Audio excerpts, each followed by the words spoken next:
Guten Morgen, everyone. Thank you for joining us. Here we are once again.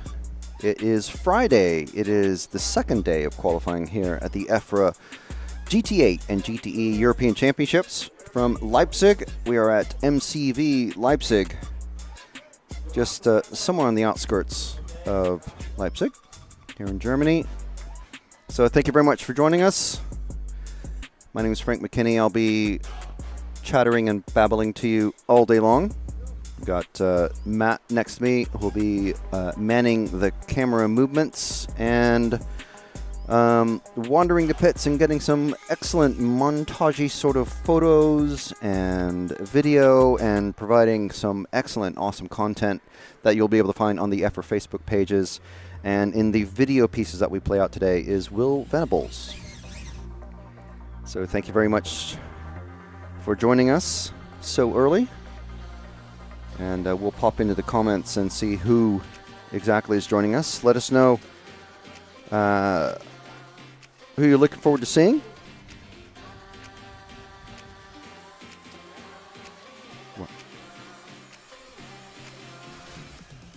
What's that? Oh yes. Okay, that's good. I read it as initials, A and B. Oh, okay.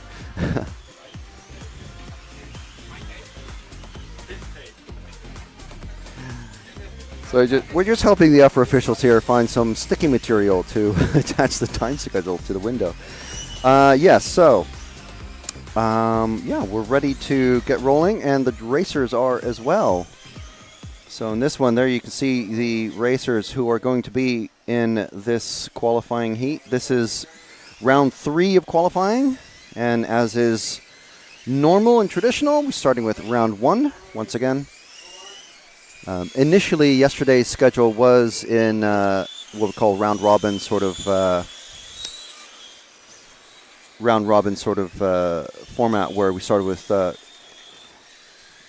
heats 1 through 10, and then sort of again with 4, and then sort of again, I think probably with 7 or 8 or whatever. But we're not doing that. Go 1 through 10, and so forth for 5 qualifying rounds.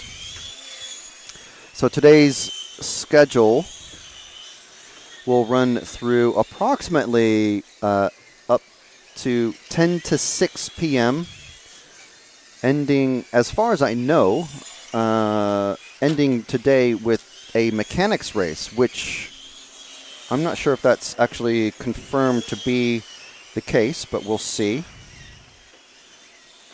Time schedule for the 20th, which is today.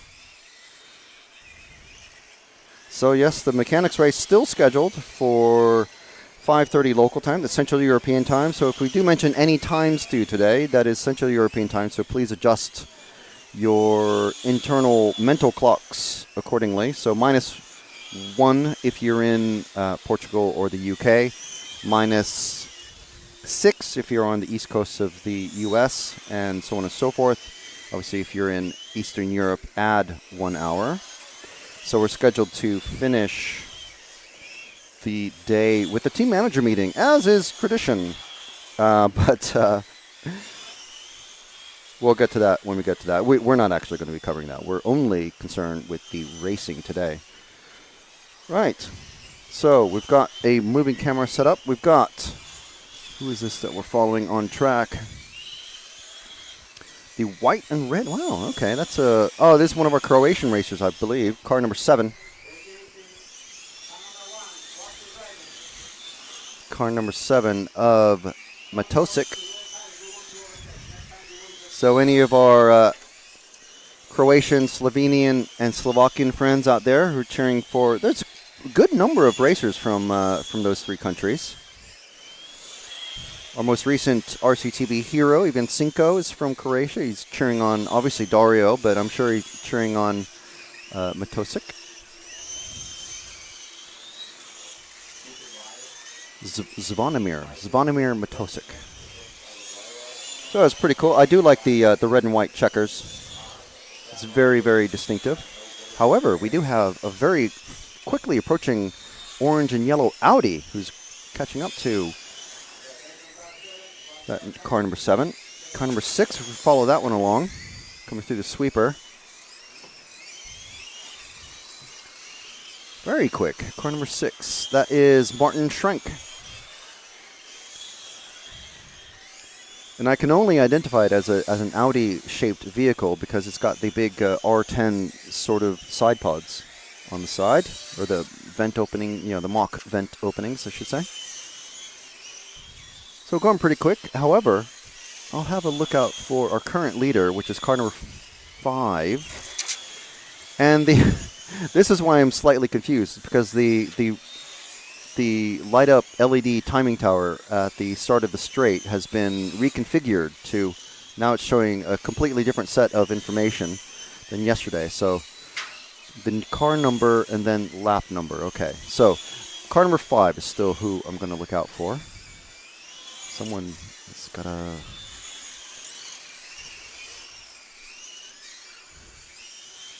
Where's car number 5? Martin, where are you? Ah, it's the orange car coming down the pit straight just now, going into the sweeper. It's car number 5 of Martin on his 11th lap. And his last lap was a 20.89. And I know that information because they've added it to the timing tower, which is fabulous. So now I don't have to look away too much. Here's Martin. That's the finish line there. And then the grid. The sweeper, so this is all full throttle. Take a little tour of the track with Martin.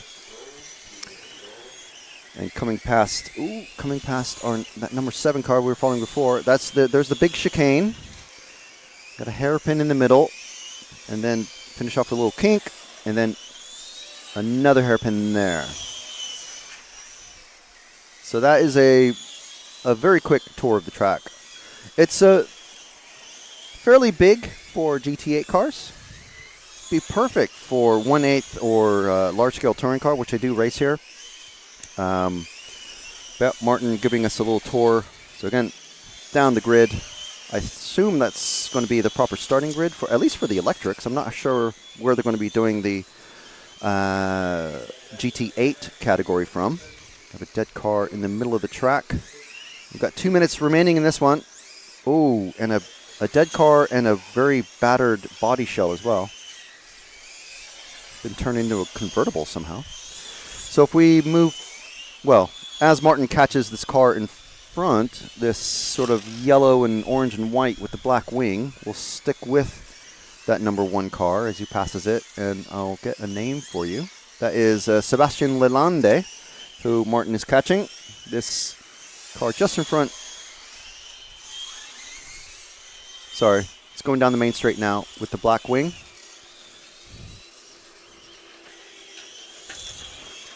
Through the S's, and another couple of cars ending up on the grass. It's as we were following some of these cars yesterday, and it's very easy to tell when they did go 4 wheels off into the grass and get stuck. It literally takes about a lap and a half, up to 2 laps, to lose the grass off of the tires and regain the traction that they lost. These tires do get very hot and sticky.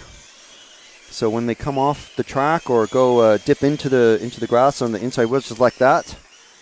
So now Sebastian going to have some trouble getting the braking and acceleration points down. And you might, if he goes a little bit, yeah, see that back end coming out. A little bit too much throttle coming out of the S's. That middle chicane. And a little hop there. So the grass will start to be wearing off by this point and should have roughly about the same amount of traction that he had before he went onto the grass. But during that whole time, these drivers will be struggling to figure out, okay, how much traction do I actually have going to this left and how much do I have going into this right? And it becomes quite complicated. And of course, that just invites even more mistakes. So time is expired, but we're going to stick with Sebastian as he comes into the pits so we can just show you the pits in case you weren't with us yesterday. So here's a pit entrance. Slow, slow, slow, because there's concrete and rubber barriers all over the place. And there is our finishing results.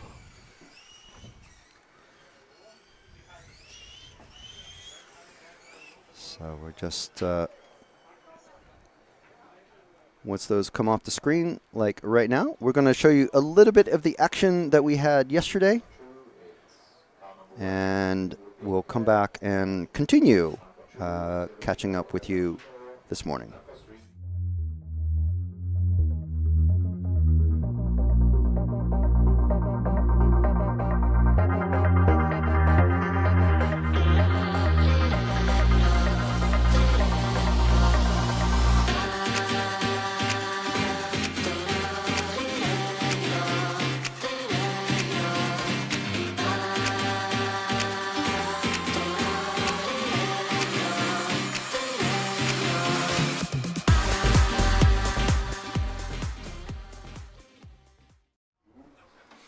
Okay, so that was a little tidbit of action that we had yesterday. Thank you to young Will for providing those images for us.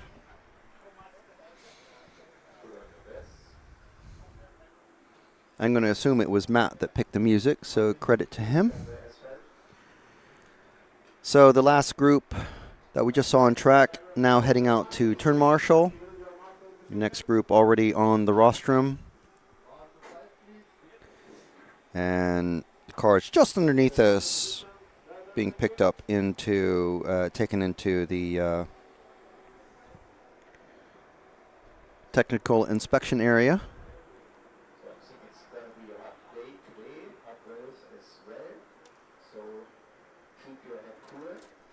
So there's a bit of a break. I'm not sure why there's such a long break between the electrics heats. There's still 3 minutes of a break. Yeah. Okay, so they're speeding things up by making it 2 minutes. Well, no, it's 3 minutes for the race to start, but 2 minutes for the track to open.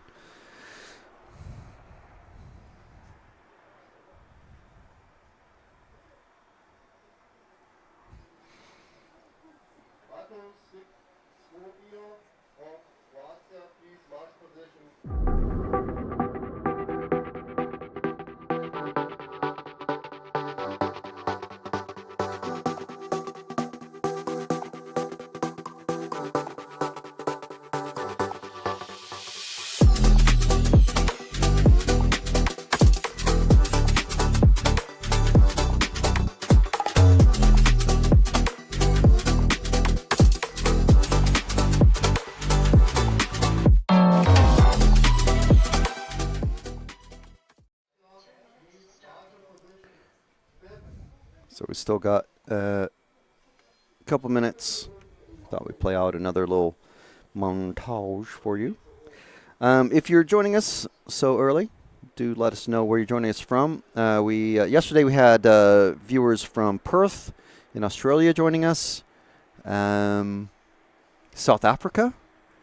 I'm sure we probably had a couple of our Malaysian friends joining us. There is a Malaysian racer here. And he's here with his Chinese friend, who lives also in Malaysia, as a guest racer, which is pretty cool. Obviously, not going to be challenging for the win, but here as a just a nice gesture of goodwill. It's pretty cool to see. And we had racers joining us, racing fans joining us from Wisconsin, Maryland, Florida, and elsewhere in the U.S. So, and of course, we had racers from all over Europe joining us. So do let us know where you're joining us from, and we'll get to your answers and replies in the comments as soon as we can. Just helps to have something to talk about. Let us know if you're cheering anyone in particular.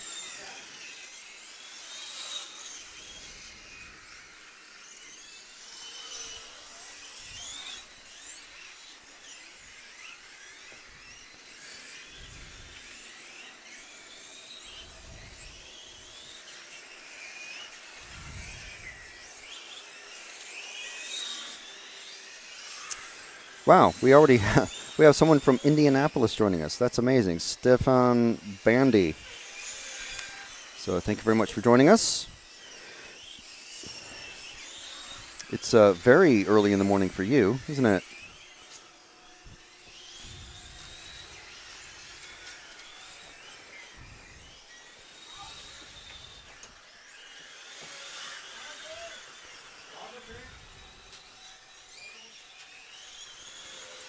So the race time has just started. Of course, we have the list of drivers and nationalities up on the screen. So Stefan from Indianapolis, let us know if you're a fellow GT8 racing fan, and if you are, where you race your GT8 car at, whether it's nitro, electric, etc. And if you're not a current GT8 racer, let us know what you're racing at the moment. So who are we following now? One of these two cars coming down the curvy pit straight. That lead car is going to be car number 3 of our second place, currently our second place driver, Katura, Zdenek Katura, running race paint. So much respect to everyone who's running race paint. It's good to see. Obviously, I know many of these drivers here with 4, 5, 6 different body shells. Most of the cars running a Pagani-shaped body shell. A few are running Audi-shaped, slightly blunter front ends. But most everybody running the arrow sharp. Arrow as in bow and arrow. Oh, under the grass and hitting the sewage grate in the middle and getting all grass on the track. And okay, so here's a good example. So that car number 3, which is now currently the 3rd car in line, going down the straight, main straight, just went onto the grass. Oh, and dips inner wheels on the grass again. And then again. And that's where the crash happened a lap ago. Now there's a gaggle of 4 cars behind him. But it's just about now is when the tires will have shedded most of the grass off of the surface, so the grip has come back by this point. But it takes a while, at least a lap, probably closer to 2 laps of hard running to get the dirt and little tiny stones and grains of sand and gravel and everything, but most importantly the grass. The grass here is very dry. It's not rained all week, and it's not looking to rain all weekend. So it's good weather for racing, but if you go off the track, who's this behind him? Absolutely hounding him. It's car 5. Who's this? Of Roland Schrenk, who's our current leader, actually. But by virtue of Zdenek coming off, Zdenek Katura coming off the track and losing probably about 3 or 5 seconds there. So now Roland all over the back of Katura. So this is where hopefully the referees are having a sharp eye, because at some point, there we go.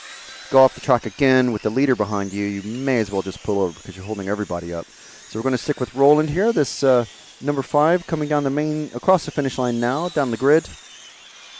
On the sweeper. This is all full speed from that starting finishing line. And then now it's a break into the S's, the chicane in the middle of the track. Very slow there. You have to be, because these curbs are pretty unforgiving. They're serrated curbs, these red and white painted curbs. A bit wide coming out of the final turn. And that is a couple of laps with Roland. So pretty quick. Could be hugging those white lines a little bit more. But Roland probably going to be moving out of, if Roland has had a couple more qualifiers in a similar sort of speed. Ooh, and wow, Katura definitely up to speed again. I think Katura was running first or second when he came off the track. Oh, and now Ah, that is massively unfortunate. 2 cars getting a bit. That's unfortunately that's the effect of trying to get past a slower car. You don't quite know what they're going to do, and of course these racers not really speaking necessarily all the same language or even English. This is car 4 that we're with, another yellow car, but car 4. So Roland has come off of the top spot, and car 4 is Tobias Bayer, Martin Bayer's son. I don't know why I said Bayer and Bayer. They're both from the same family. Tobias prefers going by the Bayer pronunciation. Martin prefers the Bayer. That's absolutely not true. That's sorry, Martin. Anyway, young Tobias here.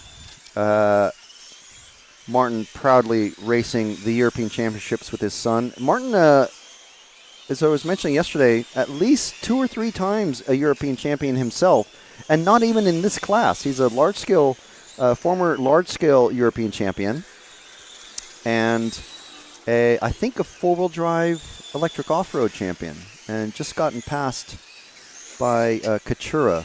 That is young Tobias getting passed. But yeah, so we'll give Tobias, one of our youngest racers here actually, which is great to see. We have lots and lots of young racers. There's one particular young racer, I'm pretty sure a local of the club, who's been very helpful, helping us find various things that we need, electrical cables and network cables and all sorts of things. So he's been very helpful. I don't know his name, but whoa, Tobias getting on the grass there, so that's going to mess up his traction for a little bit. So if we just hang back, just wait for, oh, we have the number 1 car just coming underneath us now. Sorry, the 7. Sorry, just coming onto the main straight now, the orange and green. It looks very much like the old school Mazda 787B car. But, it's the only car with the green and that shade of orange on track, so it's quite distinctive. This is Frederick Liu. I'll just stick with Frederick. Where's he gone? There he is, coming through the S's. Yeah, so if you're a fan of World Endurance Championship or Le Mans racing, you'll remember the Mazda 787B. And that's the end of the race. So, yeah, but it's good to catch these different racers and cars out on the track. And there's our finishing order.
There we go. That was a very friendly message from our friends at X-Ray and Hoodie. We'll see Uri Hoodie out on track soon enough. But we do want to thank our very generous and amazing sponsorship partners, allowing us to bring this coverage to you free and live all weekend long. Thank you very much to Senesi Motorsport, our title sponsor for this weekend. That's why they are mentioned on the title of the video.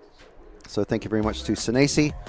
Natanelli, we talked to him yesterday, and he's been out on track, having some races better than others, but I'm sure he'll be doing much better today. Also, thank you to X-Ray, who you just saw there on the on that video piece, and also Skepis Model, another kit provider, and also to Hobbywing, Energy Fuels, and Elsaram, and also Gmar and Corsatec.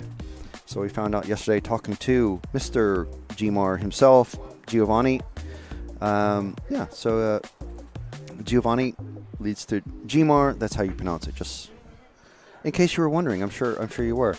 So yes, we talked to Nathaniele from Senesi Motorsport.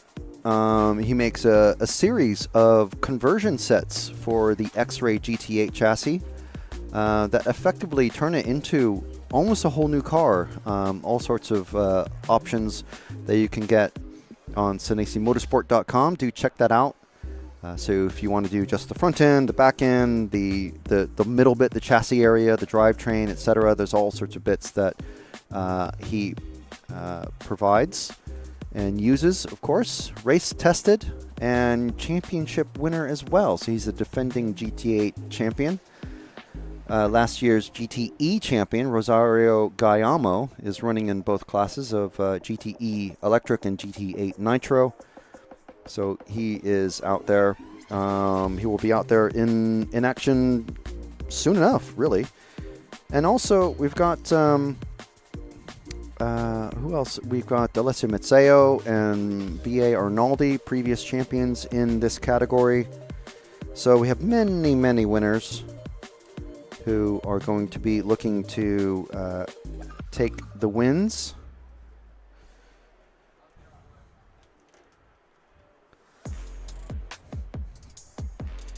And just looking for a charging cable for my phone. There we are. This is a suitable one. Yes, so our friend in Indianapolis, yes, 3-something a.m., which is late enough. So I hope either you're being paid to watch us, like on a, I don't know, late shift or something. We also have someone watching us from Tacoma, Washington, so even further behind. But something that must be what, -9 hours. So it's, yeah, just almost midnight 30. And then we have someone watching us from Mexico, which is fantastic. I don't remember too many Mexican viewers, but that's really cool. It's good to hear. Thank you for joining us. So just in case you're wondering what's happening here on screen, that is where those red lines are. That is the parc ferme, basically. So when the cars come off the track, the mechanics underneath that you can see in the pits there, they put the boxes which have each driver's allocated tires. They put them in the numbered area for the correct number of the car, and then the car on top of the box. And then it all gets pulled into the technical inspection area through the window. And job's a good one. So that's what you're seeing there, basically. And when we come back, there's the drivers who are out on track right now. And there's me saying, join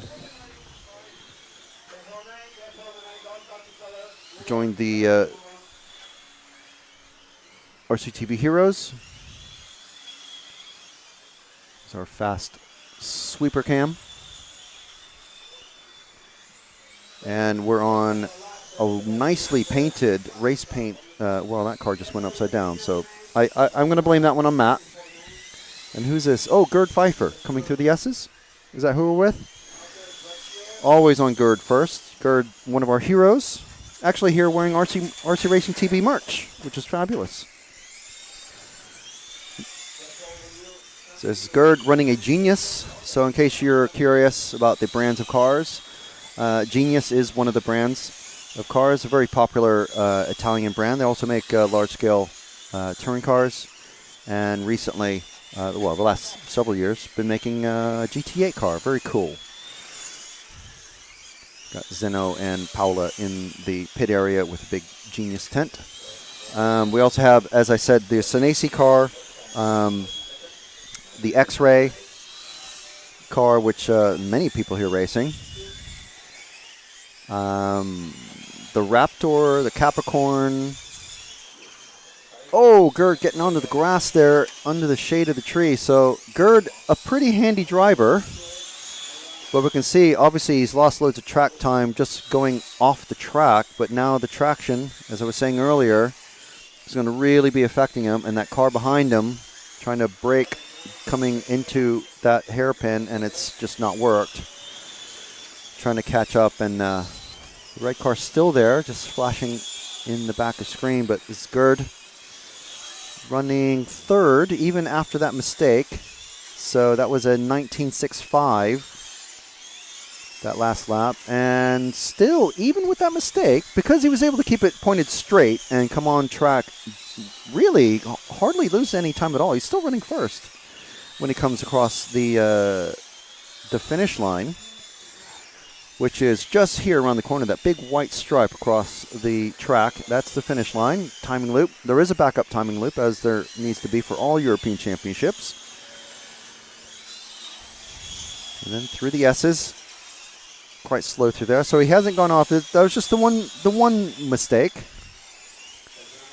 I think in qualifying at this sort of level of the, if you're not in the top heat, you can be allowed one and still get away with it. So other cars have come across the finish line since, and yeah, so Tomislav and Cerveni also battling with Gerd on the clock, but not on the track. Ooh, and that nice pass there, past the number 7. That number 7 was Gerd Renner. So another Gerd. There's also another Pfeiffer in this heat, but no relation. So if we drop back one car to the red car coming through the S's, or well, to the hairpin now. This is car number 6 of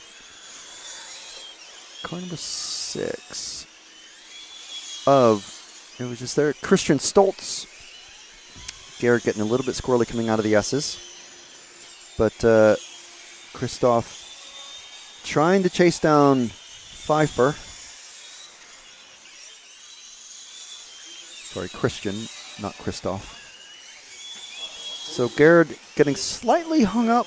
Potential. There's a lot of lap traffic now ahead of Gerd, so a possibility for Christian to catch now. I think Gerd made another mistake, and that's why he had to pass that yellow number 7 again. But Christian, now there's another car, but and Christian getting sideways there, entering the. You don't want to brake when you're in the middle of a turn going into the chicane. You brake before you hit the chicane. Just racing 101. Okay, now there's no cars between them. It's not a heads-up race like you might have in a club racing format, but purely just racing versus the clock. But when you get someone on track ahead of you, you cannot help but be, like, as they say, a red flag to a bull. Although, to be fair, that is a myth, literally. Matt hates it when I say that, so. Past the pink car. I think that's the number 9. Of Johann Strasser. So now Christian hunting down Gerd. So 5 rounds of qualifying. This is why it's important, and kind of sticking with this little battle on the clock. There's 5 rounds of qualifying, and at least 2 to throw out. I should have looked that up last night, to be honest. But if someone can check the EFRA handbook rules for me, let me know in the chat. So I'm going on the basis that there's likely 3 to count out of the 5. So if you have 2 bad runs, you're really under pressure to have 3 good runs, if you understand. So you can have one where your electronics die, or the battery dumps, or the engine cuts out, or something like that, or you just go off the track a bunch of times. And you can go, okay, I'm fine. There's 4 more chances as Christian gets past Gerd. So what has happened to Gerd? I think he might be, there's a minute left. He can't be dumping at this point. So Gerd definitely losing top spot there as Christian takes it over. This is literally the battle for the lead in the heat. So we'll let, and now Christian makes a mistake and allows Gerd to catch. So if we move, well, no, we may as well stick with him for the final minute. Because this, ooh, and Christian gets on the grass. So now what's that going to allow Gerd to do? So this is a very good representative example. These guys going fairly similar pace, really, but just making roughly the same amount of mistakes. I think Gerd probably made an extra mistake or two more than Christian. And again, Christian goes half on, half off the grass. Or does he know something I don't? Because these guys will have done track walks and all sorts of things to see where they can maybe cut corners. Doesn't look like he's lost. He's gone very wide there, but then Gerd has as well. So Gerd has stopped. But Christian is carried on. So maybe Christian is still on a lap. No, the clock would have carried on counting. So yeah, Christian was done. Okay, well, in that one, actually Tomislav took the win in that qualifier, as you can see on the results there.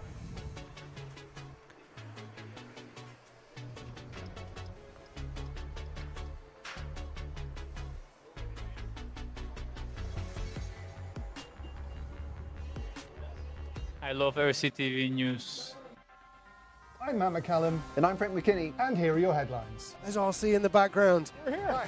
Hi, everybody. Totally secret, no one knows. You got any thoughts on it? No, don't have a clue what you're talking about. That leads us nicely to the 12th Euros. And this week's hot topic.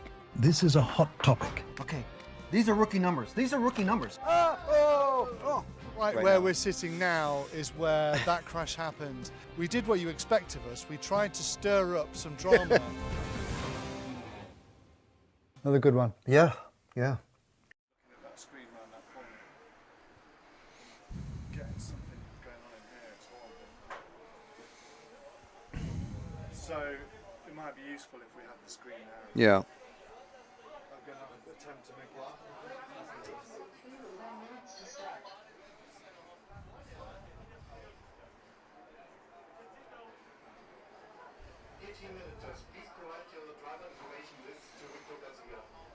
Someone from watching us from Canberra, Australia. Amazing. UJ Light. 1725 here. Oh, you don't put the colon in, of course. 17:25.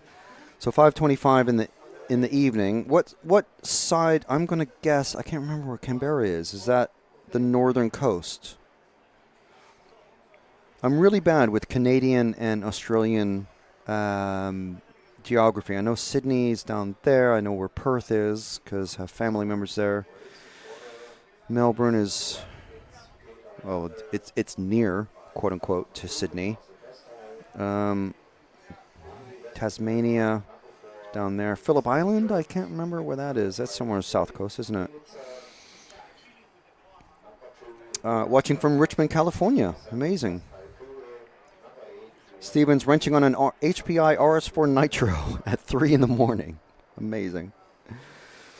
UJ Light saying, I was halfway into the 2024 finals of the IFMAR Worlds when I saw this was on. Fabulous. That's great.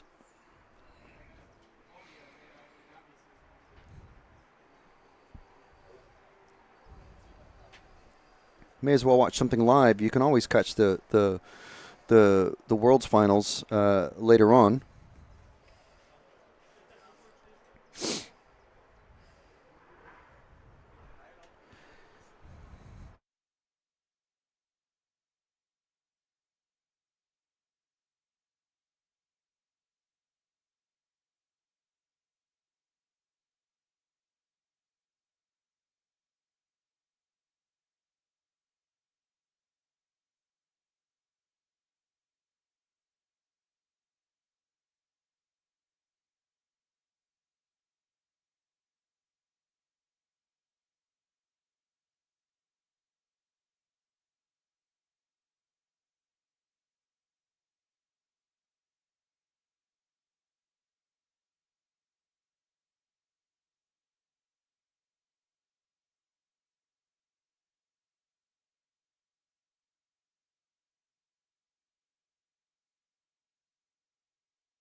Oh, and now we got the mid-wing car. Now it's a four-way battle. Poleman is being run back to the pit, so Poleman is going to miss the start.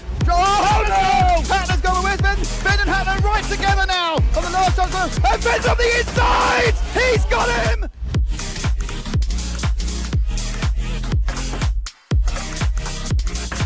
Fantastic display of driving from these two drivers who have pretty much carved up the touring car world between them this year. Kovalich made an error, so Kovalich makes an error. Marcus Currup is through.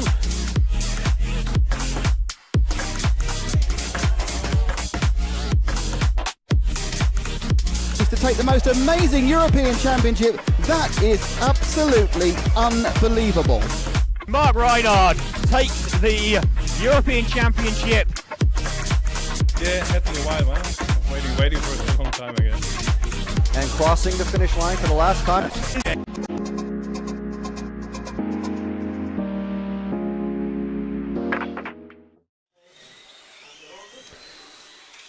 Okay, so we're back on the moving camera. Time has started. 10 seconds into heat 4 of round 3 of qualifying. So thank you, everybody. I knew we'd have at least one Australian joining us in the chat. But again, let me know where Canberra is, because don't have time to look it up myself. I'm just curious. I know where Tacoma is. Haven't been there. No, I have been there. I've been to Indianapolis as well. Went to a science museum with a big brontosaur outside, and at the time it had a gigantic Bumblebee Transformers robot thing inside. It was quite cool. It was really neat. More for kids, but it was still fun. So let's see who we're following. I think this, that car nearly losing it coming onto the straight. The yellow with the white wing coming through the S's. And that's car 1 of Peter Jandl. I'm guessing it's Jandl, unless it's Jandl. I got caught out with that once before, calling a German Josef when his name was just Joseph. It's like, oh, I'm imparting too much Europeanism on them. But anyway, this is Peter coming through the S's and swinging it. Oh, that was... I would have waited. Now you got grass all over. I would have just done the circle on the tarmac. But racers do what they got to do.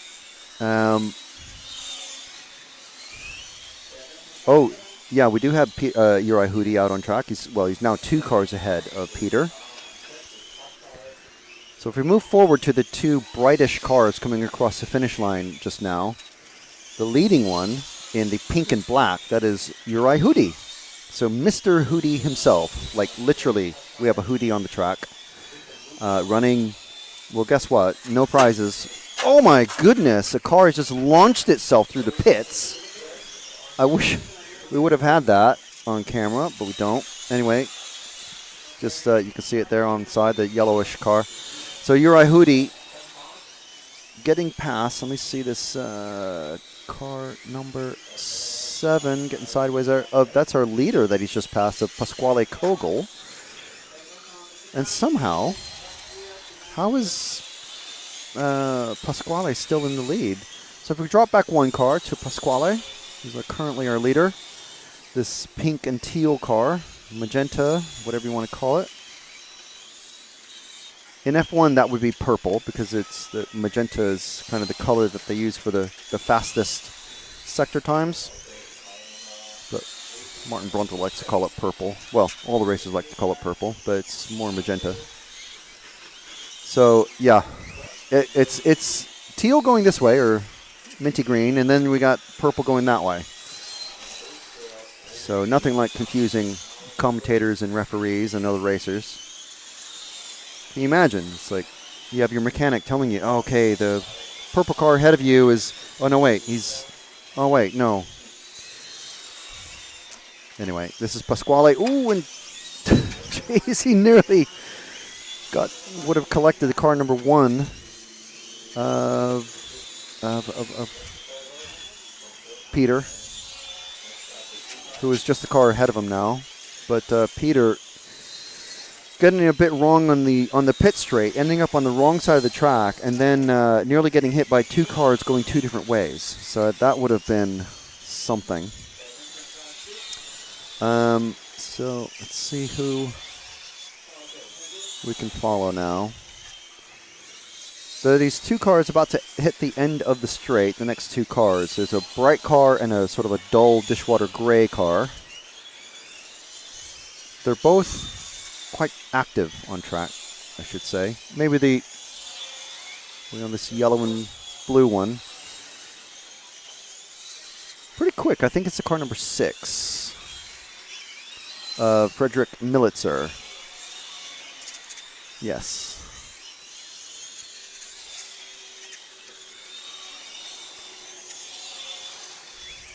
Coming down the grid. Across the backup loops, which are the lines painted across the track at the end of the pit straight. The pit not straight, really. Around through the infield. These cars pretty much at full throttle the entire time. Very, very little time off throttle.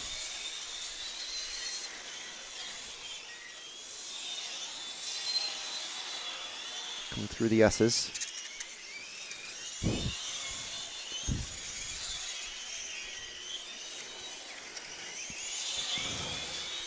That gray car once again catching him, but then tends to make a mistake and fall back. Let's see who that car number 2 is. Of Marcel Dostal is that gray car behind this bright yellow and blue and orange car.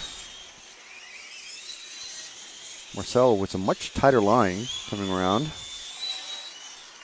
Getting a bit wide there, though. Marcel's just not able to get the braking right, I think.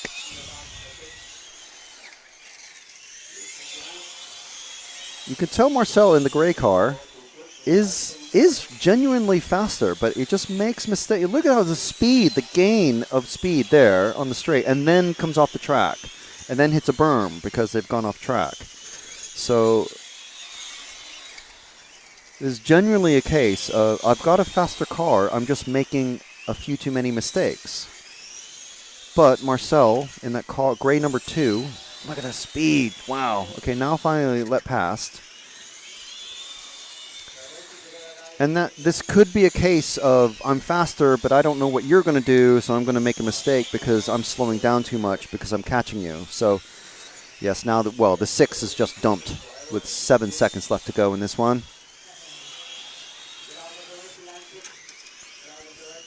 And race is finished. That was everybody's. Whoa, you don't need to pass them. Everyone's finished. Well, you don't need to do another lap either because the race is finished. Yeah, so we missed. There's down below us. If you're familiar with car parks or parking lots, etc., and where you have like a car stop, like a tire stop, one of the cars down below us, absolutely, it seemed like it was full speed, but we weren't watching it at the time. Ran into the end of one of those car stops that delineate the edge of the pit lane and just absolutely just flew in the air. So that was interesting.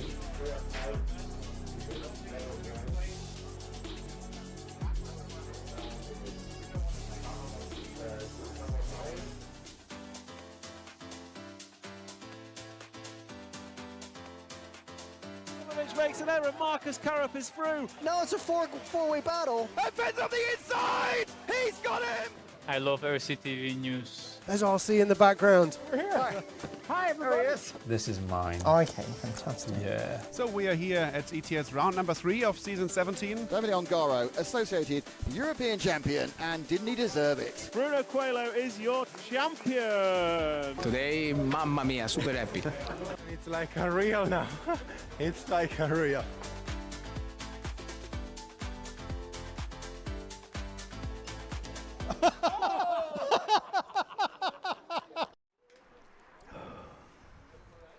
Okay, so that is the pit lane park for me. There's Mr.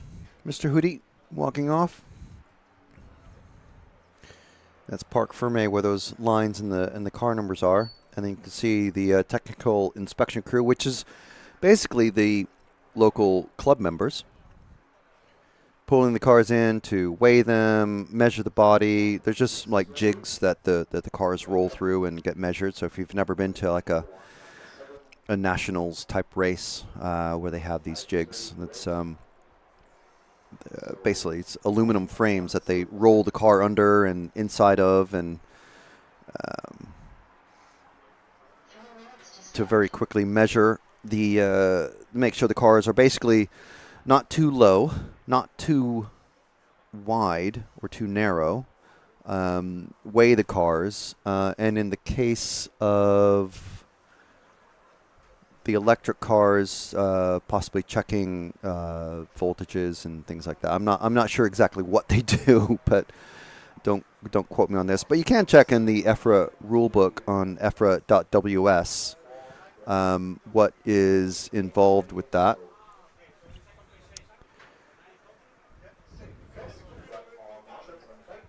And it's a very slick operation usually.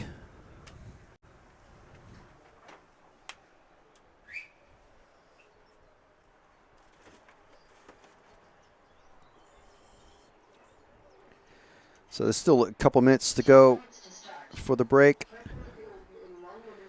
So we'll just play out something here.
So before the cars get back out on track for their warm-up laps, should they decide to do that, we don't want to thank our sponsors. First of all, we want to thank EFRA, the European Federation of Radio-Operated Automobiles, for allowing us to bring you this coverage live from Leipzig. Leipzig. EFRA is the European Federation of Radio-Operated Automobiles. We are the official EFRA media partner, bringing you this coverage. And be sure and check out the EFRA Facebook page and YouTube channel. There's lots of good stuff on there.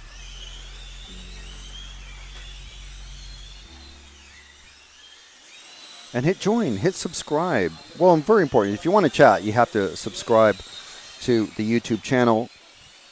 And if you hit join, you get all sorts of fantastic stuff. The respect of your peers, the envy of your enemies.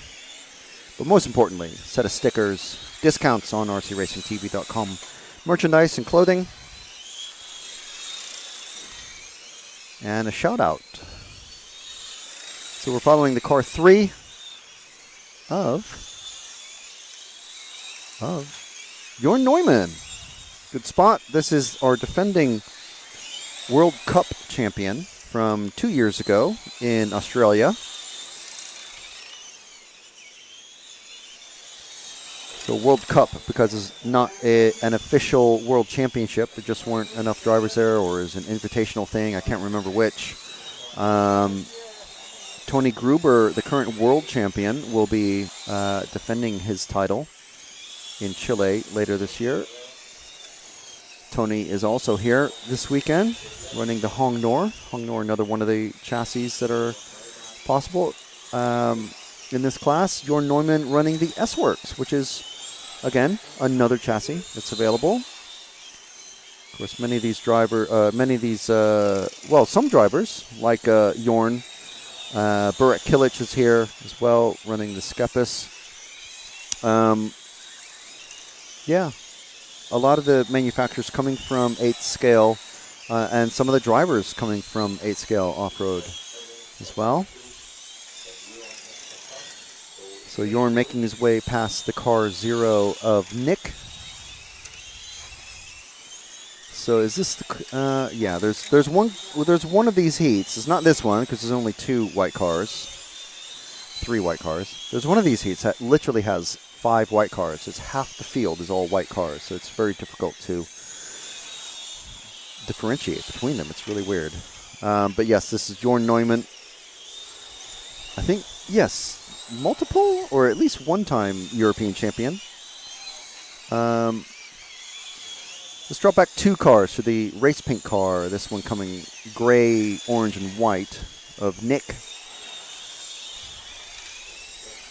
It's got a bit of a bouncy front end to the car, and I say that because the body is literally bouncing off. It needs to have some foam or something to prop it up. Ooh, and getting a little bit sideways there, coming out of the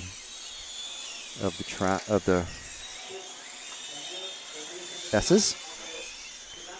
Around the sweeper, through the shaded bits. Those shady areas will disappear as the sun moves around, and it kind of starts to come around behind us a little bit.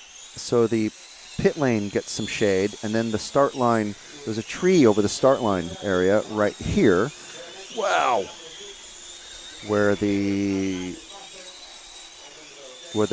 tree over that will start to cast its shadow over the track. So if we drop back 1 to the, I think that's car 4, that white, orange, and orange. Well, that's a very difficult scheme, but from the side it's yellow, orange, blue, and white, and orange. I think that is 0 is that one, and 4 of our leader, Tom Hawk. I tend to pronounce it Hake because there's an E at the end. I'm not sure if that's correct, but Tom coming through the S's on catching up. I think it's the 3, very rapidly catching the car 8, actually. Sven Rodewald running yet another different chassis, the MCD, all aluminum. It looks very pretty. There's a display car out in the pit area. Sven, another one of our European champion class. Not doing super fast in this category, but he's a quick off-road racer running MCD four-wheel drive buggy. But this here's our leader, Tom Hake.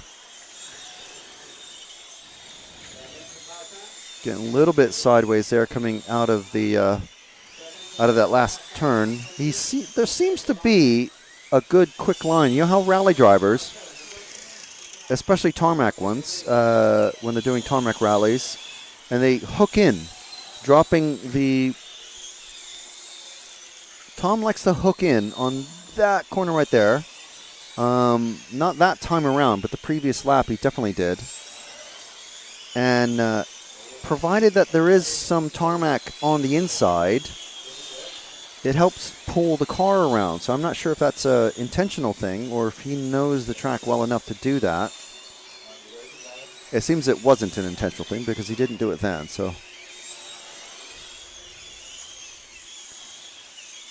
But it's if you know the track well enough. I mean, there's another place you can do it there. That first line through the curving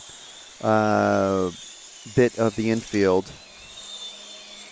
And we'll drop back to Sven in a little bit for our MCD fans who might be watching. So drop back, just wait, and the next car to come through is our number 8 of Sven Rodewald. This one here just coming through the middle bit around the finish line now. This is Sven Rodewald. Very friendly, large German chap. Had a good chat with him yesterday about various things. And he's the fastest driver for MCD is arguably Dario Vaselli, multiple European champion for MCD, but Sven, as I said, another European champion for MCD. Not quite as quick as Dario this time around. It is wheeling it with some skill there. Car number 6, who's that catching him now? Let's follow that orange and white. It's car 6 of...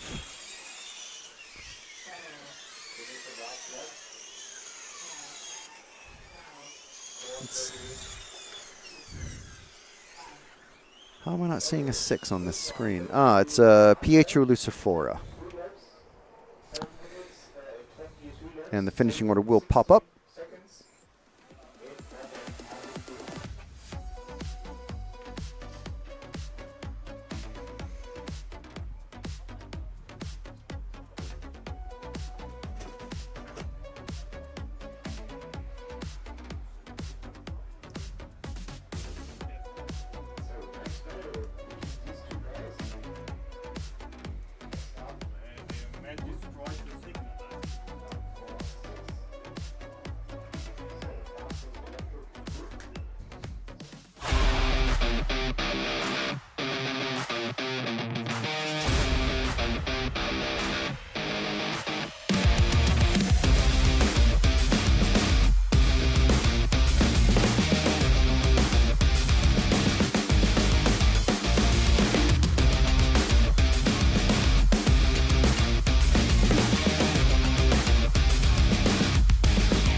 Can you do it at any point during the racing?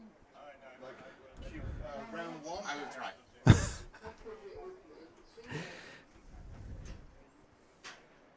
Okay. All right, so speaking of Dario Vaselli, in that last, I was talking about him and his teammate Sven. There's Dario right there. So our Croatian friends, there's Alessio Mazzeo in the orange hat. There's, you can see Martin Bayer. There's B.A. Arnaldi in the Genius hat. The tall chap that's third from the right is Alex D'Angelo.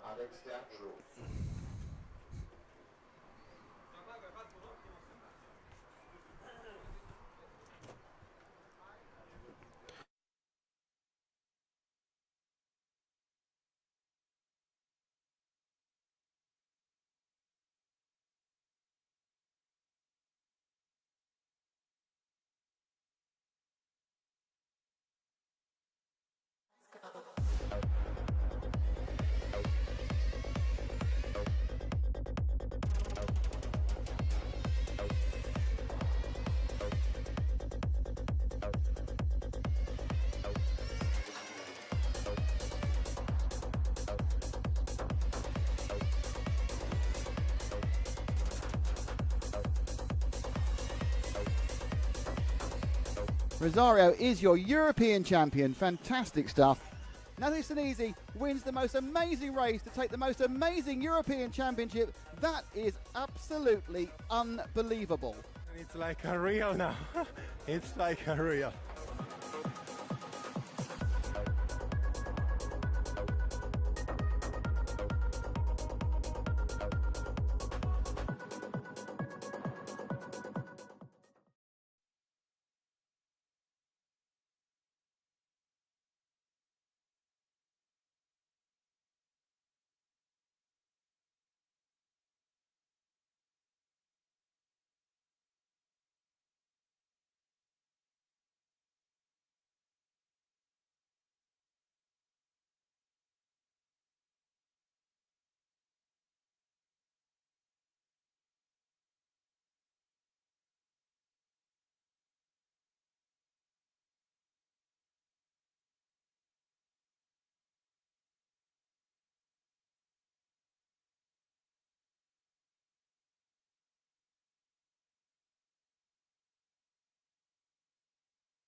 Okay, so they are out on track, and the time has just started just now. So we'll move to a moving camera shortly. And see who we have picked up.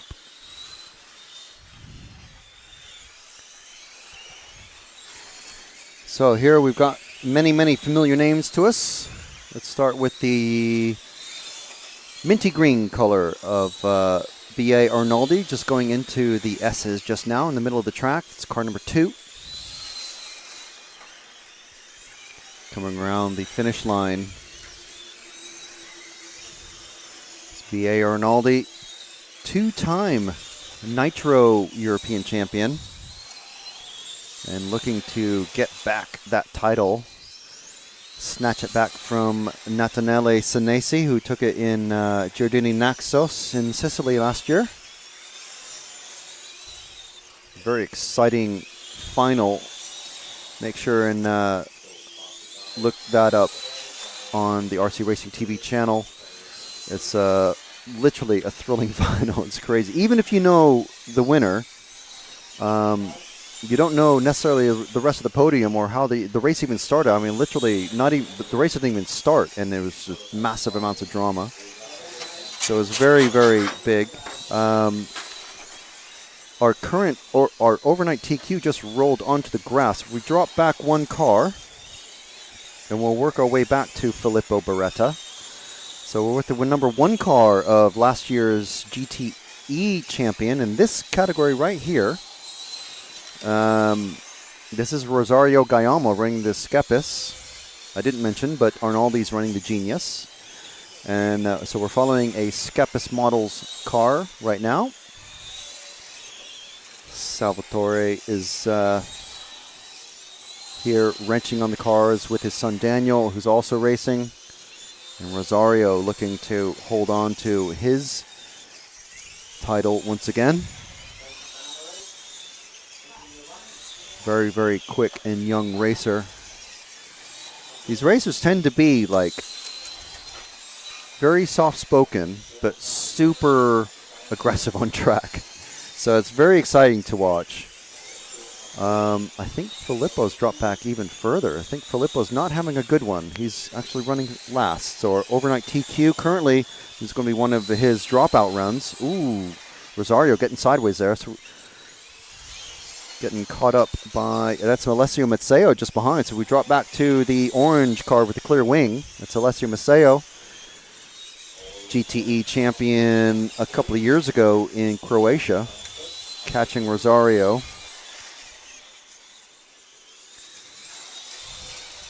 Alessio also a 1/10 IC track champion from a few years back.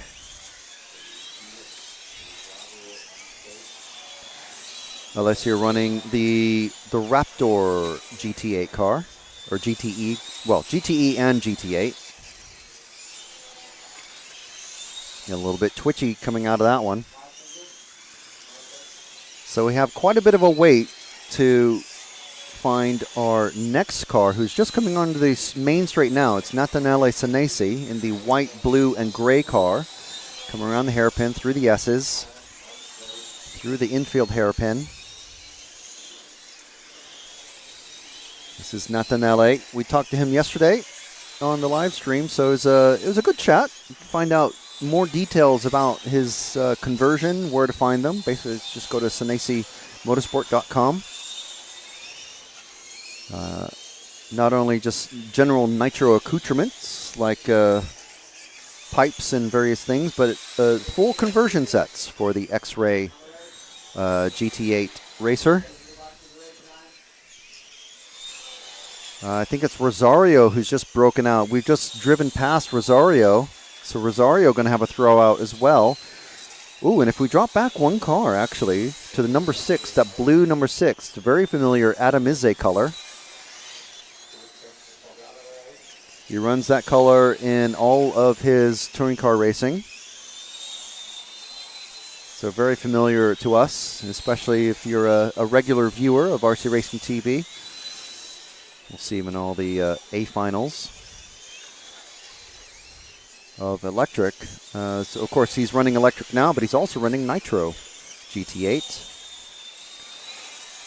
So Izze running the number 6 at the moment. B.A. Arnaldi is leading. Maceo running second. Martin Bayer running third. Let's see if we can find Martin.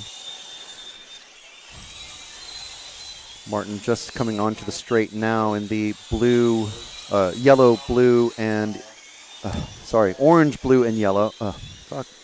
What am I saying here? Is that? That's actually Dario Verselli, but it's okay. No, we'll stick with Dario for a bit. Car number 8, just coming onto the straight. And he is just past the car 0, who's trying to get back past him. Car 0 being Alex D'Angelo, running the Capricorn. So we have an MCD being chased by a Capricorn. Many, many brands here. Represent. Ooh, and D'Angelo gets past. So a minute to go. Ooh, it's sideways there. Nice little power drift.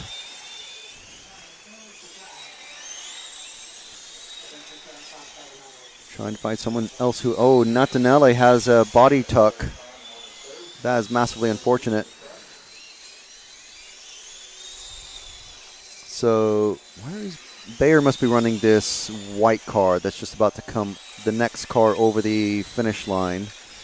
Coming down the main straight. He's actually just ahead of B.A. Arnaldi. This white car there. First car onto the straight.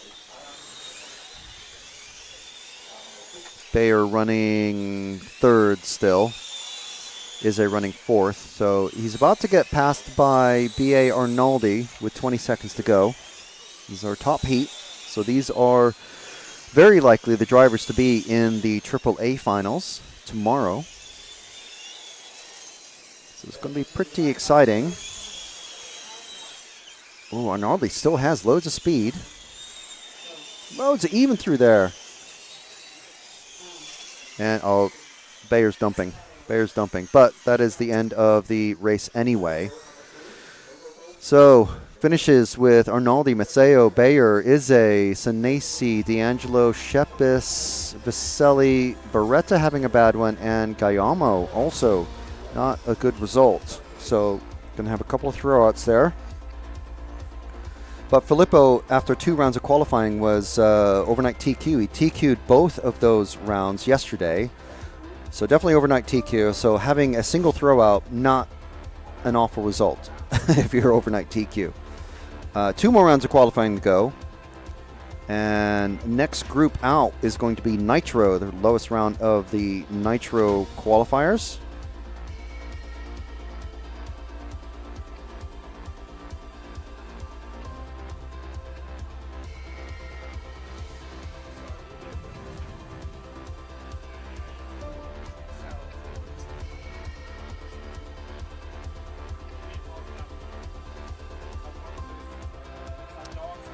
So, let's hear from one of our sponsors.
Okay, so we are here this time. We're chatting with Mikhail Milanovic, is that right? Yes. Okay, there we are. Of Milan Sport, but Also. mostly for Hobbywing. Because we know you, or I know you. I think of you as Mr. European Hobbywing, sort of. Yeah, that's because that's the main job, let's say, Yeah. for the technical support for Hobbywing drivers in Europe. Yeah. Okay, so we're here at the GT8 GTE Euros. What would you say is the what's usually your sort of, I guess, your job when you're on site at the European Championships or ETS or any of these big races that we always see you at? My main task is to support the team drivers, also the customers, with their Hobbywing electronics, to check their motors, speedos, help to find the correct settings for the track, for the conditions, and for their driving style.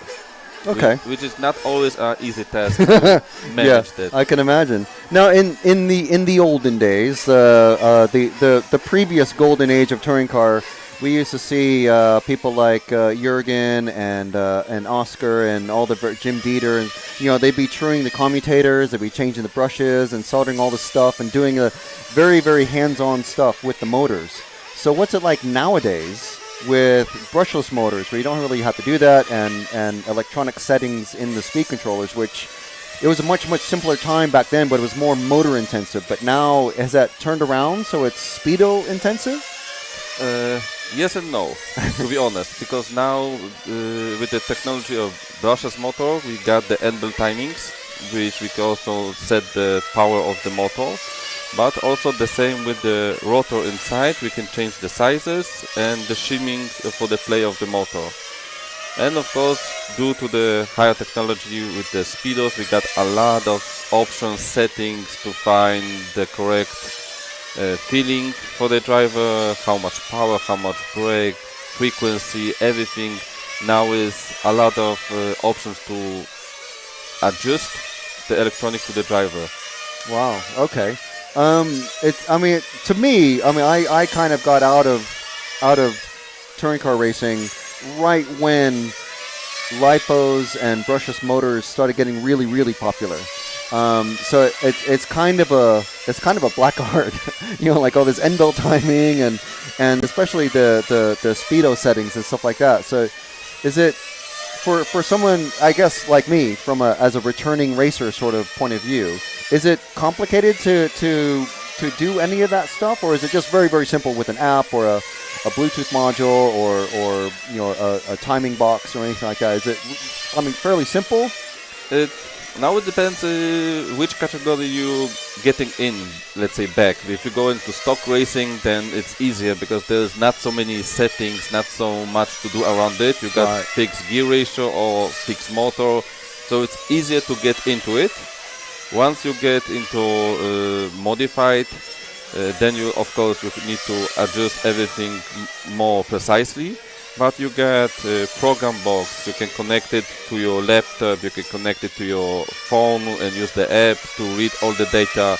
On the app you can also see all the data logs, what was your battery use, power use, the throttle rate, everything.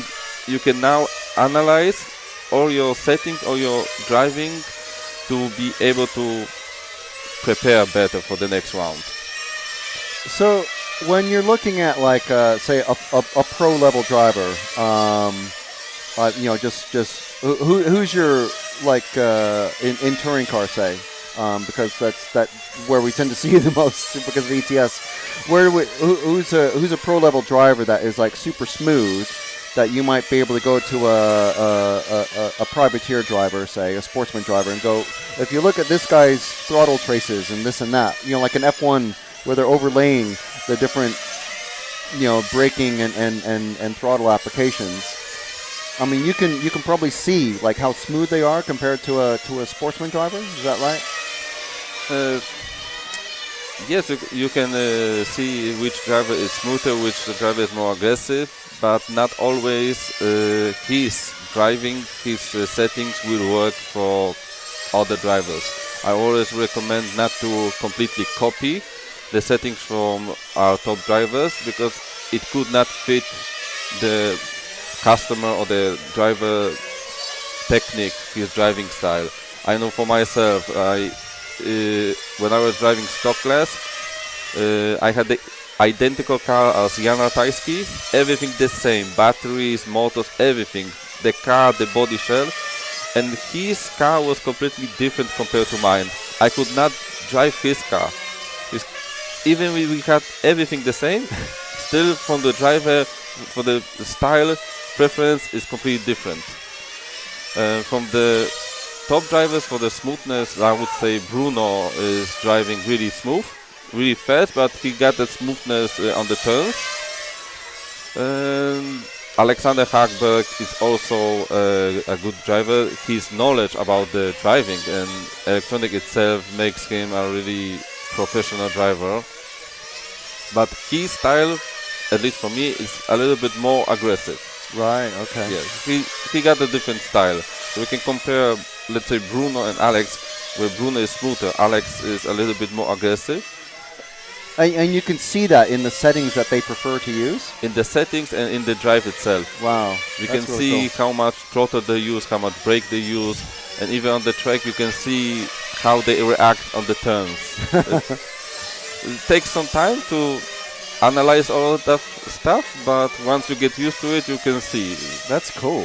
That's cool. Do you think, I mean, so obviously like throttle and brake are within the Speedo memory, I guess, that you can download from into your app or your program box. Do you think that there's like any sort of potential for using that same sort of thing for steering inputs and stuff like that down the road, if not already?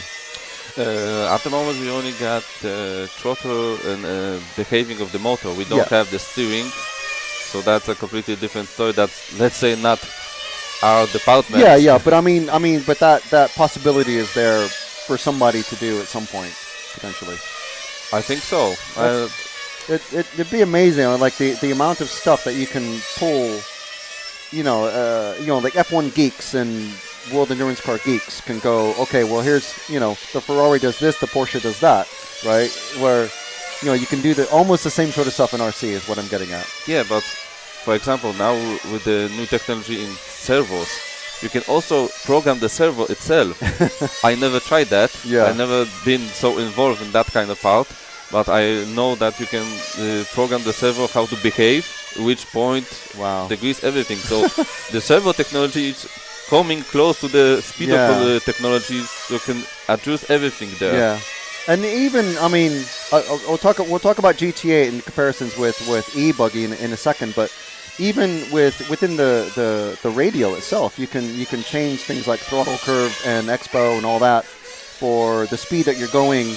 Maybe a little bit less steering if you're going full speed, or something like that. It's pretty intense. Of course, about of the speedo motor adjustment, the gear ratio, you got also the radio. You can adjust the throttle on the radio, the EPA, the trimming, everything, to also give a little bit more, better feeling of the driving itself, or the reaction between the driver and the car. So from your perspective, knowing that you can adjust things like, okay, we're talking about Hobbywing, speedos, and motors, but from the throttle and braking side of things, is it better to adjust on the speedo or on the radio to start with? We need to remember one thing: the radio itself gives signal to the speedo, and the speedo needs to figure it out what the driver wants. With the speedo, you can set the turbo timing, boost timing, when it should boost up, or the turbo should go in, how strong, how fast, how aggressive. So there's, I believe the first thing you should do is set your speedo together with the motor, and the radio is only as a, let's say, extra feeling to the car itself. Right. But I would start from the speedo and motor. Okay. Okay. Now, looking at e-buggy, where we talked to Sultan last, and obviously e-buggy, I imagine a very important and big market for Hobbywing. How does that compare to GTE? Because obviously, the demands are different, the cars are different.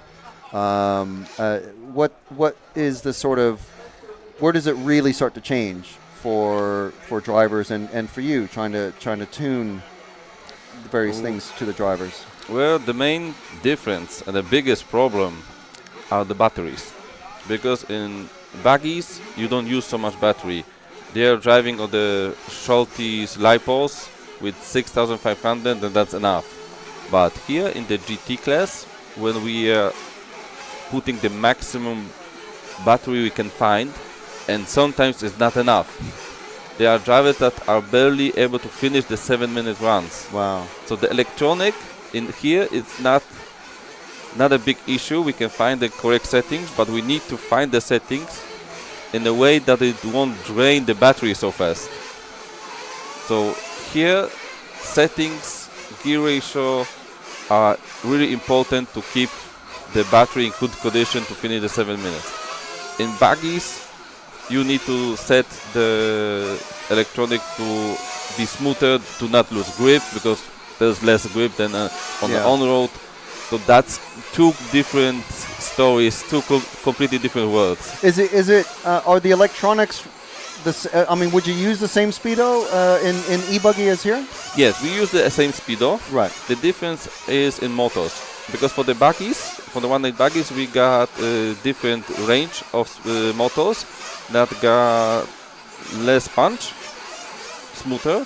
And for the on-road, we got the on-road series, which is more punchy, more aggressive, and generates faster speed. For example, here on the GT, we use, most of the drivers use 2800 kV motors, so the strongest motor we have in our range. Where in the buggies they use 1900. So wow. You can see the difference already here. Yeah. That's crazy. Okay. And so is it? Do you think? No, it was quite warm on the day that we arrived. I imagine you were here the Monday and the Tuesday as well. So was it hotter during those days, during the practice times for that? On Tuesday it was really hot.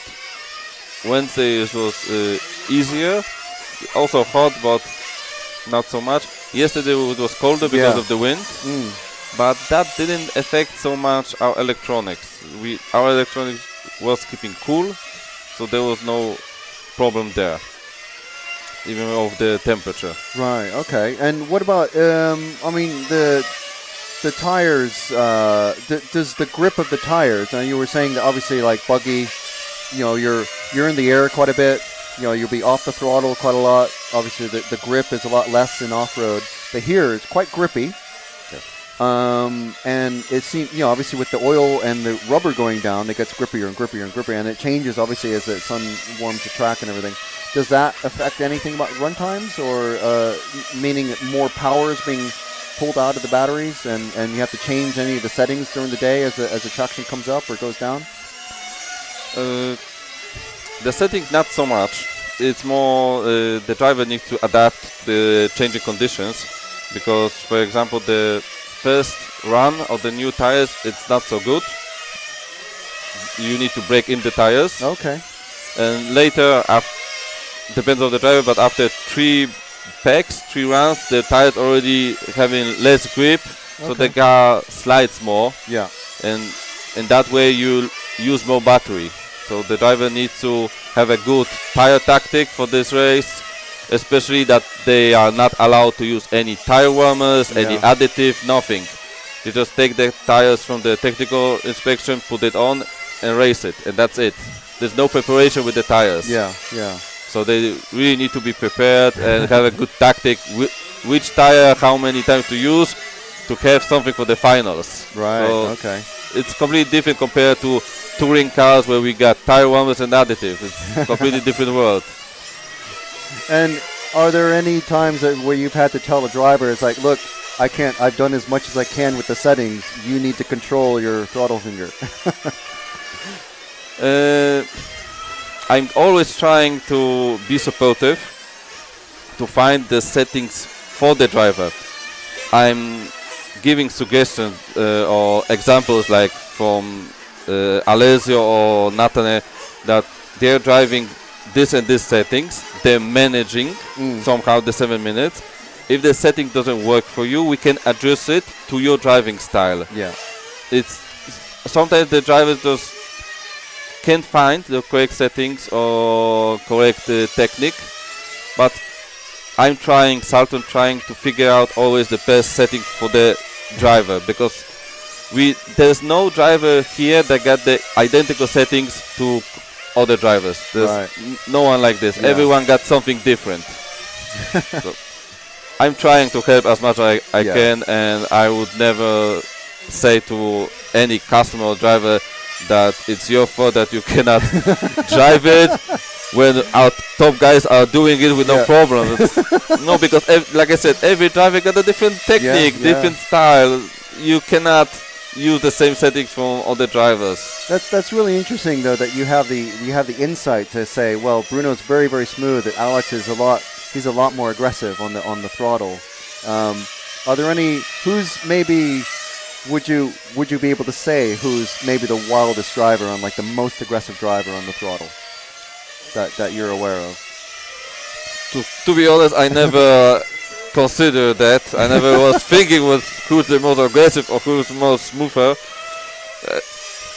Hard to say, really. I never thought about it.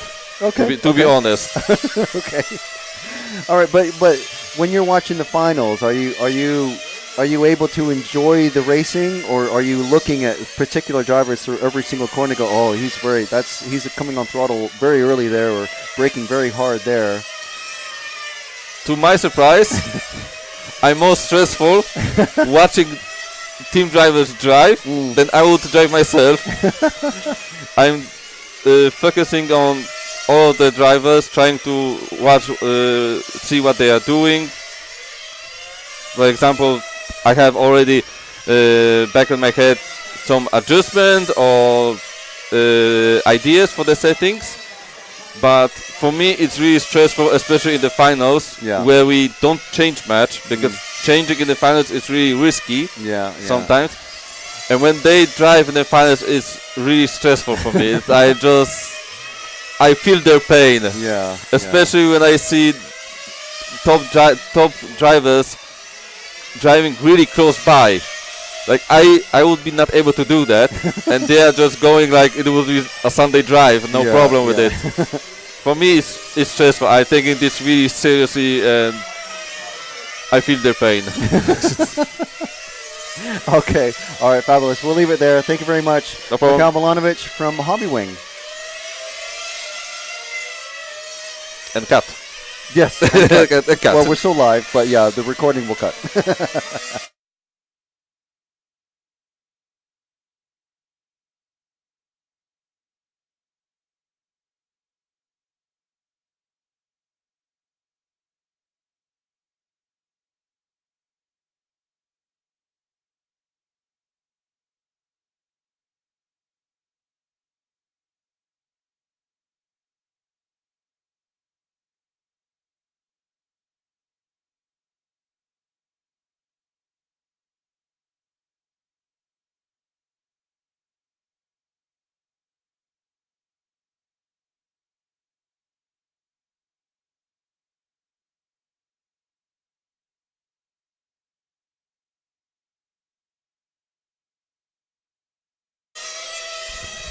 All right, so we hope you enjoyed that. A little chat with Hobbywing tech support here, Mikhail Milanovic from Hobbywing, one of our amazing event supporters this weekend. Thank you very much to them, and also to Senesi Motorsport, Energy Fuels, El Saram, Shepis Model, and X-Ray, as well as GMAR and Corsatech. So make sure and pop into their socials, and when you do get something from any of those, whether it's direct or or not, just drop them a message and just say thank you for supporting RC Racing TV and the EFRA European Championships.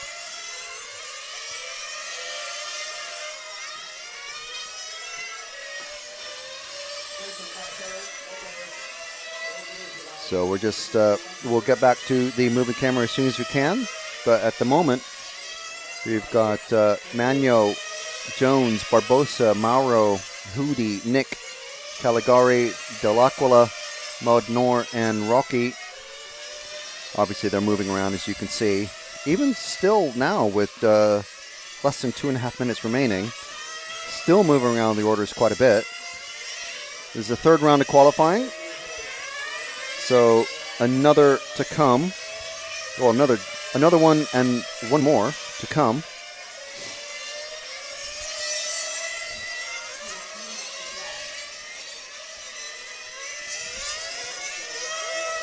So with this bright orange car with the white wing, car number 7 coming down the main, the main straight, pit straight. That is Fabio Caligari. Getting a bit wide there. And through the S's, we have the number 1 car just behind him of Dan Jones. Dan, I know, running 2 classes this weekend. I'm not sure. I think Fabio is just running the 1. Dan having, wow, some good pace there from Caligari, but just a bit slower in the corners. So we saw this before with one of the electric categories, electric heats.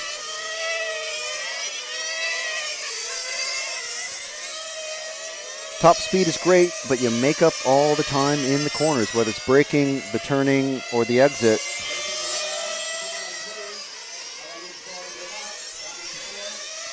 We follow Dan for a bit. There's less than a minute now remaining. Let's see. Dan is running second at the moment. Now first again. Let's see if I can find the car 4. He's one of our other top runners in this race.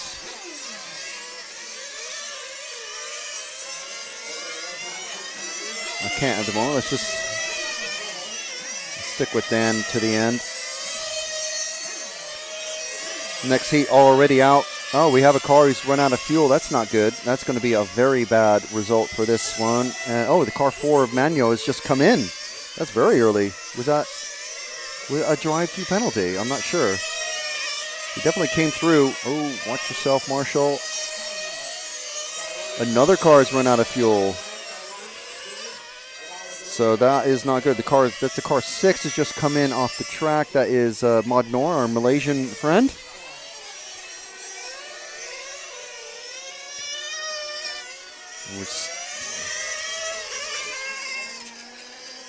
So time has expired. Everyone coming in now.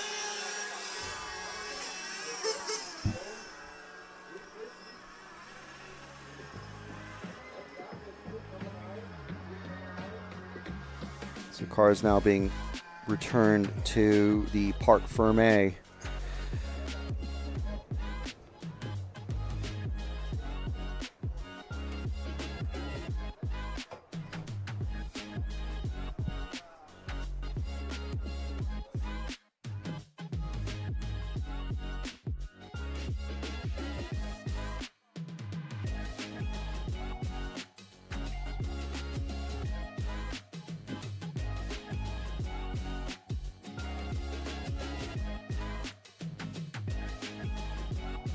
I love RCTV News.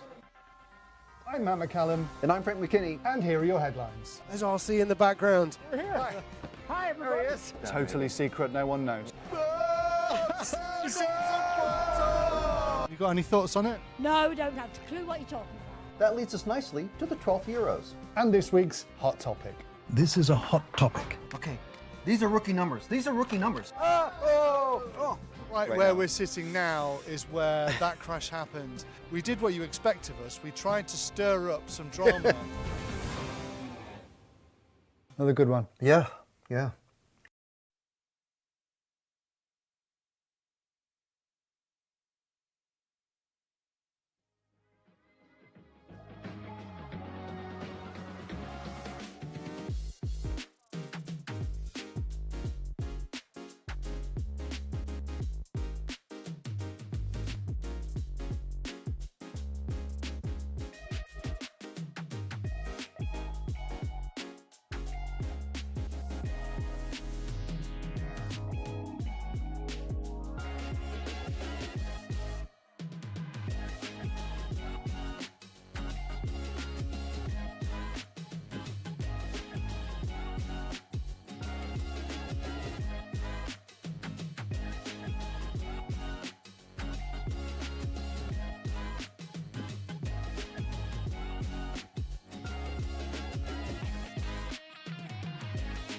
So 3.25 minutes left before the next qualifying run starts, which is going to be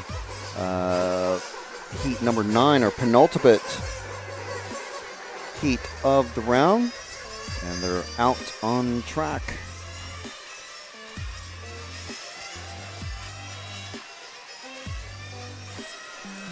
And because our dedicated heroes, Nigel and John, were so keen to discuss the driver's stand, there's another view of the driver's stand. And there's our racers in this one. We've got Daras running a Genius, I know now.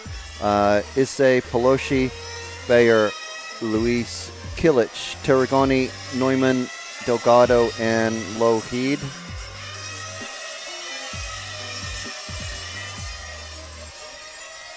And as I'm just very subtly pointing out, don't forget to subscribe and hit join if you really want to support our efforts.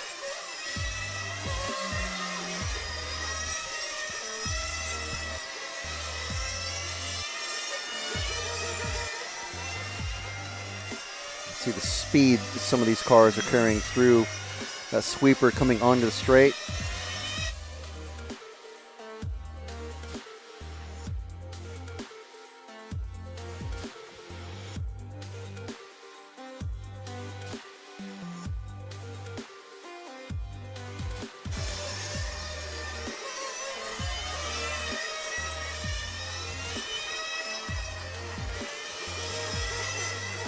So some nitro fiddling, the traditional nitro fiddling that happens after a couple of laps as the engines are warmed up. There's still a couple of races. I'm not sure what brand of car they're running, but we'll get there. Oh, the car 1 is just taking a very extended trip through the grass. That Genius of Daras. Going to take a couple laps for him to burn off that grass. So as far as I know, let's see, we've got a Genius, an X-Ray, a Skepis, an S-Works, and those are the only cars that I know for sure are running in this particular heat. And then the next one, I know we've got in addition to those, we've got a Raptor, a Capricorn, MCD, Senesi, and did I already say Skepis for this one? We'll definitely have a Skepis in the next one. But yes, as the time starts,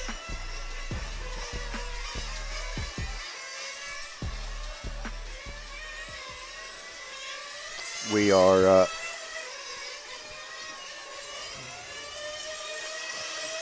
coming back to our moving camera to start catching. Somebody's already run out. Or flamed out. Marshals colliding with each other. So let's see who this is. It's starting to get to the really important times of qualifying here. It's the car 5 that's just been brought in of Luis. At least it's early in the race. Possibly his type hasn't started, but he's going to be losing a lap if he's a mechanic desperately trying to get it going, and it's backing out onto the pit, onto the straight. Kilic currently leading this one with a 19:03 lap time, but very quickly taken over by Issei and Bayer and Pelosi. 19:15 looking pretty quick. 19:03 for Burak, though, if he can back that up. There's Burak. Just coming through the end there. The last of these whitish cars is Burak with that Turkish flag on the roof. Down 19:03. That must be showing the fastest lap time then, because I'd be very surprised if he did a 19:03 and then another 19:03. But he's running second at the minute, trying to get past the number 7 of Tarragoni, and he has done. Down the straight, fairly equal speed. So we heard there from Mikau from Hobbywing about the difficulties of tuning the electronics and, yes, even the motors to the demands of GTE racing. It's equally difficult for the engine tuners and the drivers to dial in things for the GT8, the nitro category. Making 7 minutes is arguably just a bit harder, I would say. I'm sure there's tons and tons of work going on both sides, whether you're running electric or nitro. I think if you're new to the category, I would suggest probably maybe stick to one class and get used to things. If you're coming from electric touring car, just do GTE. If you're coming from nitro anything, do nitro before trying to jump in with both feet and do both classes at the same time, because you need to get used to the particular demands, because it's very different, as we were talking about. It's different from nitro, from electric buggy. It's different from electric touring car. It's different from nitro touring car or 1/8 IC. So we're following Burak Kilic. Normally we see him running a Mugen off-road buggy, whether it's electric or nitro, but here he is, running third at the minute. Again, still his fastest lap of the 1903. Palosha, let's see if we can find, I'll try to find him. Car 3 is the pink car going through the sweeper just at the start of the straight. And next car into the end of the straight through the S's. This is Gabriele Palosci.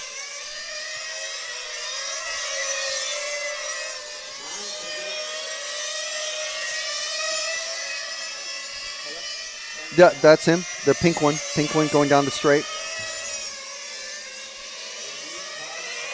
The last of these 4 cars going through the S's and through the infield with the clear wing. There is a white and pink car out there as well. That's just going in the pits though, but that's Delgado.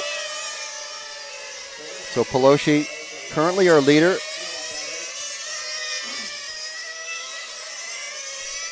Running pretty well, 18.76, their fastest lap time. Battling actually with the car, we'll stick with Palosci for another lap, but he possibly catching Adamize, which is the next car forward.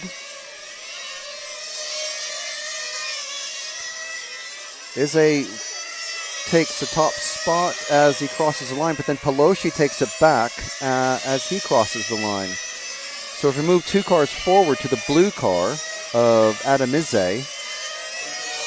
Now we were talking before about Ize running 2 categories.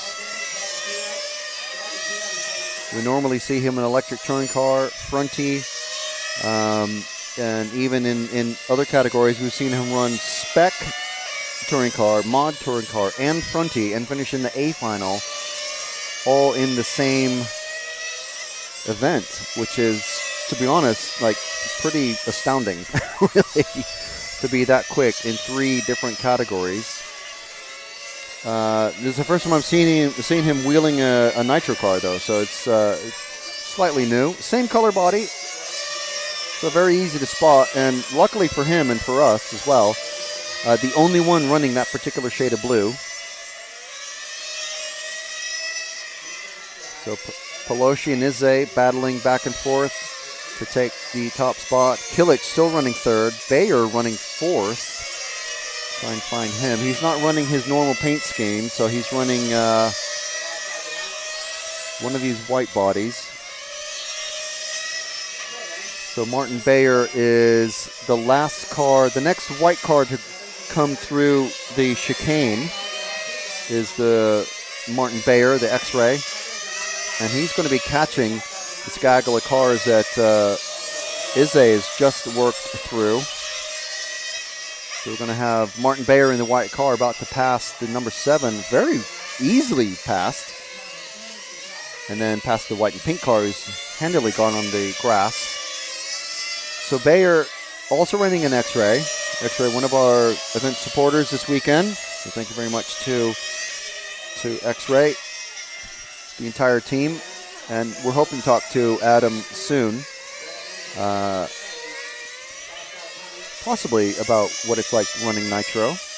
But here we are. We're following Martin. Oh, was that a slowdown? What happened there? He can't be running out of. He's run out of fuel. 30 seconds left, so that is going to be Martin Bayer losing at least a lap there. And I heard a stomp on the rostrum, and he's already walked off. It's massively unfortunate. That is not good. But 10 seconds left now. We're following this pair of cars here, and Izze coming up on another dead car. Izze, is he going to be able to finish? Half throttle, half throttle. Oh, it's running lean. You can hear it. It's starting to cut. And it's cut. It's cut.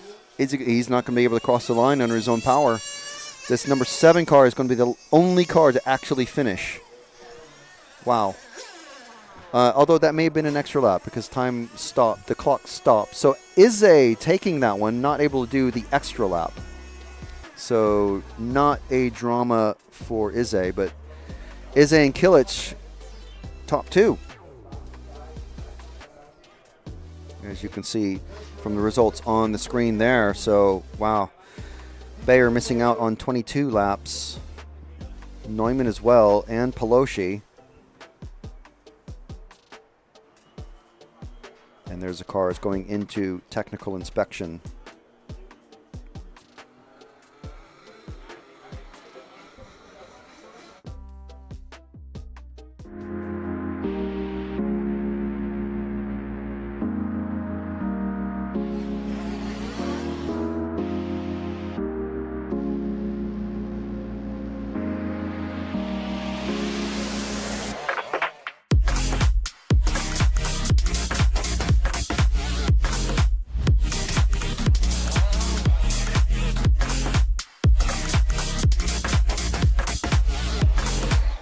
And now we got the mid-green car. Now it's a four-way battle. Poleman is being run back to the pits. Poleman is going to miss the start. Oh no! Hatner's going with Finn. Finn and Hatner right together now. On the last chance, and Finn's on the inside. He's got him.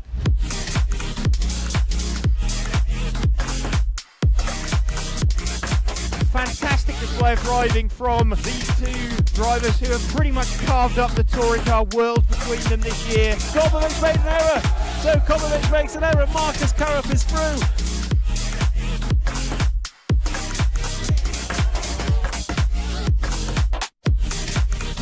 Just to take the most amazing European Championship, that is absolutely unbelievable. Mark Reinhard takes the European Championship. Yeah, had to be a while, man. Waiting for it a long time again. And crossing the finish line for the last time, Dario Balestre is our 2024 European champion. As always, another title. Dario Balestre got to stop and go on the penultimate lap. Still hang on to the lead there and take the win. The four-wheel drive European champion for large scale, Van Helmen. The winner, your European champion, is Juan Carlos Canas. David Ongaro, associated European champion, and didn't he deserve it? Bruno Coelho is your champion. Michael Walowski then comes across the line to win the European Championship.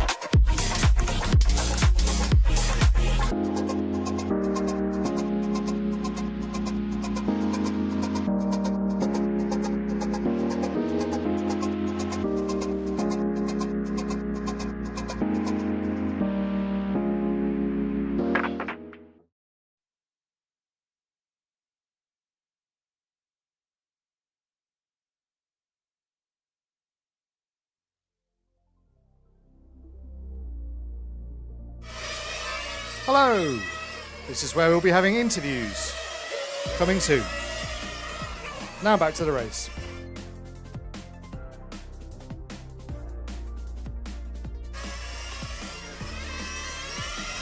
Okay, as you can see, the drivers are out on track.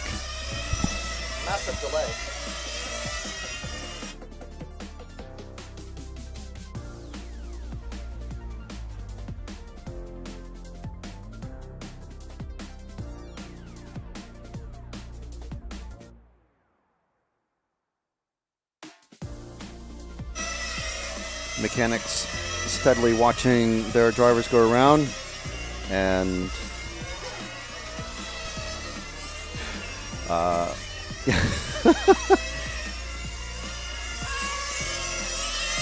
so top heat. Oh, there's another car brand that I've neglected to mention because there's only one driver running it, and that is in the GT8 category, and that is Serpent. So that driver is Andrea Catanzani. Very, very quick racer.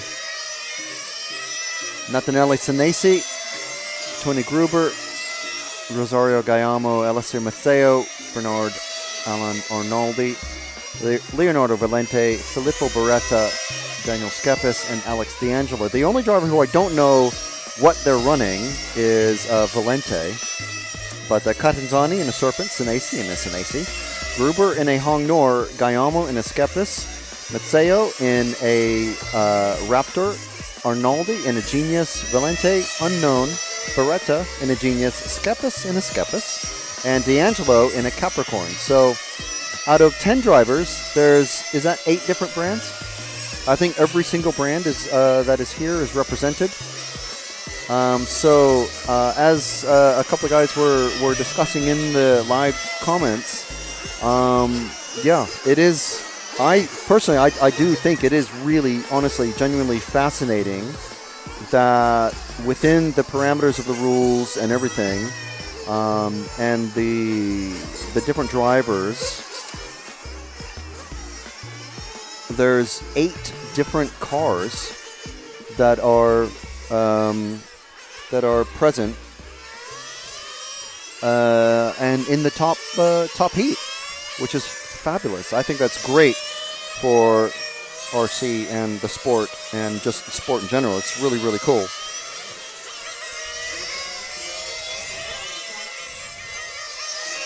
So time has just started. So as they're coming across the finishing loop, and I believe this is Alessio Mazzeo in the Raptor. I think it's car 3. Yes. There is one other orange car with a clear wing, but I can't remember who that is. So we'll definitely follow Alessio around for a lap or so. And then, yeah, directly behind him is Senesi, and then Filippo Beretta, who is, as I mentioned, GT8, the nitro category. Beretta has just passed Senesi, actually. Senesi's had a little bit of trouble in the nitro section. So we'll let Matteo go at the end of this straight and drop back to the blue, yellow, and red car of our overnight TQ man, Filippo Beretta, running the Genius. And as usual at these events, we've got Paolo and Zeno from Genius, an Italian company. They're here, Paolo, cooking breakfast for the Genius racers every morning. And, you know, what better way to fuel the drivers than to have some proper Italian breakfast cooked for you every morning in the pits. That's fabulous. I love it. So who is... As soon as I get a car number on the next orange car behind, Senesi, again, having trouble. Car 5 is the next car behind. And that is... Oh, this is Matteo. Car number 3 that we were following previously was Gruber. Okay, so we were following Gruber before. My apologies. Gruber in the Hong Nor. Almost passed by Beretta, but we're with the Raptor of Alessio Matteo. Did very well in Croatia. Can't quite. I think he had some really horrible luck last year in Sicily at the Euros last year. But if we drop back again to the minty green car of B.A. Arnoldi, there's another Genius. Genius having a good week so far. B.A., who we're following here in the GTE category, is overnight TQ. And then Filippo, who we were following previously, overnight TQ in the nitro section. So pretty good week for the team. And BA catching Matseo at a pretty good rate. And BA, previous world European champion in this category as well, a couple times, I believe. And who's this behind in the white and orange is number 9. This is Daniel Shepis, or Skepis. One of our, again, his father, one of our event supporters this weekend.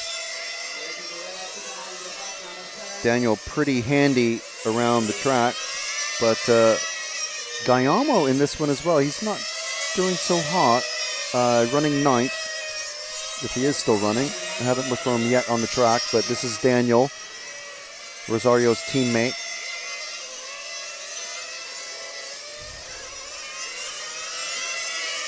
And if we drop back one more car to the almost Ongaro-esque, well, old school Ongaro-esque car colors. This is Alex D'Angelo running the Capricorn. So we're trying to get all the brands represented out on track and all the drivers for the fans back at, well, mostly in Italy, to be, let's be fair. Alex, a very quick racer, also running many of these guys like Matteo and Arnaldi, also running in large-scale touring car. There's quite a massive gap to the next car behind, which is our brightest yellow car about to come through the chicane in the middle is Andrea Catanzani in the Serpent. So again, this is the lone Serpent car.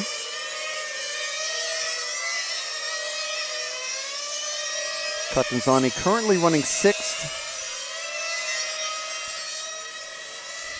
And he's got overnight TQ of Filippo behind him. So he's about to be passed on track, I believe. Let's see who else is out there that we haven't covered. I think that's the car 7 of Valente, who's a couple cars behind. So we've got 1:45 left in this one. Current leader is Filippo. And then D'Angelo, who doesn't look quick, but I think that's only because he's pretty much running by himself. He's just able to time trial it and just be by himself, no one around him behind him. So if we drop back one car and we follow the current leader again, this is Filippo Beretta, again running the Genius. Their leader in this heat. Arnaldi running 2nd. Then we have Skepis, D'Angelo, Matteo. That's our top 5. So Filippo and Arnaldi double teaming it with the Genius domination overnight. We'll see how it ends up after this round. So 1 minute left.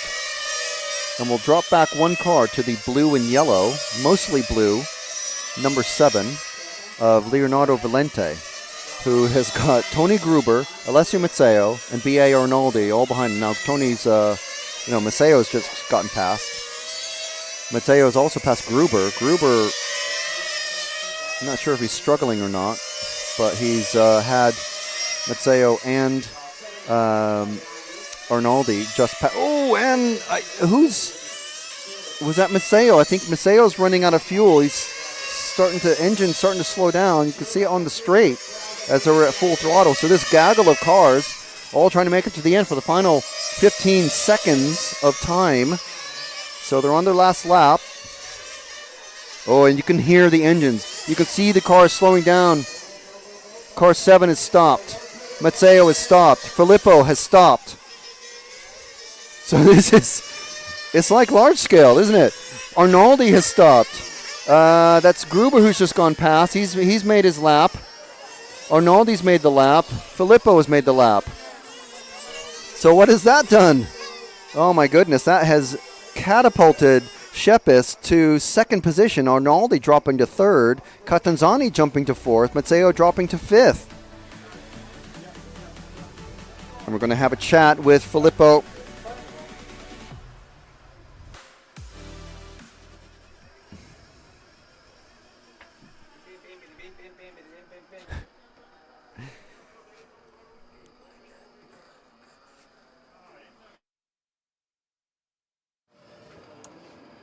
Well, congratulations. You must be happy. Grazie mille. Parlo in italiano? Va bene? grazie mille. Questa è stata un po' più complicata perché ha calato un po' il motore verso la fine, però ci ha permesso di concludere come ieri, 7-0-0 e 3 manche vinte, quindi direi che va bene. Fuel is a problem. People run out of fuel. The problem is the fuel, sì, yes. Because, But you manage okay. Sì, è veramente difficile perché bisogna dosare molto, dare poco sterzo e il motore va su di temperatura molto, però ce l'abbiamo fatta. Thank you very much. Grazie a voi, grazie mille.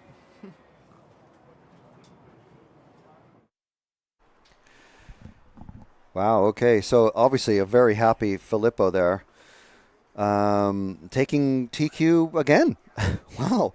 So from a very basic translation there, he's saying it was very difficult there with the cars and the fuel and having to go slow and being very wise about how quickly they can go. As we saw there, that very last lap, at least 3 of the drivers dropping 2 to 3 spots.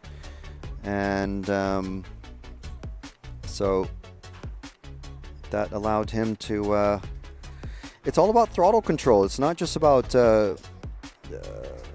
tire tactic. There's so much that you have to do when you're at the sharp end of racing.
Rosario is your European champion. Fantastic stuff.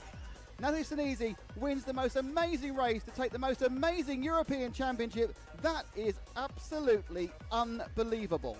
It's like a real now. It's like a real.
I love RCTV News.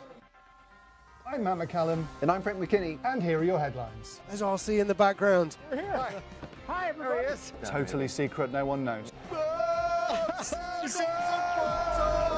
You got any thoughts on it? No, don't have a clue what you're talking about. That leads us nicely to the 12th Euros. And this week's hot topic. This is a hot topic. Okay, these are rookie numbers. These are rookie numbers. Right Right where now. we're sitting now is where that crash happened. We did what you expect of us. We tried to stir up some drama. Another good one. Yeah.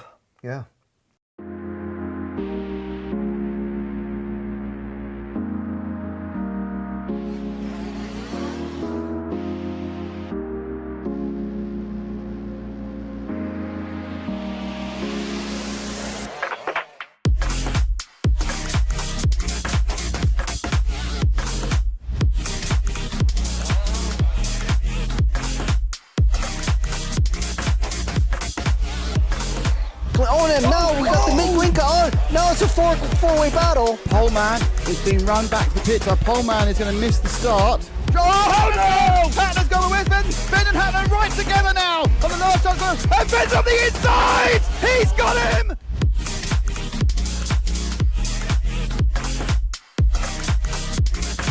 Fantastic display of driving from these two drivers who have pretty much carved up the touring car world between them this year. Hobbywing made an error, so Commentator makes an error. Marcus Carruth is through.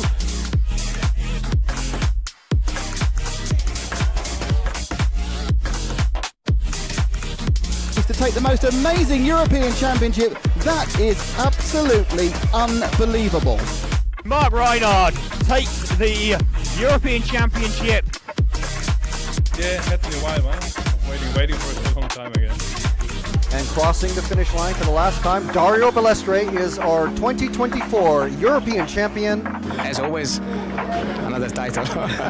Dario Balestre got to stop and go in the penultimate lap. Still hang on to the lead there and take the win. The four-wheel drive European champion for large scale, Van Helmen. And the winner, your European champion, is Juan Carlos Canas. Davide Ongaro, associated European champion, and didn't he deserve it? Bruno Coelho is your champion. Michael Walowski then comes across the line to win the European Championship.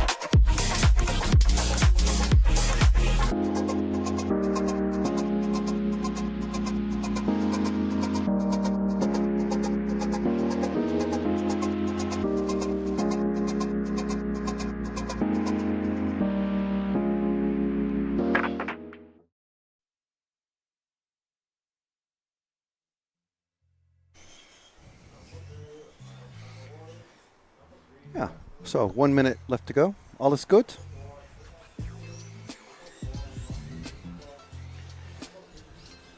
Next round, round 4. Already on track.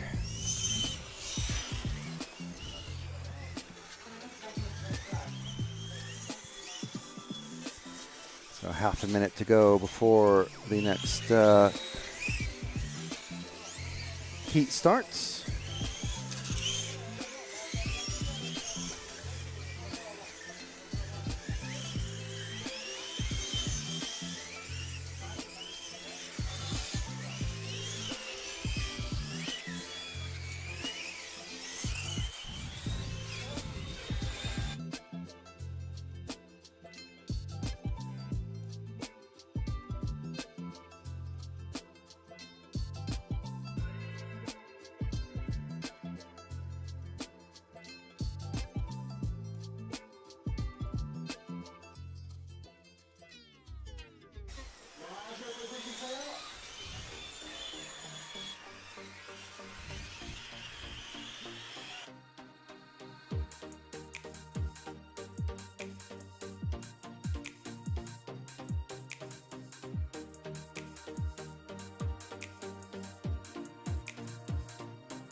Sorry. Okay, just had to give my PIN number out. So it goes. 6.5 minutes left in round 4, heat 1 of GTE. See what Matt has picked up. I think that's the car 2 of Alexander Earl.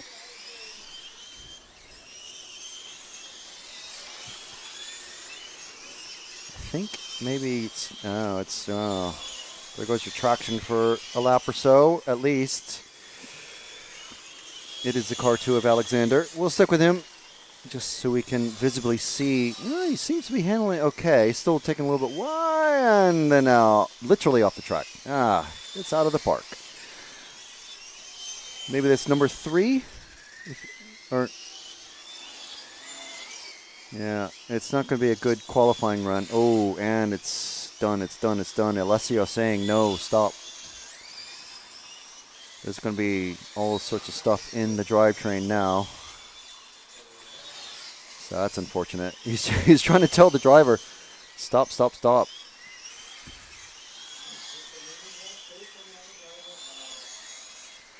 Yeah, Marshall, yeah.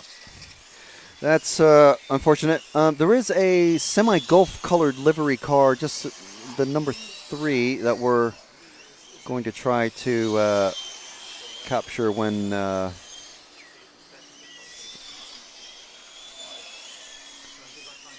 we're able to get back to a moving camera. So just sorting out, reconfiguring some stuff behind the scenes as usual. Trying to get another interview going for your viewing and informational pleasure. That's what we do. Oh, you know what we can do is check the chat and see how things are going. Do apologize for the lack of moving camera, but small team here, so we're trying to get to you, give you all of this stuff.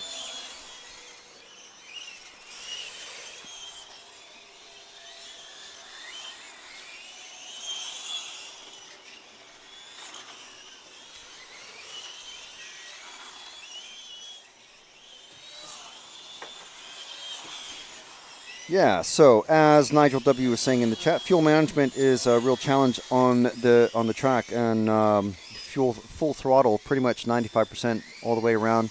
I did have a very quick chat with Alessio, who is one of those drivers who was basically caught out. He agreed with my guess that he was just basically just too aggressive on the throttle, and lost out on a lap at the end of the of his qualifying run. So, you know, the driver's not complaining about the rules or the engine requirements. Basically agreeing that, you know, it's down to them to control the throttle.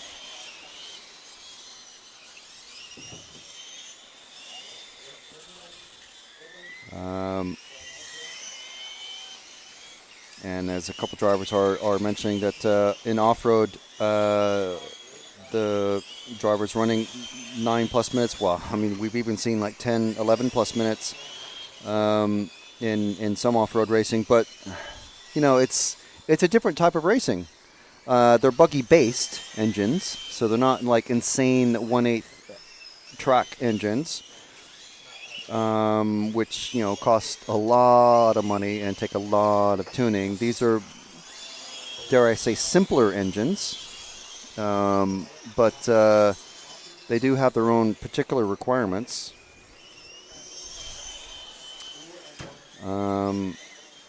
Yeah, and Gilles in the chat saying BA is 2 times GT8 Nitro Euro champ in Lestalo and Zagreb. So that's, yeah, Zagreb is where I was able to be on site for that. That was good. Good win for him. And Alessio's, that's the same Euros that Alessio won the GTE. Mad City MCFC from Manchester, I'm assuming. It just came across this channel and sub. Oh, we have a guest. So I'll get back to you, Manchester. Okay, Just a moment. Mr. Ize has joined us. How about that? You'll be able to see yourself on the screen, so fix your hair and everything.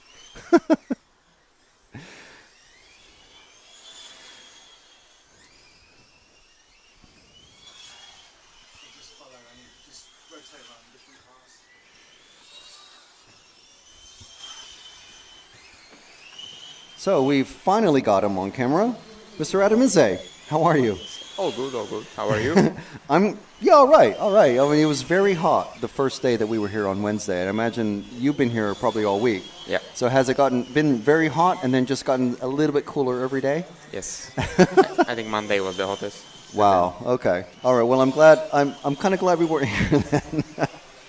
But so yeah, this is the first time that we've seen you in the familiar blue of Adam Ize, running nitro. Is that completely new for you? Yeah. Wow. Okay.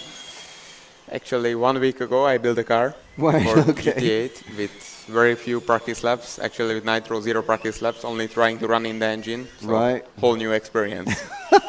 Is that literally your first time ever running nitro? No, like maybe 6 to 8 years ago, I tried the nitro buggy and ran in Hungary, but only locally. Okay. But this is completely different story. Yes.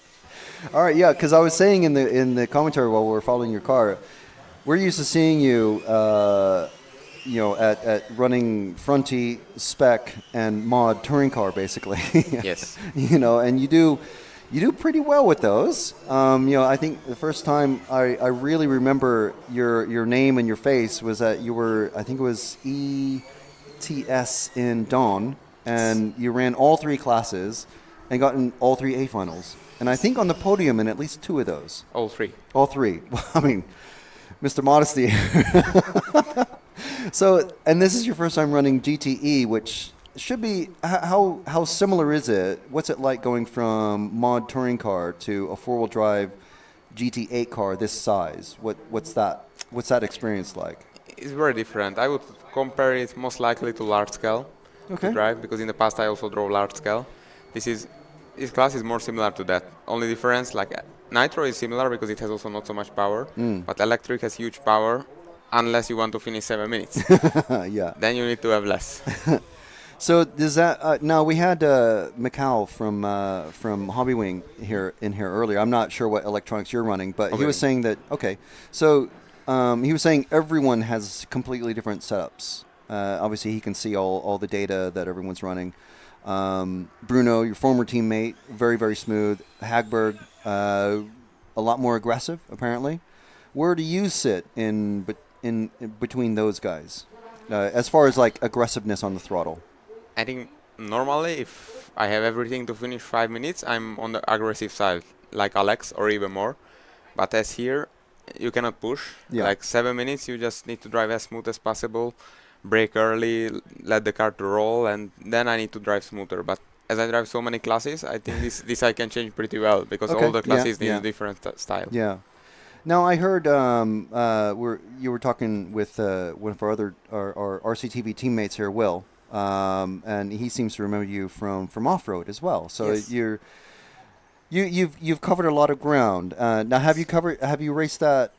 No, I haven't seen you at EOS or the Euros or anything like that at the sharp end of the off-road field, but is that where you raced previously, or was that just like for fun? Or no, I stopped with off-road around 5 years ago, and my best result was I think 4th or 5th on EOS. I made a couple of mains, but not fighting for the win. Okay, there. Yeah. But at that time I was also younger and less experienced. But since then, you pretty much would you say that you've become an on-road specialist since then? Yes, since then, since 5 years, I never drove off-road car anymore. All right, and your teammate Martin Bayer, he's similarly, I believe he's a former 4-wheel drive Euro champion, and I know we've seen him win large-scale touring car before. Yes. And now he's kind of moved over into the design side of things. But what's it like? Are you able to take his experience and his design decisions and information into account in your setups? Yes, for sure. I mean, he was helping me with building the cars and getting ready for this race in a limited amount of time. and I also have my friends here helping me. One of my friends is a nitro specialist in Hungary, so helps me with the nitro. My other friend, we always go together to 10 scale on-road races, so he helps me with the electric, because to run 2 classes here is super busy. Yes. And you need you need to work a lot on the cars because they have a huge wear, so it's long days. Yeah. Now, so we talked about going from mod touring car to GTA. What's it like going from electric GTA to nitro GT8? These 2 classes I would compare like stock and mod in a touring car. Okay. Because they, like the nitro, you need to drive around the corners. You cannot lose the rear because then you lose the corner speed. You had more fuel consumption, so they have less power, exactly like the stock cars in touring cars. So these 2 classes are very similar, like stock and mod in touring. That's a really interesting insight. So, and you're also having to mind the fuel consumption, like is a really big concern, as we just saw in that top heat. Yes. With many drivers kind of just falling away, like from out of the top 5, out of the top 3. How have you been adjusting? Your driving style and your expectation. Obviously, you've got pit communications as well in GTA and GTE here, where you don't have that in touring car. Like for just any touring car category, you don't have direct commentary to a spotter or someone listening out to how lean your car is running down the straight. So what's that like? It's very different. Like when you have in electric, you are all alone driving for 5 minutes, and here you drive longer. You don't hear anything because you have the headset on, but you have 2 guys, 1 or 2 guys who is talking to you, and this is a very different feeling during the run. Like it's like a whole teamwork to run a nitro car. And about the fuel consumption is very critical. I think there are some top guys who can go at a faster speed and finish still 7 minutes, but we already saw many guys during this week. If you push, you can run out at 4:30, and it's still 2.5 to go. Wow! So it's critical on this track, especially. So, what kind of information, just for someone who's maybe new to watching GTA, or having the ability to talk to someone down in the pits and hearing and seeing the cars go around, as well as yourself, what sort of information are you getting from your mechanic and your spotter or whatever? Basically, he's telling me, like, for sure, at the beginning on the warm-up, he confirms the engine, and if I need to push or it can be safe for 7 minutes, and then he's just telling me how many minutes to go, if the track is clear, so I can focus on the car, and how is the positions, and basically that's all. Like, how is the pace for the run. Okay, and in the finals, what are you I would imagine that I would want to know, okay, that car behind me, do I need to worry about them? The car ahead of me, am I fighting them for position or am I lapping them? That sort of thing. Is that what you're... I imagine that you haven't discussed it maybe yet, but is that what you're thinking is the information you're going to be getting? Yes, I think so. Because also in qualifying, like maybe there is a faster car who is coming close to you. Yeah. And you let him go, but he runs out of fuel 2 laps before the end. So you never really know where are you. Maybe you are 6, but you can still win because... It's so many things happening, in the 7 minutes, and I guess it will be even more in the 20 semi-final and the 45 minutes main. Yeah, and so where would you like to finish at the end of this event in electric and nitro? Where would you see your success? Well, I had no expectations coming to this event. Obviously, I was more confident with electric because I'm more used to work on the electronics. So I would be happy with the top 3 finish in electric and to make the main in nitro, because for sure my longest run until now was 30 minutes with large scale, like around 5 years ago. Yeah. So to make into the 45 is a whole new story. Yeah. All right. Well, I hope your mechanic is ready to coach you about. Okay, just don't go too fast. You have to do 7 minutes first stop, and then the rest of the stops we'll figure out. Yes. Something like that, I imagine. Yes. Already in qualifying, he told me, no, don't push. You will run out of fuel. I said, don't worry. If we finish before, we'll finish now.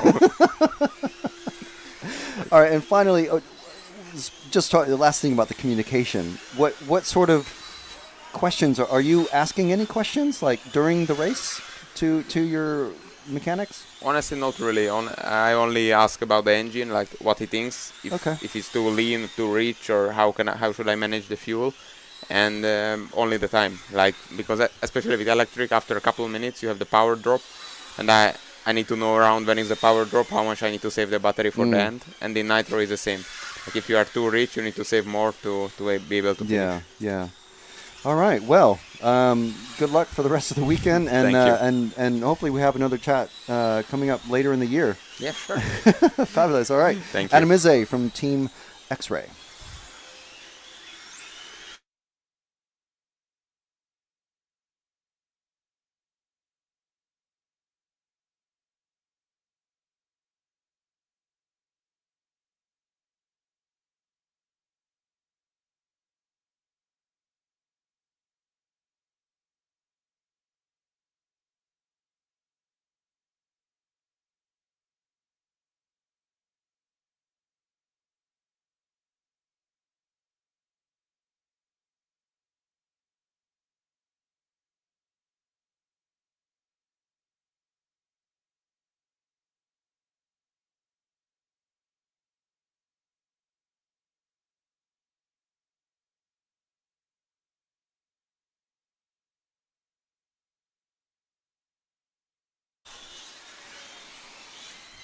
Okay, so yes, we're another reposition.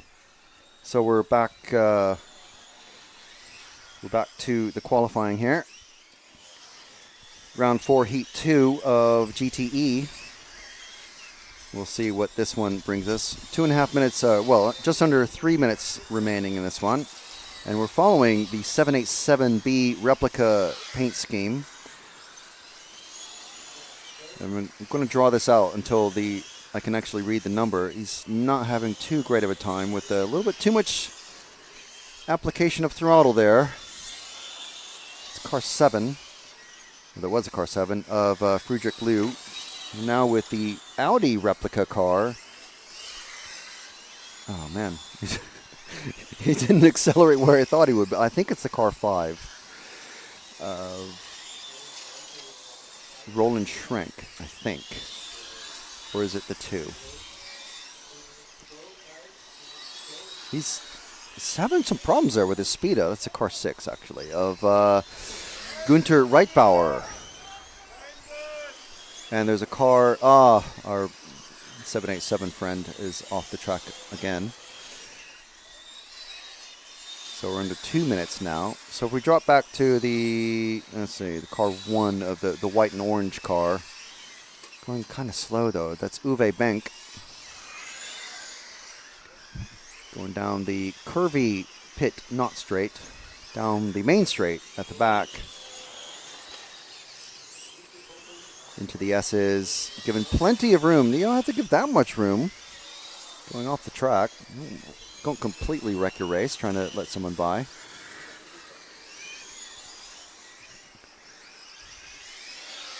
Are they able to keep it on the track? I'm not sure that Uwe is able to actually even hit top speed like properly until the very end of the track. The fastest driver is able to do about 95% on throttle here. It's a fairly big track for GT8. And coming up on that, and then off the track again, unfortunately. So 40 seconds left. We've got Alberghino, Schrenk, Tobias Bayer, Kachura, Tower, Benck, Reitbauer, and Liu.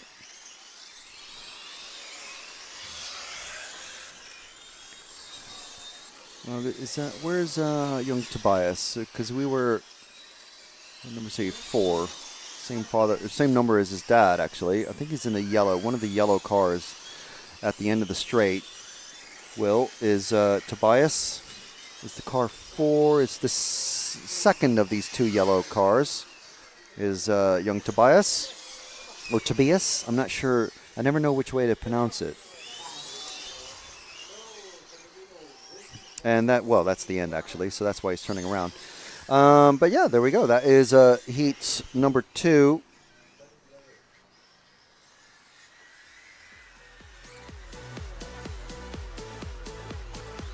And you can see there the tire box is already put into the Parc Fermé.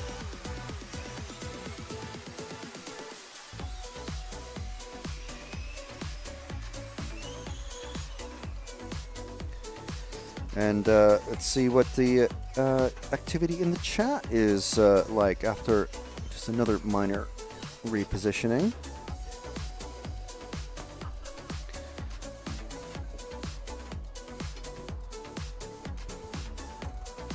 I think we need more equipment and more bodies in here and a smaller room. just really make it challenging. Okay.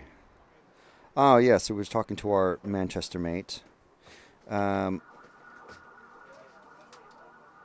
Which carb vent do GT8 run, I wonder? John, I have no clue. Sorry.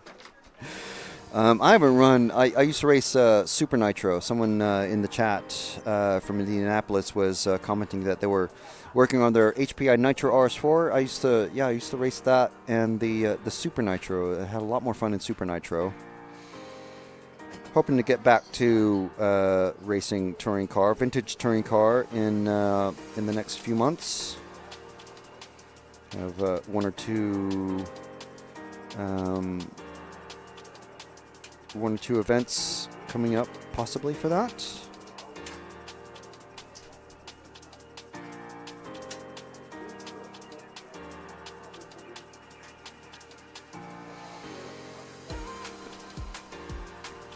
All right, so earlier today we had viewers joining us from Canberra, Australia, Indianapolis, Tacoma, Washington,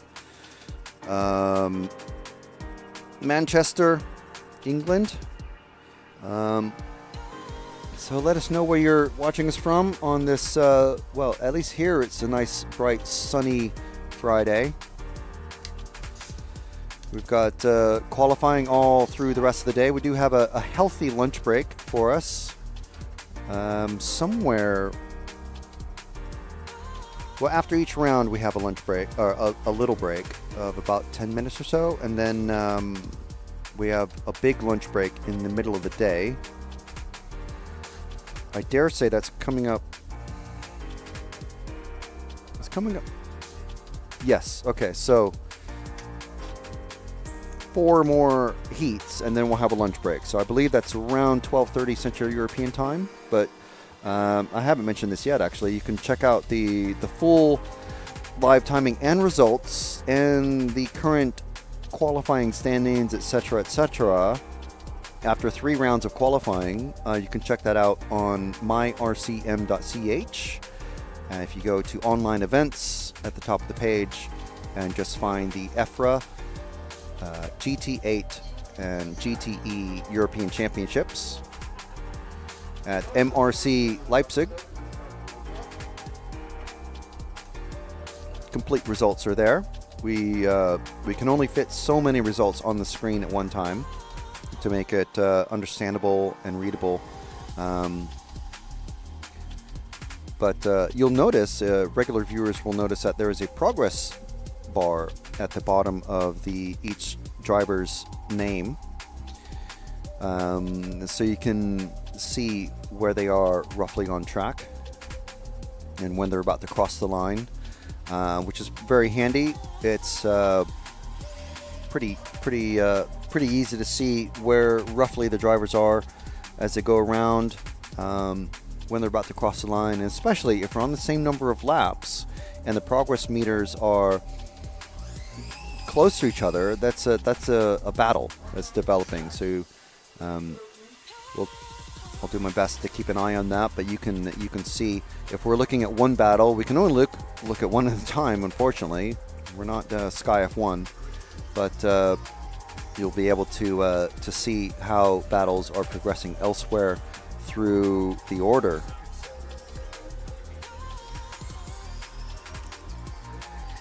So the cars have been released on track, but just for the warm-up laps, they got the tires going.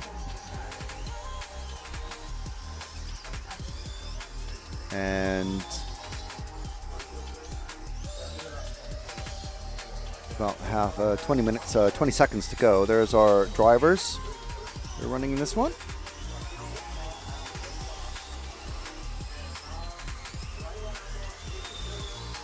So we do want to thank our sponsors, our very generous sponsors for helping us bring this coverage to you live and free all weekend long. We have Senesi Motorsport is our title sponsor. Natanelli Senesi out there in GTE and GT8. And also thank you to X-Ray, Skeffus Model, Elserum, Energy Fuels, Hobbywing, Gmar, and Corsatec. So here we are. We've got Will on the moving camera. And he has picked up the car number 7, I believe. That very bright number 7. Also running in GT8, I believe, because it's a very familiar paint scheme to me now. This is Gerhard Renner, though, in the 7, in that bright yellow, and the dark bits are green. Ooh, a little bit of a bump there. The number 1 car trying to get past, and then Gerhard gets on the grass. So we'll stick with the number 1. That's Carlo Benck. Just across the line to go into 4th position. So Carlo working themselves up the order through the chicane, around the infield hairpin, and around the last corner. That's the finish line right there. There's the starting grid. And that big power sweeper coming onto the main straight, down into the hairpin, and then, off the track going into the S's. That's going to cost some traction. It's going to be some time to work the tires to get the grass and the dirt, burn them off the tires there. Gerhard Pfeiffer in the lead with Christian Stoltz now taking it over. Johann Strasser, is that George Sandhofer taking over 4th position. So if we drop back a car to the red car, I don't think we followed the red car yet. I think that's number 4. We'll see when he comes through the chicane. Yes, that's number 4. My eyes are not betraying me. Tomislav Benck.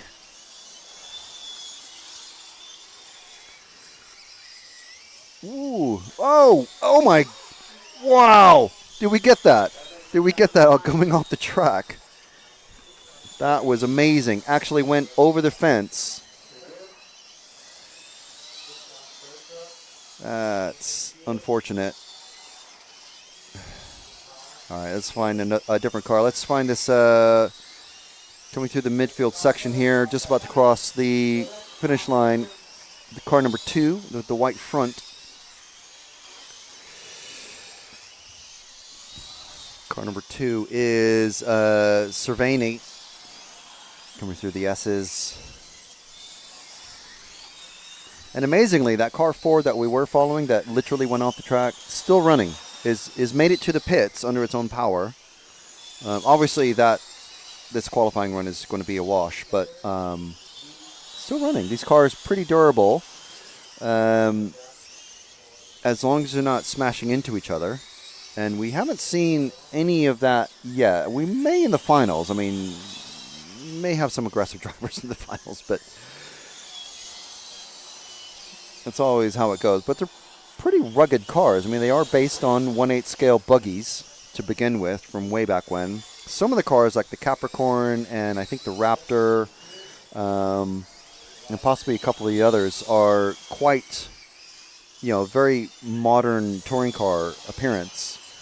But most of them still based pretty much on 1/8 buggy suspension size and durability, sort of like, pivot balls and stuff like that. But so good to see that the cars are quite durable enough to basically fly over the fence and out of the park. Okay, so the next car we'd like to follow is this bright orange car about to come. Next car now about to cross the finish line. This bright orange car coming down the straight is the car, I want to say 5? Yes, of Gerhard Pfeiffer. Orange, a bit of white, a tiny splash of white, orange and gray basically.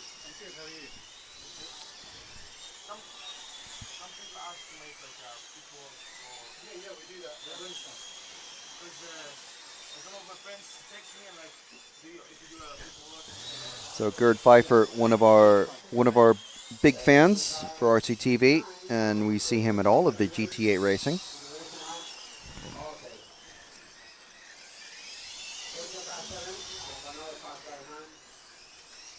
And is actually leading, so he's doing pretty solid. I wonder if the car behind him is the second place car of Christian. It isn't, but Christian is the car 6. I'll look for car 6 out there as we're sticking with Gerd for a bit. So Christian is the red car about to come down the pit straight now, just underneath us. There we go. That's Christian Stoltz running second. Gerd pretty steady in top spot. So not a lot of movement in the overall timing. Christian making kind of a big mistake there, losing a couple seconds coming out of the chicane in the middle. Being followed closely by Jiri Pfeiffer. No relation to Gerd. I have confirmed with Gerd himself.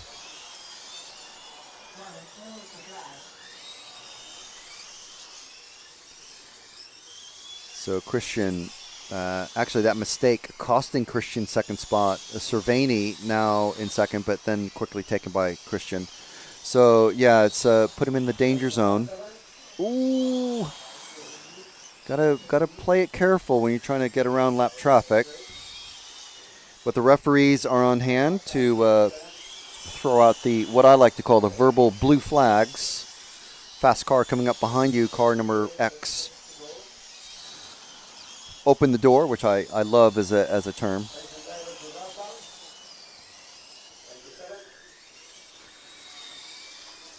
Oh, and the car 9 ending up on the grass.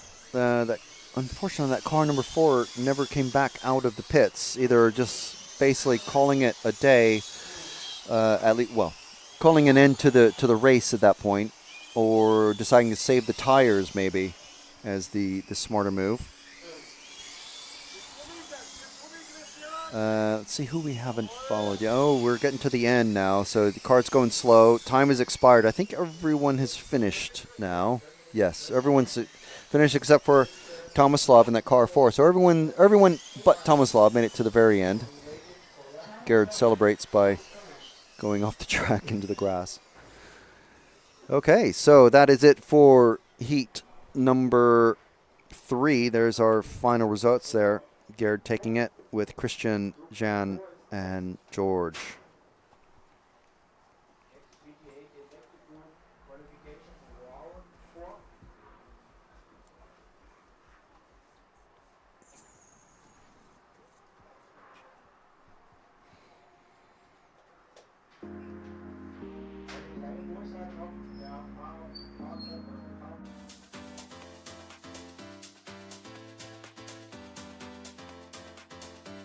Makes an error. Marcus Karup is through. No, it's a four-way battle. And Ben's on the inside. He's got him. I love RCTV News. As I'll see in the background. We're here. Hi, everybody. This is mine. Okay, fantastic. Yeah. So we are here at ETS round number 3 of season 17. Davide Ongaro, associated European champion, and didn't he deserve it? Bruno Coelho is your champion. Today, mamma mia, super happy. It's like a real now. It's like a real.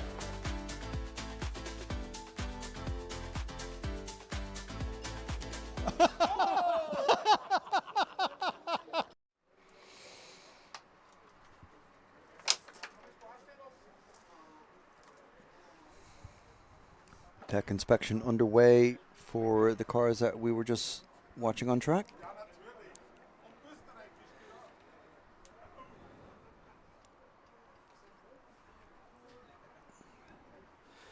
So as a reminder, after the GTE qualifying in this round, we will be having a lunch break.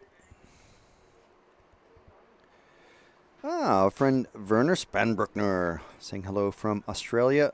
Austria. Jeez. Yeah, Lutok, that is a crash. And Ivan Zinko saying Bank is flying. Yeah. It's unfortunate. I mean, it's a spectacular crash, but we don't want to focus on it too much. So, Nigel W. joining us from North Germany. So why are you here? Well, I mean, we're pretty close to you, aren't we? Leipzig? I mean, I know it's, probably a couple hundred kilometers from everywhere, but yeah, we're not too far from North Germany. There's our next group of drivers out on the driver's stand, so we'll let everyone enjoy the collection of tie wraps and scaffolding poles.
Okay, so I think we're less than a minute to the start of the next heat. They've released the cars from the pit lane to get their warm-up laps, if they wish. Don't have to, but they can. There's only one car out. 30 seconds now.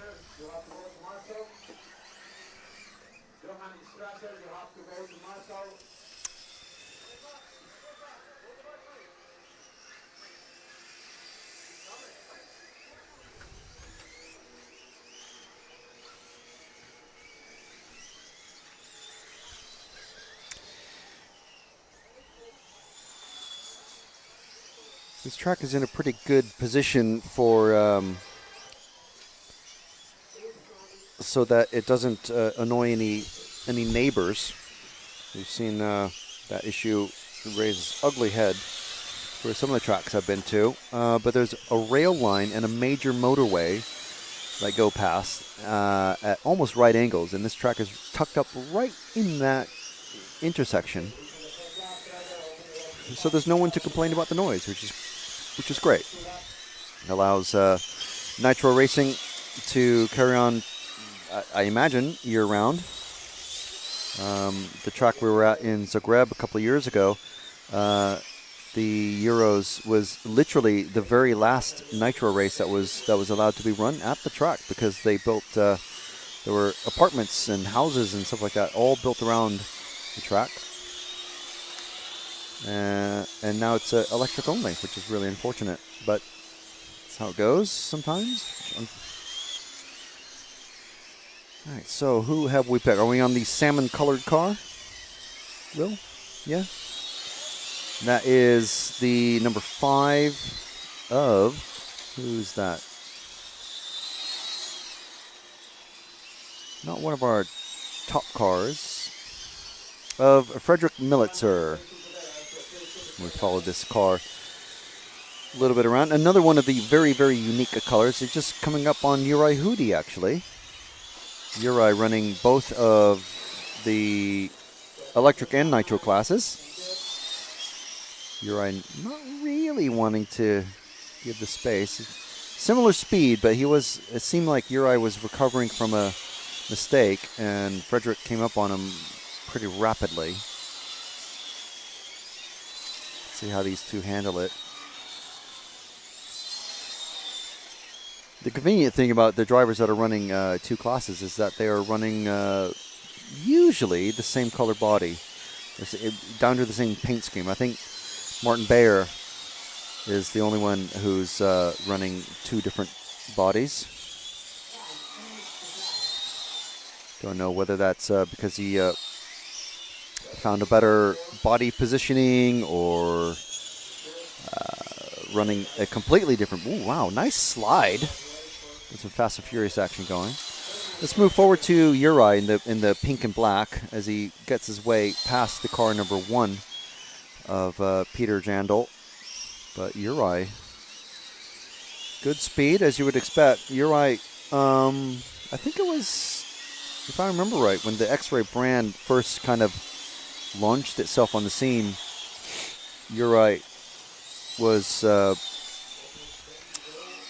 lot of photos of him racing in the 70s with a hand-built 1/8 scale on-road car. So if you imagine designing and building your own on-road car in the era of the RC 500 and the RC 250, way back in the day. That's what Uri was doing, literally behind the Iron Curtain. So he's got Jandl really wanting to get past there. Uri making it somewhat easy, but something, I don't know what happened there. One of them slowed and the other didn't. Coming out of that.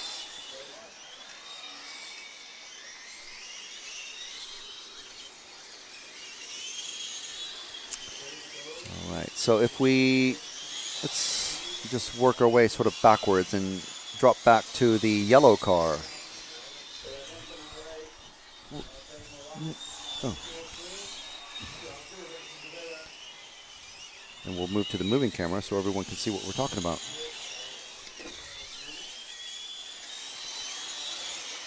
So this is car number 1 of Peter Jandl, catching Uri.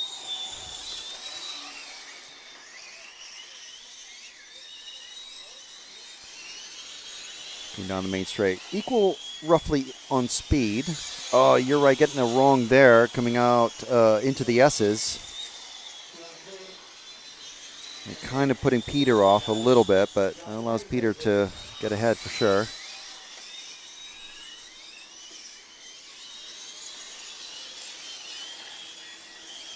So there's a 4th round of qualifying, another one to come after this one.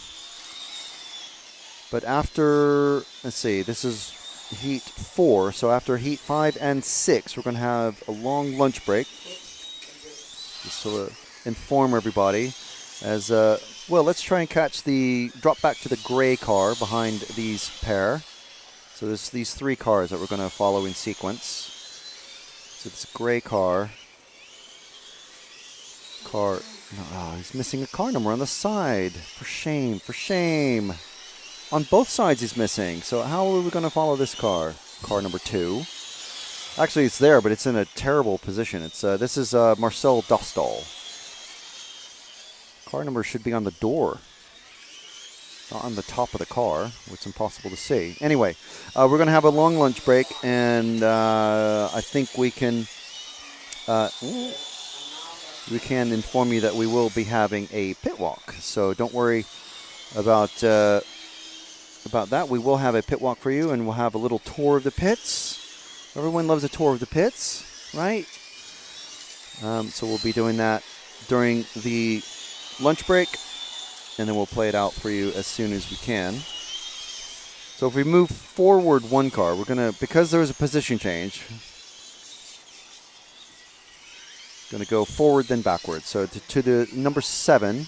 At the moment, it's teal, or no, this the pink and minty green car, number 7. Well, sorry.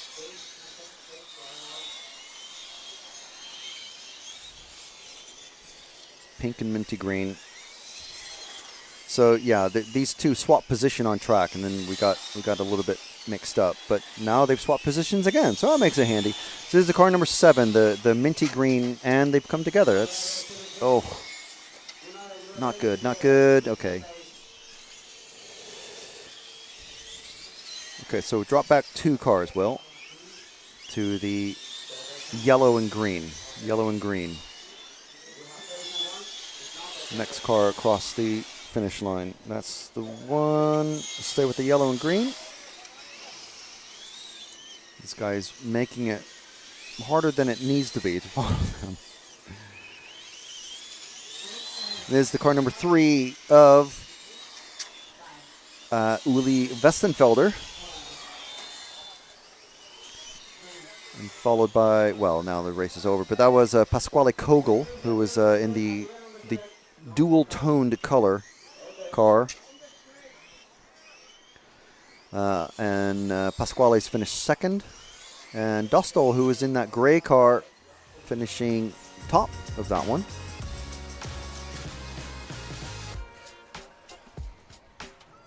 And those finishing results will come up on the screen.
The steak and chips.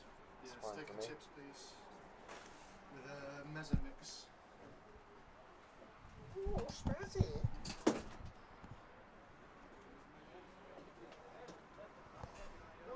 Spicy pillows.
Rosario is your European champion. Fantastic stuff.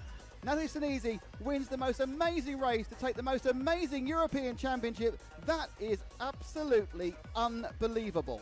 It's like a real now. It's like a real.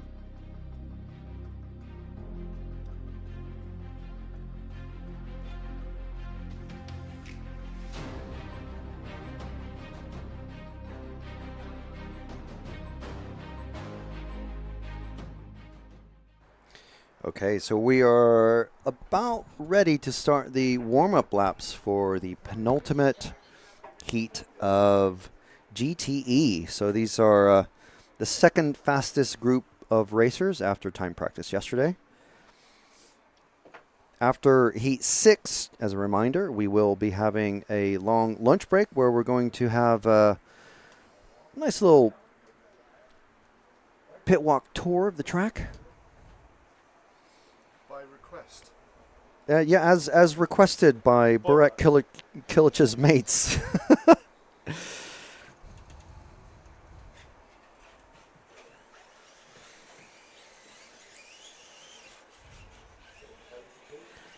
So we've got an MCD, an S-Works, Genius.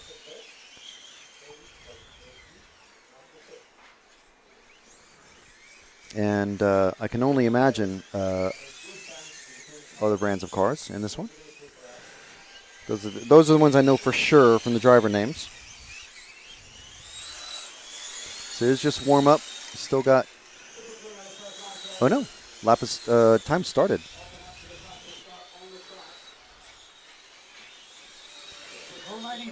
Apologize for that. So there's our drivers and the referees. There's Jorn Neumann. And obviously all the other drivers. So it's let's see who we pick up first.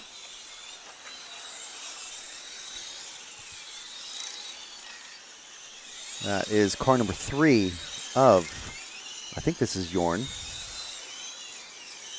Because 8 is, yes, this is Jorn. So 8 in this one is Sven. Of course, the numbers will all change once the qualifiers, or once the qualifying is finished. But for the moment, at least we know that in this race, the white car 3 is Jorn Neumann running the S-Works. And as I mentioned every time we show Jorn, he is our World Cup champion from a couple of years ago in Australia. It was just a World Cup event because I believe it was either an invitational event or there just weren't enough. It was the first year they ran it. It was the first year they ran it. So it has to be a World Cup. So it has to be a World Cup. Same every time. It's the same every time. Jorn coming up on the car 0. Nick, Zdenek Nick. And, well, very rapidly past him. Lots and lots of challenges with the electric class here. Even making the making 7 minutes quite challenging. Where's who's car 1 of Doris has made a mistake. So let's move forward 1 car to Doris, running the Genius chassis. The top qualifier in this category so far. Wow, nice slide there from Doris. Top qualifier is B.A. Arnoldi from France running the Genius. Genius kind of, wow, okay. Very good front grip, not so much rear grip. Ooh, whoa, okay. Jorn luckily making his way past Doris. I don't know what setup change. Wow, motor. Both of them very, very on the nose. But Doris not having a good time in this one. I think he had a couple of good runs previously. Drop back a car. Let's leave Doris to his agony. That is not pleasant to. I mean, it is amazing to watch, but that is terrible to drive. So we're with Pietro Lucifora. Not sure what car Pietro is running. If you know in the chat, do let us know. But this is the car number 6, our current leader of this heat. Speaking of heat, the track, as we've been reliably informed by racers who've been here all week long, the heat has come down quite a lot since the start of the race, start of the week. We arrived on Wednesday, and it was quite hot. And a car just launched itself ahead of Pietro, making lots of space for him. So plenty of space now. And who's that behind him? This is the 8 of Sven Rodewald. So if we drop back to the MCD, the next white car behind, that's Sven Rodewald there. Sven, not usually an electric racer.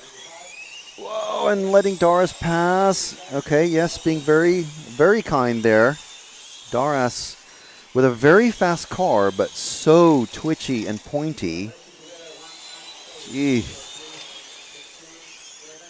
So Sven doing the smart thing and just saying, all right, you go ahead, man. You're fast. And he is motoring along. So Sven running the MCD, a relatively new chassis. Of course, Dario Vaselli is going to be in the next heat. So this orange and white car will follow him as he passes. That is the 4 of Tom Hake. I'm not sure. I'm going to have to find out how to pronounce his name because we do see him at various events. But Tom looking planted with that car. That car looks good. And I dare say he's easily catching. Yep. Jeez. As Doris doing the Fast and Furious drift around the outside of the sweeper, Tom just going, okay, I'm going to follow the normal racing line.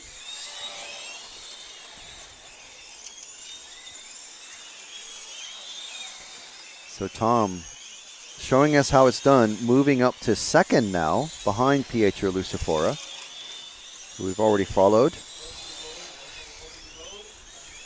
Who else is there to capture?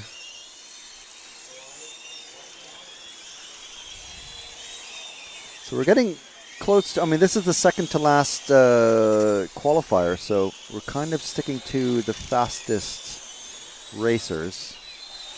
Jorn has just leapt to the top, sharing it with Lucifora as he crosses the line. And then Hawk getting ahead of Jorn. So Jorn is up there threatening. Jorn knows his way around a GTE car. He's the white car going down the straight now, behind the blue. So the next car going through the sweeper, the chicane.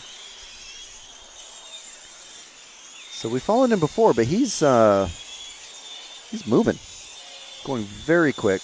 Normally, of course, we see him in electric off-road and 8th off-road. Multiple European champion back in his prime. And I dare say on any given weekend, he's going to certainly be a threat. Last lap for everybody now. As we're under 20 seconds remaining in this run, let's see how Jorn finishes up. Pietro, Hawk, and Neumann, current top 3. Let's see where Jorn finishes this lap. Jumps to the top again. His fastest lap, 18:30, compared to Pietro's 18.4, and an 18:30 for Puker. Tom Hawk, 18.4. So, oops. Well, time has expired, so everyone is finished. Everyone made it, importantly. However, actually, no, Jorn only finishing on 22 laps. No, 23, but a very slow 23. So finishing 4th. So yeah, battery issues maybe for Neumann. Fastest group coming out next.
Dobovic makes an error. Marcus Karup is through. No, it's a four-way battle. And Finn's on the inside! He's got him! I love RCTV News. As I'll see in the background. We're here. Hi, everybody.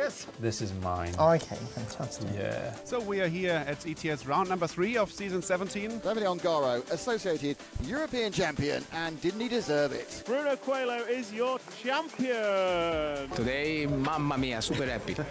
It's like a real now. It's like a real.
All right, so these drivers taking a very long time to actually start their warm-up laps. Obviously, saving the energy for from the batteries. Definitely making sure that they don't dump. Ooh, someone's crashed at the end of the straight. Who's that? Who's that? Oh, and a battery hanging out.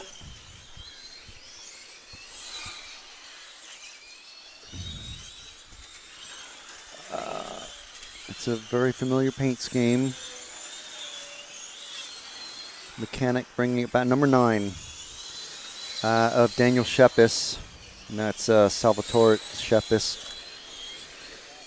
So luckily the battery hasn't exploded and it seems to be all in one piece. But yeah, it's not a good start. It was, no, the clock has started. 6:40 left to go this one. So that's this qualifying gone for him. So let's see who we are with now. The white and yellow is at the number 1 of Gayamo, our defending champion.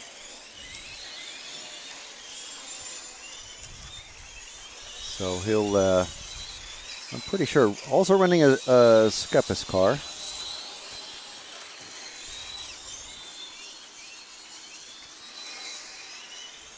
Neat and tidy, I must say.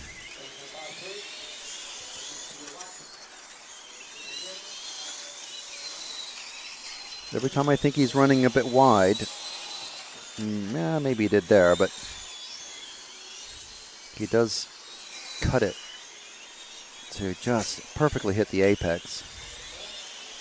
Less than a car's width between the inside tires and the white line. Very good lines from Guyama. Let's drop back one car to Senesi. There he is on track. That is our title sponsor, Natanelli Senesi of Senesi Motorsport. But whoa! No! No! That is not a good lap. But let's see if he can hold off Izze and Alessio and Dario, who are all the next cars behind him. And I think it's also Bayer in the white car. So it's been a lap since that accident. Let's drop back to the two cars behind because that is Mazzeo and Izze. Former European champion in this in this category, from a couple years ago is Alessio Mazzeo in that orange car. Senesi making up the speed there to get the grass off his tires, and Mazzeo wanting to get past Senesi now.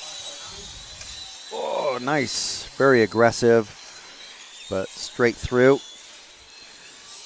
So we've already followed Mazzeo. So if we drop back two cars to the number 6 blue of Adam Izze, who we spoke with earlier.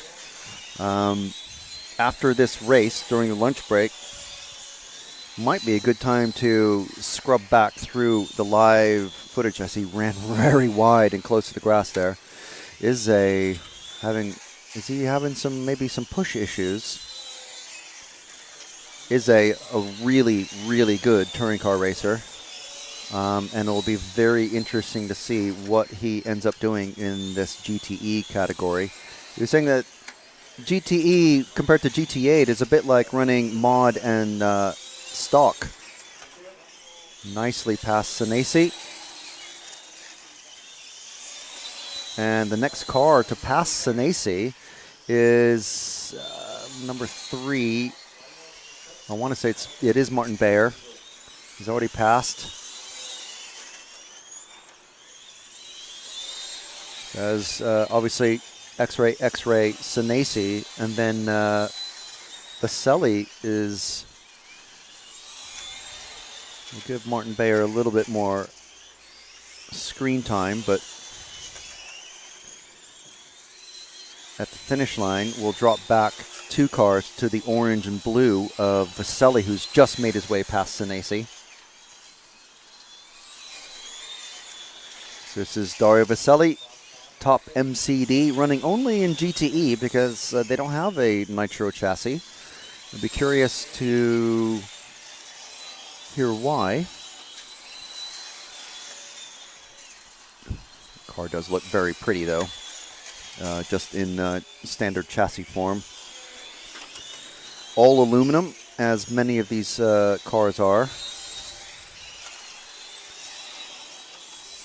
Vaselli running his traditional paint scheme, the bright orange and the dark blue with the checker Croatian crest. Who haven't we followed? So, okay, so if we drop back 2 cars, we'll come to the 0 car of Alex D'Angelo. We'll follow him for a little bit, and we'll finish with our overnight TQ. So Alex running the Capricorn. Interestingly, there's no Catanzani running GTE, so he's only running in Nitro, and he's the only Serpent driver here. So in this particular race, we've got a Raptor actually leading with Mazzeo, and Skepis with Guyamo, and then we have an X-Ray, MCD, Capricorn, and a pair of Genius. So if we drop back a car, drop back 2 cars to the orange, blue, yellow, and red of Filippo Berio. That's him. Not Filippo Berio, what am I saying? Filippo Berretti. And the number 5 is our overnight TQ. He's not going to be TQ this time around, though. It's either going to be Matteo or Guillermo. Is the overnight TQ in nitro? Yes, okay, sorry. Yeah, overnight TQ in nitro. The overnight TQ in this category is Arnaldi, who is not even on track. So, curious what happened there. Matteo is dumped.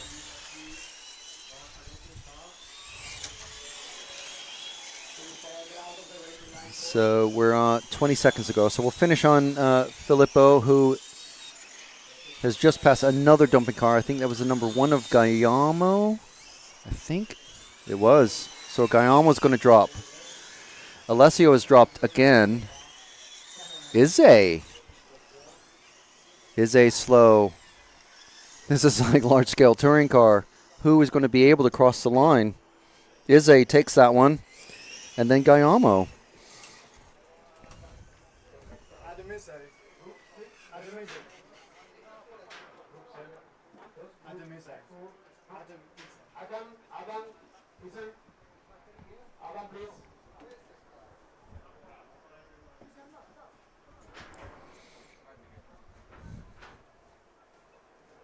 He's here.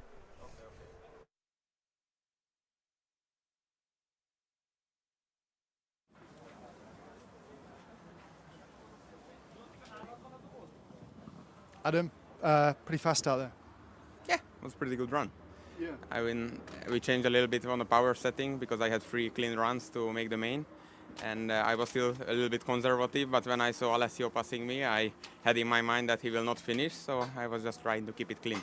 Both nitro and electric seem to be struggling with the runtime and the power. I think to use the whole potential of the electronics, you need around 15,000 milliampere battery pack for this track, and we have only 10,000, so we are halfway through. So you have to go slow to go fast. I think we removed from my practice speed, we removed like 20 turbo from the ESC to be able to survive the 7 minutes, but it still is a manage. That's some good strategy at play then. Yes, for sure. Good luck for the next one. Thank you. Thank you.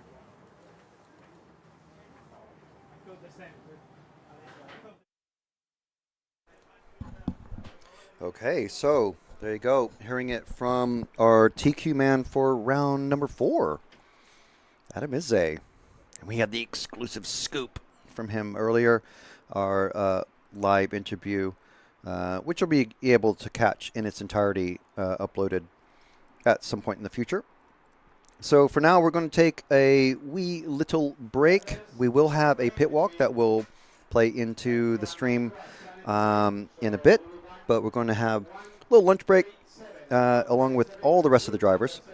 And we'll be back with you as soon as possible. Thank you very much.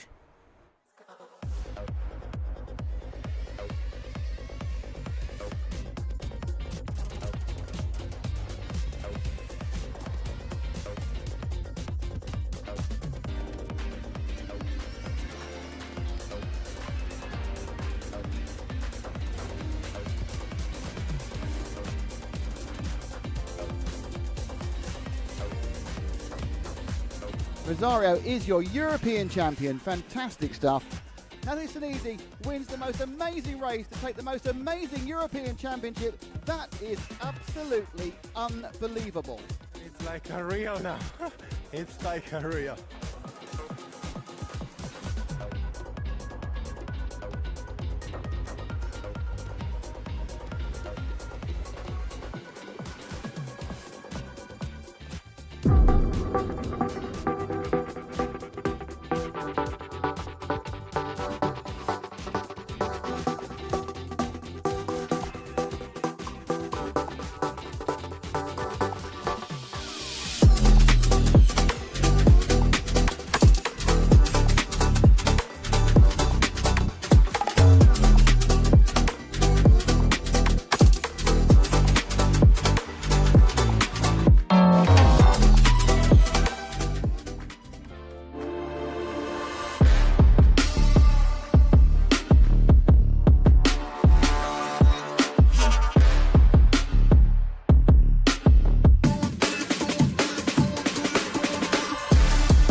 I love RCTV News. I'm Matt McCallum. And I'm Frank McKinney. And here are your headlines. There's RC in the background. We're here. Hi, there he is. Totally secret, no one knows. You got any thoughts on it? No, don't have a clue what you're talking about. That leads us nicely to the 12 Euros. And this week's hot topic. This is a hot topic. Okay, these are rookie numbers. Right where we're sitting now is where that crash happened. We did what you expect of us. We tried to stir up some drama. Another good one. Yeah.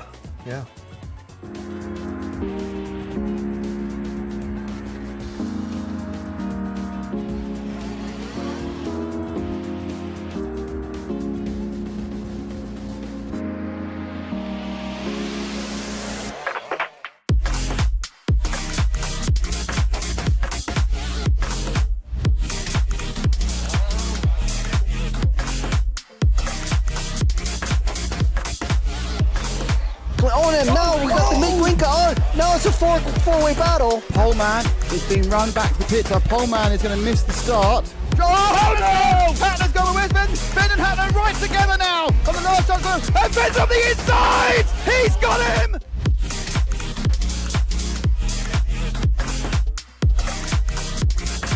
Fantastic display of driving from these two drivers who have pretty much carved up the touring car world between them this year. Hobbywing made an error, so Commentator makes an error. Marcus Currup is through.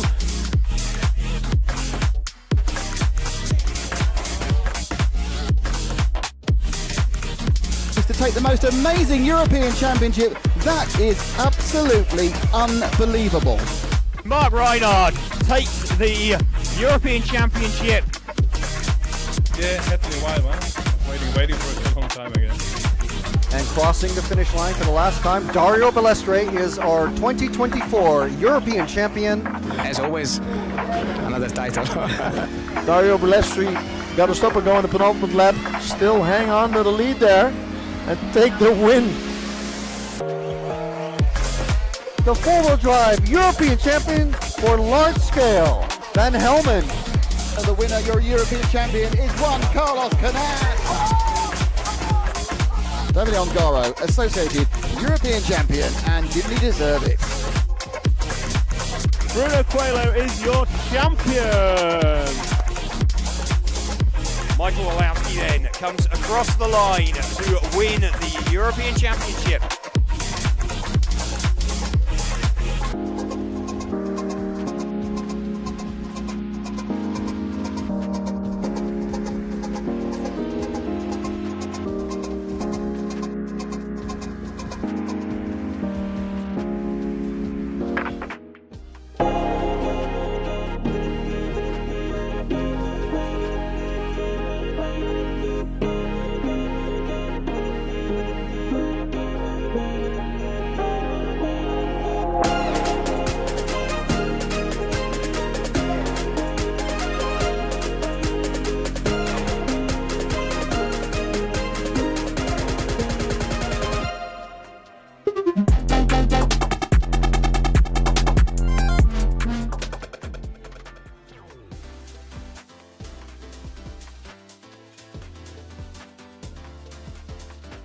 Makes an error. Marcus Currup is through. Now it's a four-way battle. And Ben's on the inside. He's got him.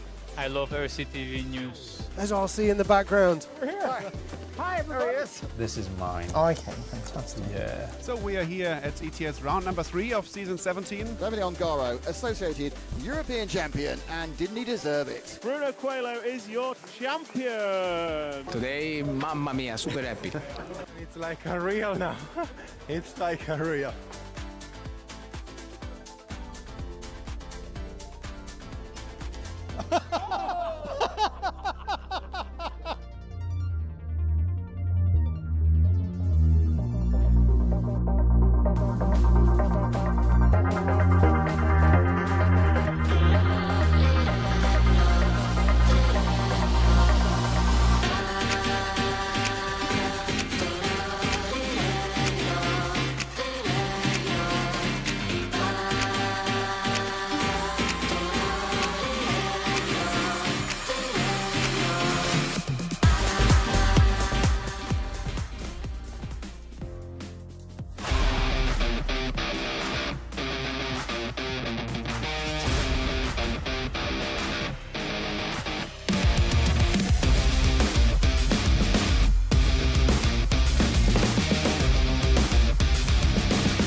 Welcome to sunny Leipzig. So we are here at the MRC Leipzig or Leipzig Club. I keep saying that wrong. But yeah, we're at the entrance. Thank you to Senesi Motorsport who brought their lovely van again. So we've got the Genius thing here. We have our first victim, potentially, Tony Gruber. Hello, Tony. Nice to see you. Well, it's great to see you. I'm glad you're here. How have things been? Just one question. Just how have things been for you this week? Overall, can be better, to be honest. We struggle a little bit with the 7 minutes. I mean, we can drive, we can survive the 7 minutes, but overall, it's a little bit too slow. So I be too smooth. So we need to now learn step by step every run to make it a little bit faster and see against the other guys what's the pace. Okay. And then you cannot clearly say now you need to push, now you have to be more slow. You also need to check the other lap times from the other guys to see the pace, and then you need to react. So now it's also not cold. This makes also not easier. So then we will see. Now we make something with the engine and we check if we can improve. Okay. To be maybe in the top 4. Okay, all right. Now we are, I think, on 6 or maybe 5 now after I heard a disqualification. So then, I don't know. Yeah, we try for the top 4. Okay. So. All right. Well, good luck for the rest of the weekend. Thank you. All right. Fabulous. Current and defending world champion Tony Gruber running the Hongnor chassis in GT8 only. So obviously over there, the camping area that many races are in. I wonder if we might sneak back there and see who else is here. We show the cafe. See the cafe? And the big queue for lunch.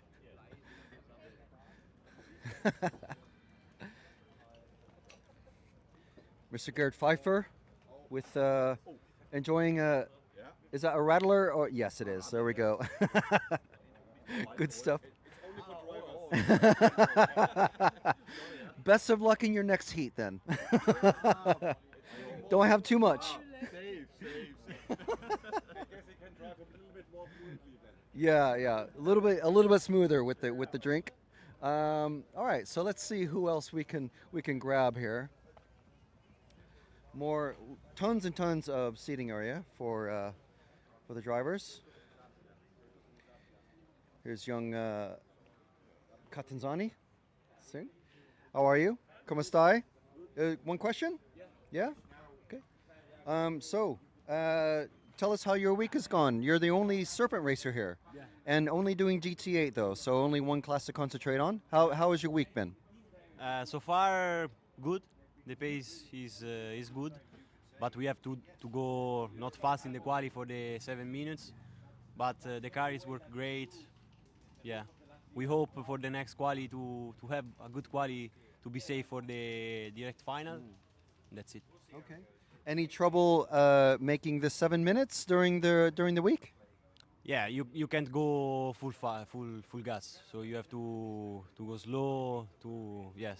But the category is this, so we know already from home.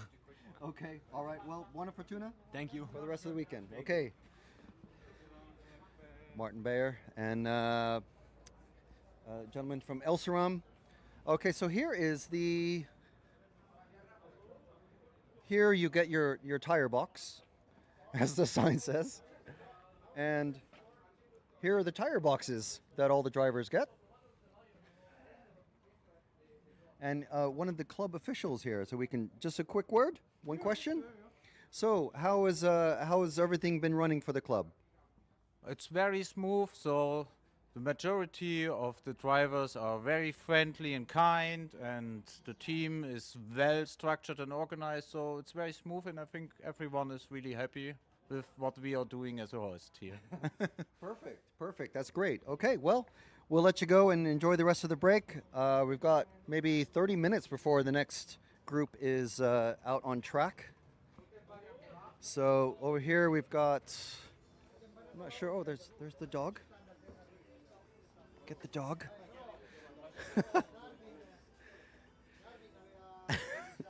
Dog's just chilling, wondering what's happening. Hi. Dog person. I'm a cat person too, mostly, but yeah, dogs are cool. Alex D'Angelo having a rest. There's we talked to young Adam Izay there.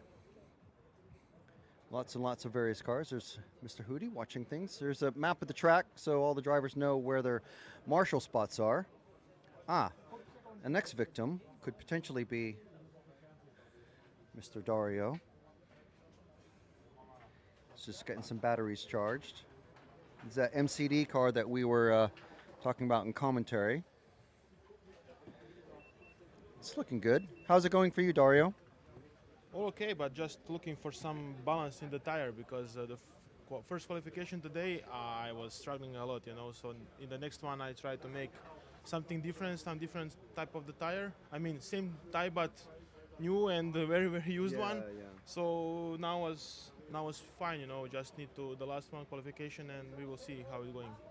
And so I noticed that MCD not running a nitro chassis. Is that in the plans for the future, or is not going to bother with that for the moment? I think in this moment it's not. No, we are just concentrating on one category, and then we will see in the future what will happen.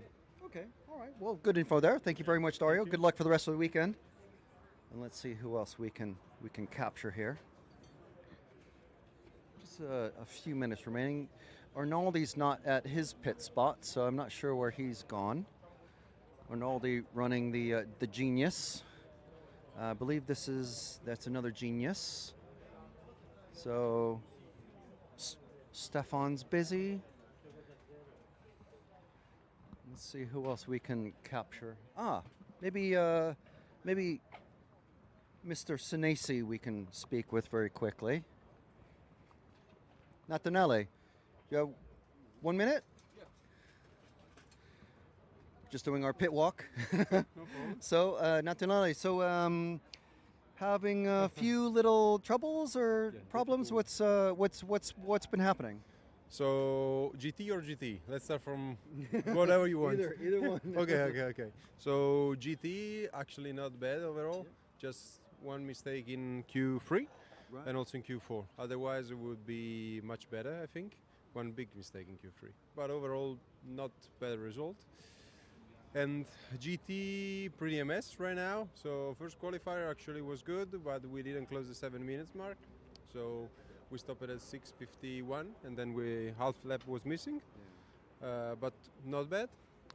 Then second qualifier we had a problem at the start, so we just made 2 laps, and then we stopped to save tires. Third qualifier actually we broke the engine. Oh, man. So 2 bad qualifiers with 3 counting. Now we have only 2 left, and now the only goal is to go directly into semi-final. From being like super fast to go into semi-final. So not a good week for now, but we will see. The race is not finished yet. Yeah, I mean sometimes that's the story of racing. That's how it goes sometimes. It's you got to come from behind a little bit. But best of luck for the rest of the weekend. Thank you. All right. Thank you guys. Bye. All right, that's Senesi, Natanelli Senesi from Senesi Motorsport. And we'll have a quick look. We won't talk too much to Salvatore, but this here is the Shepis machine. Very beautiful looking machine. It's good stuff. And I mean, look at the prime spot of the track as well. You can hear where the engines kick on, going into second gear, coming out of the sweeper, and we have a little bit of time to look at the track itself. Ooh, because I've been talking about the serrations on the curbings and how the cars can hook in a little bit. And we'll just have a quick look at the track and see what it's like. From our moving camera, we don't really obviously have this perspective. So the drivers, luckily, the sun goes behind the drivers, so it's sort of over the drivers. So the metal covering covers the drivers, keeps the sun off everyone's back, which is great, and even the mechanics later in the day. Here we've got fairly smooth curbing. The other type of curbing that we've got, which is only in this one spot, I believe, is this sort of like driveway paving stone, which you can drive over. Obviously, it's great for drainage, but obviously that's not going to really upset the cars. The cars might bottom out a bit on the lip of the tarmac, but the most common bit of curbing that we've got around here are these red and white raised curbings. So luckily we have this the white line that's painted around all of the corners, but look at the serrations on these curbs.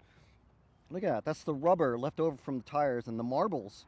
You know, just like in full-size racing, you have the marbles from the tires rubbing off the surface of the rubber. So yeah, very, very interesting. And here's the we don't get a good shot of it really from the moving camera, but you can read this from across the track, which is not very common when we come to the European Championship events. Oh, and here's another bit of curbing. So I was talking about the cars potentially coming onto the grass. So yes, the drivers who are knowledgeable enough, you can potentially cut the curb here. I'm not sure what the referees will say about that when the finals start.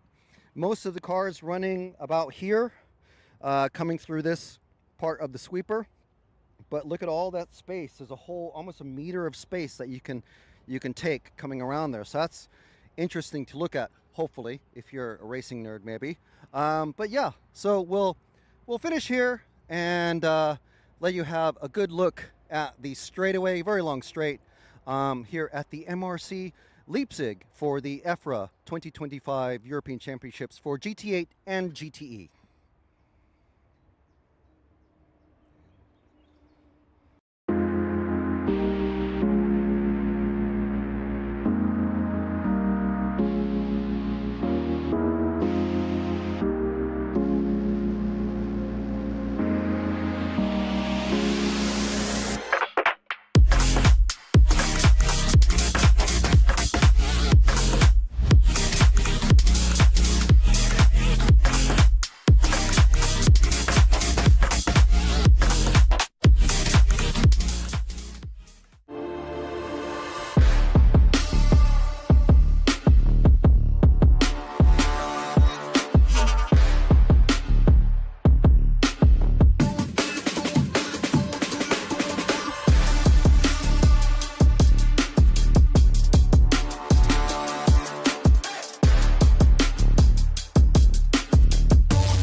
All right, so you might be able to hear the wonderful sound of nitro.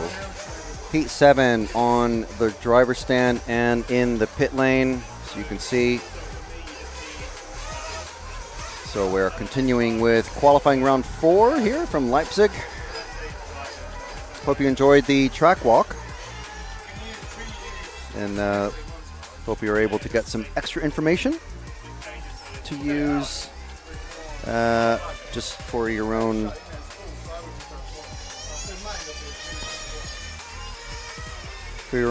brain enjoyment.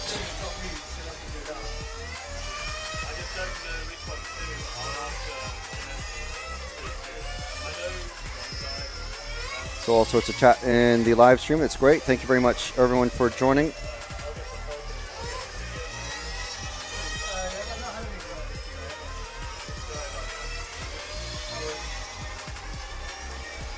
Maria Gadzik, welcome to you. Here to watch your fiance hopefully do some good racing coming up.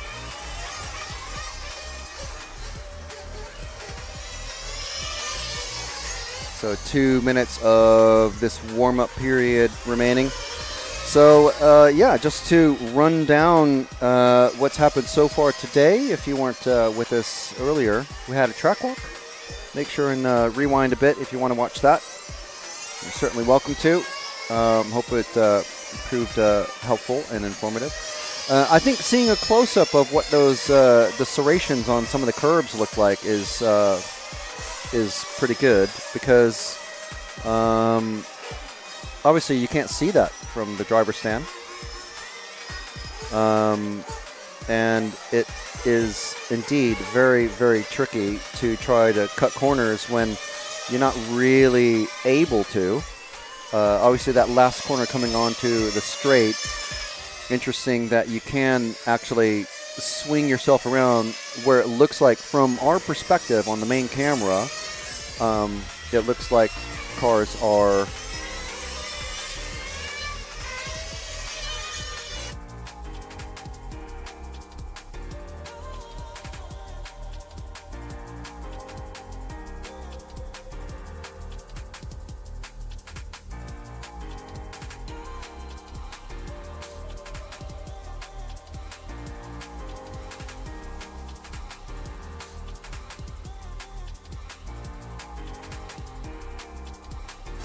okay, so sorry, just had to answer a question.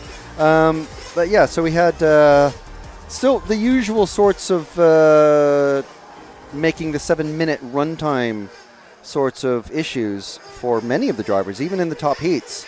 Many drivers dropping a lap to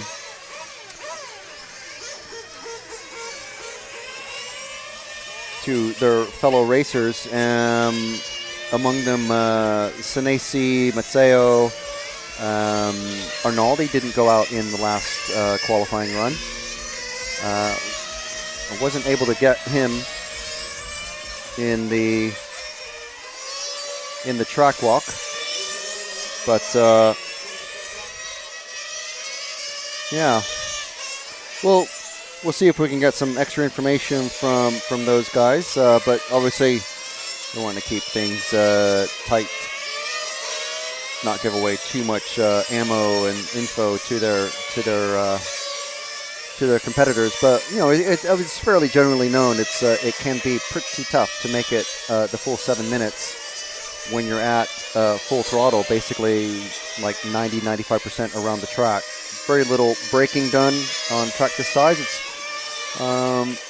more of an 8th scale or 5th scale size track.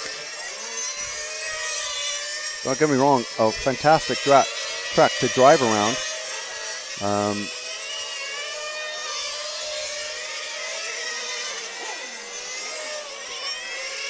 But fuel and battery amperage, milliamp hour amperage readings, a little bit very important, obviously, as they are with anything, but here especially.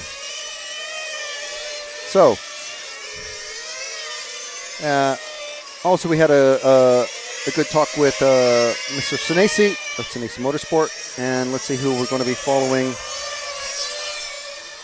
to get us started. And it's going to be this number 10 car. It's actually running a 10, not just a 0. So who is our number 10 racer? That is Joseph Thies. I don't think we followed Joseph before. So getting through the curves in the middle, final corner, there's the finish line, and down the grid, the not pit straight, or the pit not straight. There's the main straight. And the first of our 3 hairpins that we've got on this track. There's the S's, or the chicane. And there's our infield hairpin. And he's allowing the, I think it's the number 5 to get past. Very wise. There's no sense holding anybody up on this. We'll follow Joseph just for a little bit, and I'll see if I can get a number on that car that just passed him. That's the car number 4 of our leader. So if we move forward 1 car to the yellow, gray, and green car of Uli Westenfelder, this is our leader.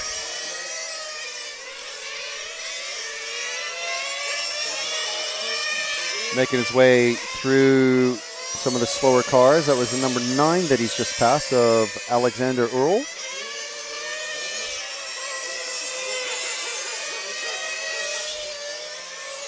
So Uli, fastest lap, 20.59. And there's just under 4 minutes left in this race. So everyone on their own separate clock. If you're unfamiliar with the staggered start type racing, the European Championship event. So always running everyone on their own clock instead of heads up qualifying where it's like just full on racing.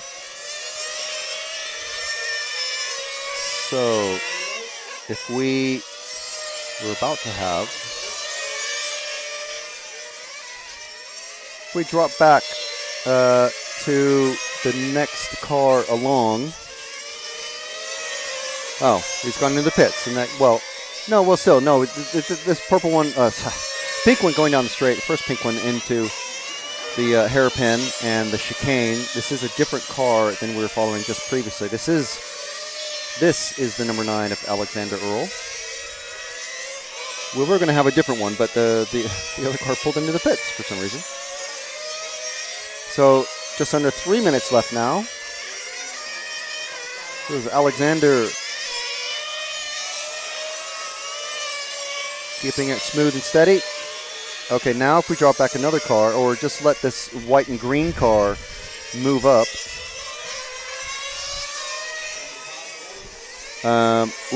Number 6 is who that is.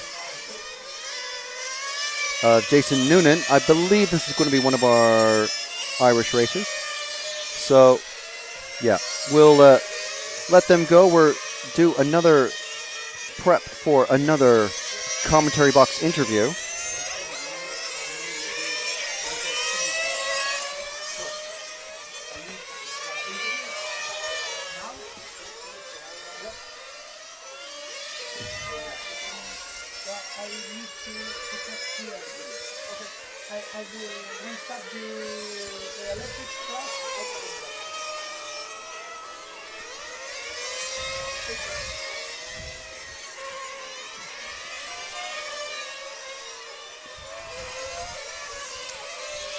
Yeah, so we're trying to get some more interesting interviews for everybody to enjoy.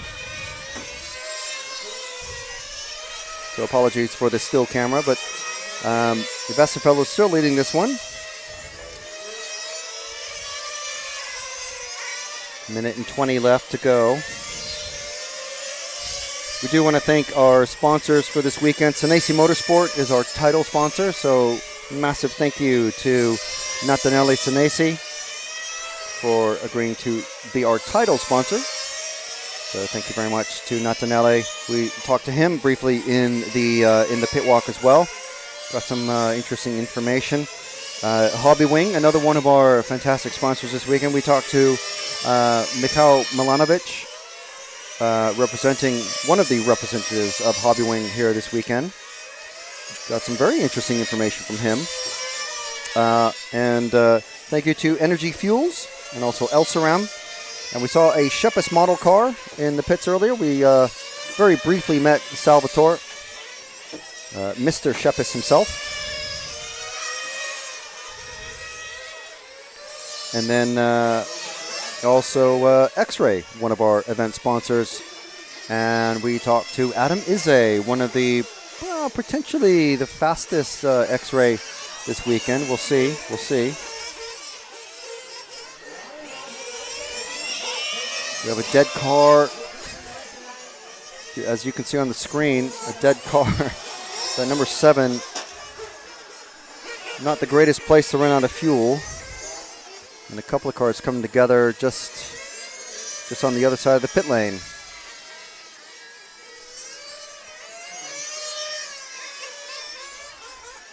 So time has finished. We've got, well, with Westenfelder not finishing, basically losing a lap, we've got Noonan taking the win in that qualifying heat,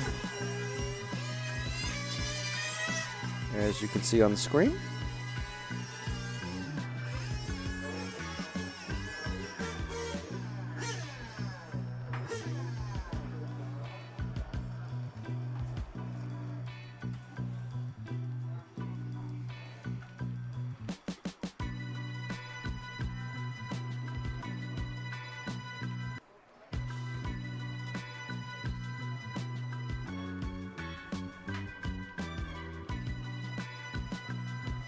I love RCTV News.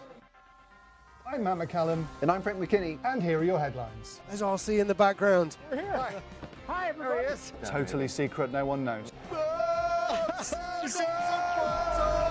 You got any thoughts on it? No, don't have a clue what you're talking about. That leads us nicely to the 12th Euros. And this week's hot topic. This is a hot topic. Okay, these are rookie numbers. These are rookie numbers. Right Where now. we're sitting now is where that crash happened. We did what you expect of us. We tried to stir up some drama. Another good one. Yeah. So next heat, already getting warmed up. Got Dan Jones, Pietro Mauro, Barbosa, Magno, Rocky, our Malaysian friend Mod Noor, Caligari, Del Aquila, Uri Hudi, and Zenidek Nick. You can see the Parc Fermé area.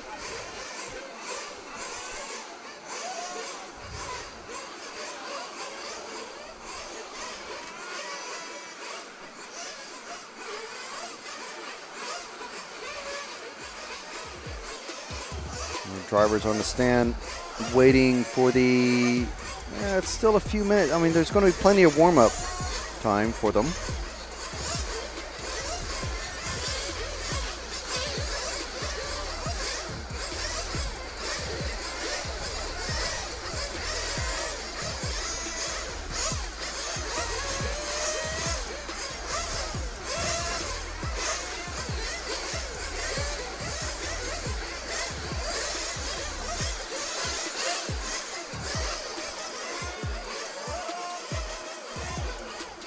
So we're just waiting for the clearance. I think it's going to be about half a minute before they're allowed to head out onto the track.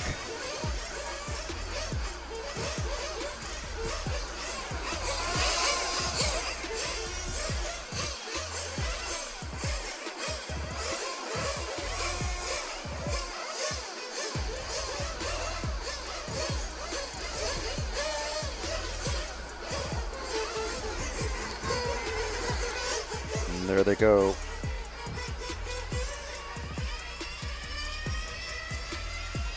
Nice clear blue sky, as you can see. Weather's been getting progressively just very slightly cooler each day.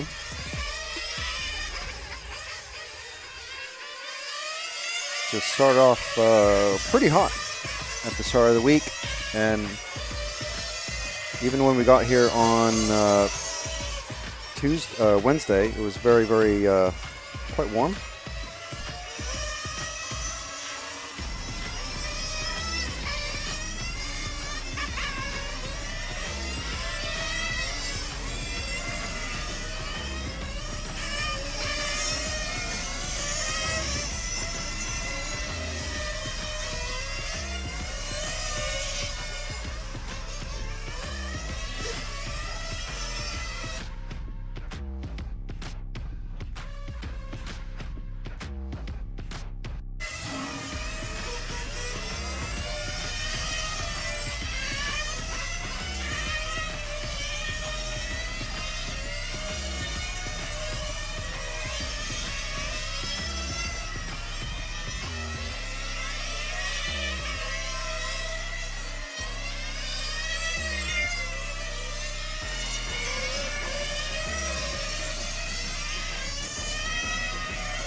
So the final fuel top up and tuning.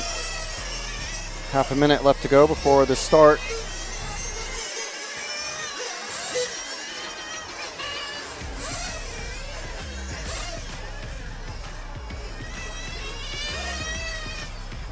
You see the mechanics now are in the shade, which is pretty handy for them. So 3, 2, 1, and clock has started.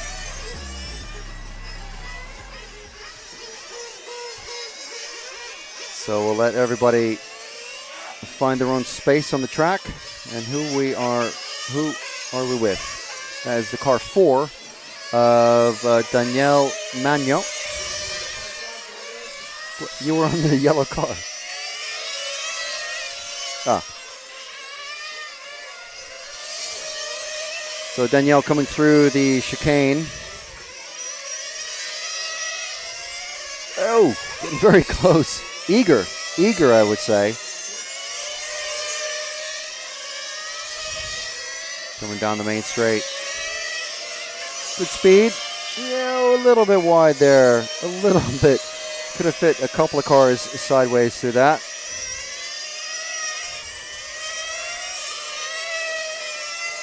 Cutting it tight there. Running the GT Fury, I believe, from Genius. And let's see.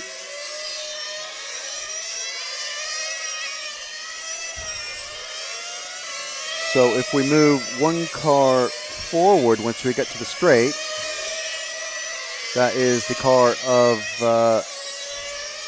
Pietro Mauro. And with the Italian tricolore on the roof, no points for guessing where Pietro is from. But a beautiful paint scheme nonetheless. The white and blue and orange and yellow.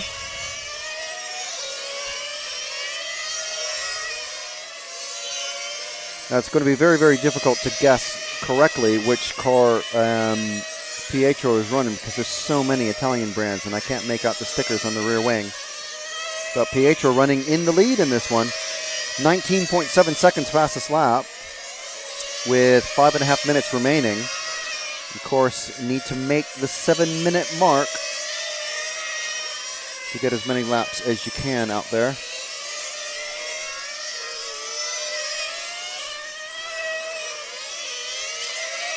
And we'll try to move forward one car to the number 5 of Emanuele Rocchi, the green car, sorry, at the start of the pit straight.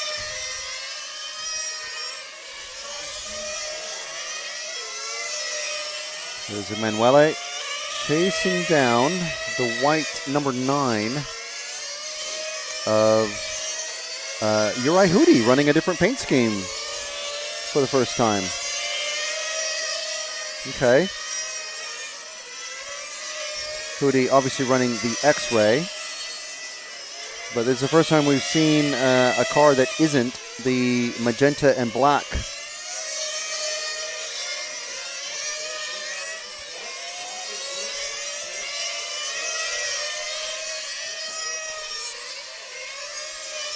We're back to the green.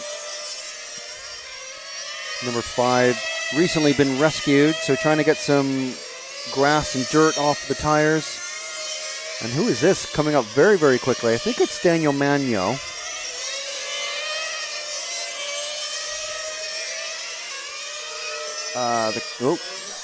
The stickers come off one side of the car. It's the number 8 of Giacomo Dell'Aquila. Okay. Going pretty quick. So quick, the number's coming off of the right side of the car. Usually it's the other side of the car where the exhaust is coming out, but fast mover going down the pit, not straight, on the sweeper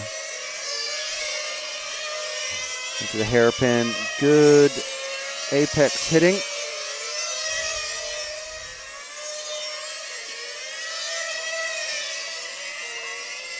And across the finish line once again. So Giacomo not bothering the top top 3 spots. We got Bruno Barbosa in the car 3. I'll see if I can find Bruno in the car 3.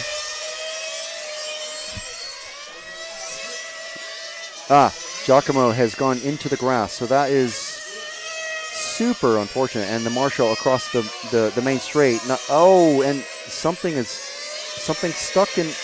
Okay. The Marshall was trying to put him back onto the straight, and he had come off from the infield, so that's why he did the spin round. So that car 3, where is the mystery car 3 who's in our lead? There's an absolute massive pack of cars in the middle. And it's not any of them. What is going on? Oh, no. Sorry. It's the second to last. The middle of these cars, the white, orange, and purple with the yellow wing on the back, is the car 3. That is Bruno Barbosa, who I don't think we followed. This car here, just last car about to cross the finish line now. Oh, straight into the back of the car 9, I think that is. I think he didn't expect the car 9 to be going that slow, or I don't know what was happening there. That's possibly being fairly kind.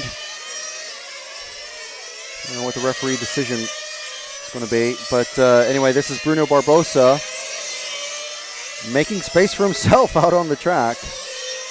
And that has cost him some time. So he's dropped down to 3rd now, but we'll see if he's able to tick off some quick laps. As he's hunting down the car number 6 of our Malaysian friend, Maud Noor. That's the car just in front, that very bright multicolored car. Fantastic speed, but just basically not waiting for a space, just making his own. Bruno trying to get back to the top spot. Still running 3rd. See where he pops up this time. Still 3rd.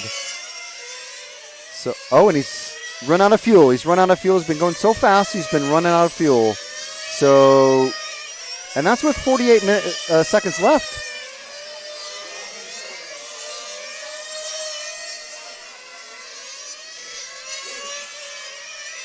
And someone having an argument that may be Bruno, I'm not sure, but someone having an argument with both of the referees.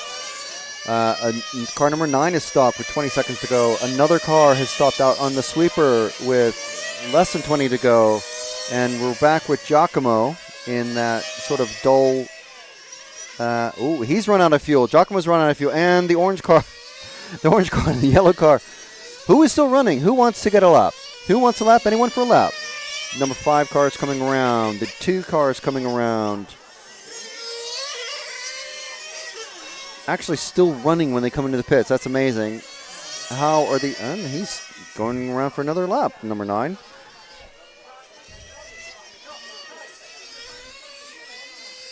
We have a spirited argument between one of the drivers and the referees. But... So Magno, Mauro, Caligari, Rocky, and Hudi, the only ones to fully finish, and the rest of the drivers who've run out of fuel, not able to. Well, they're missing 1 or more laps, so can't really say what's happened there. It's really unfortunate. It's not how you want to have a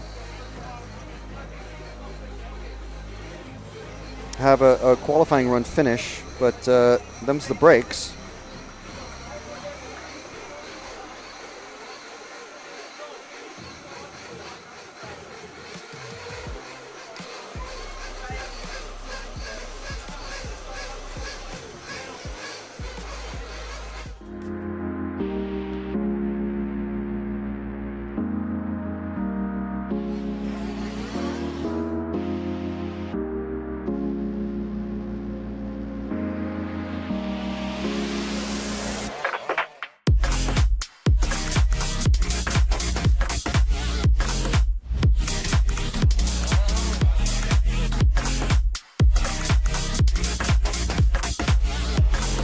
On and now we got the green car on. Now it's a four-way battle. Poleman is being run back to the pit. So Poleman is going to miss the start.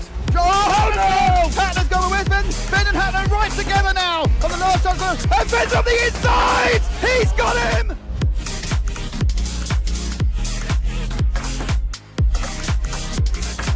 Fantastic display of driving from these two drivers who have pretty much carved up the touring car world between them this year. Kovacic made an error, so Kovacic makes an error. Marcus Karup is through.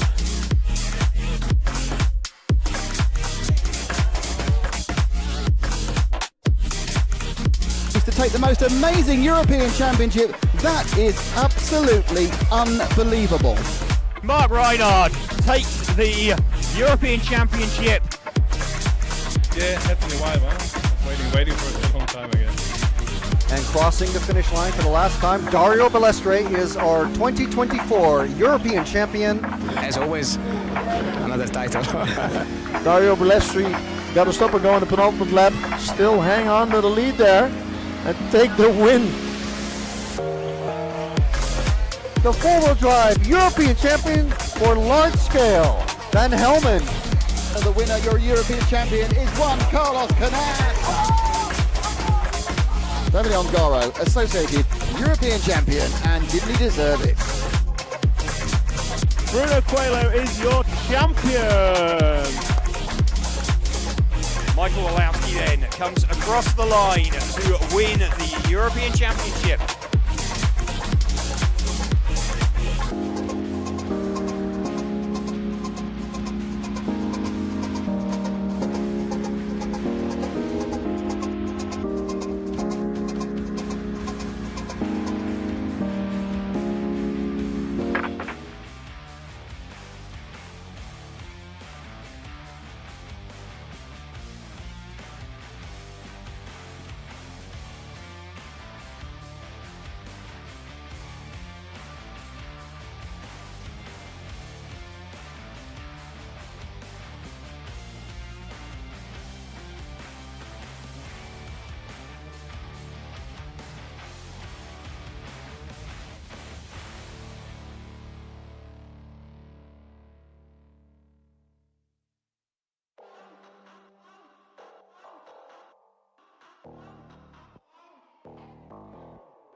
Okay, so we're about to get into Heat 9, which is the penultimate race of round 4 of qualifying for the Nitro classes. Nitro class, I should say. So, just for everyone's information and for future reference, Filippo Beretta is our overnight TQ, and in the third round of qualifying, which happened earlier today, set TQ again. Italian racer, very, very happy running the Genius Italian car. Second place overall at the moment is B.A. Arnaldi from France, also running the Genius.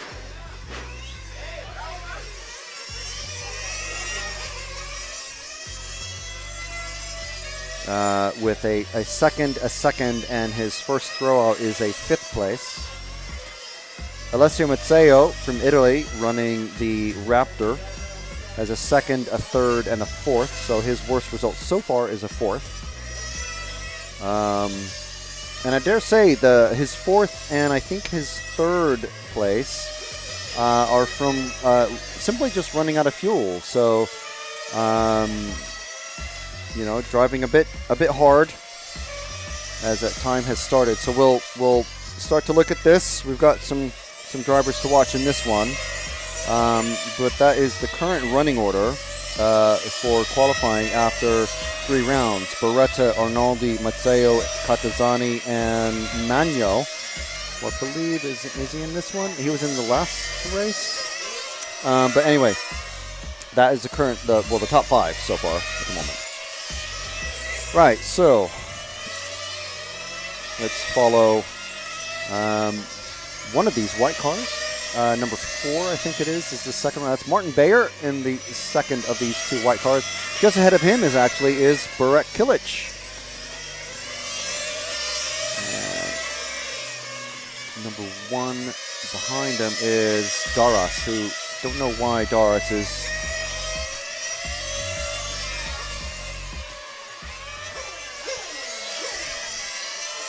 having more issues again, I think. So we're still on Bayer, I believe, in the car 4. No, this is the 5 of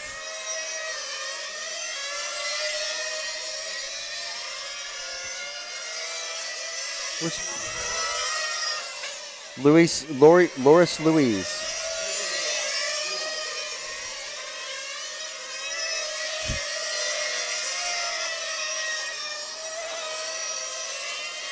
Just coming through the chicane.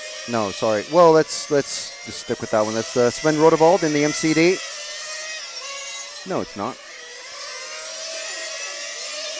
He's running only electric. But this is number 8 of Bjorn Neumann. So it's a good one to follow. Running both categories. 8-time European champion.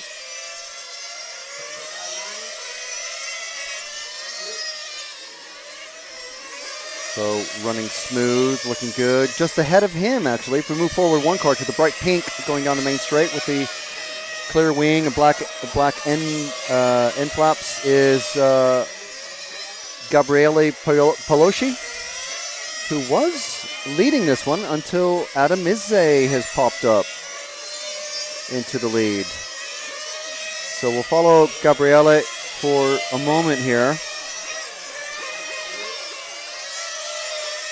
Coming around the infield hairpin, straightening these S's, and then around the hairpin, down the grid, into the sweeper.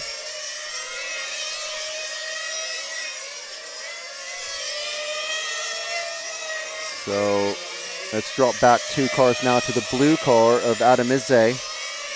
Izze running the X-Ray. The top ranked X-Ray so far in GTE.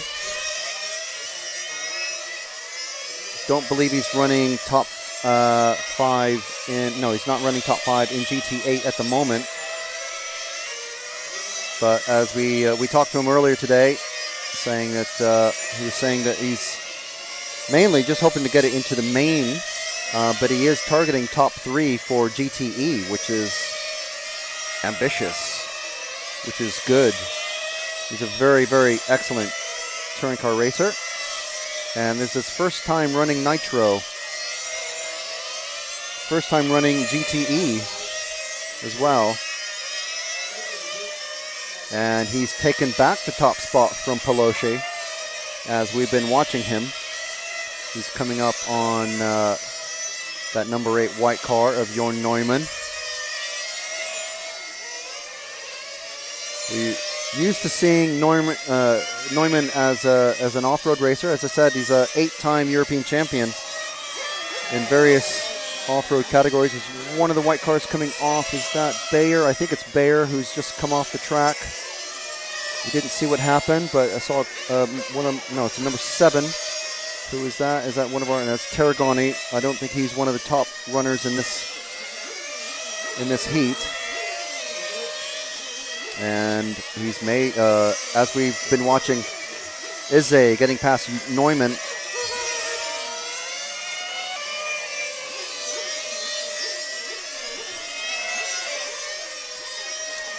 So Pelosi in the bright pink, 2 cars ahead, and Izze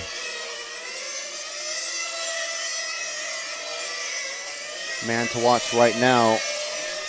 They're still trading top spots, so somewhere along the way, maybe it was that slow lap. Getting past Neumann.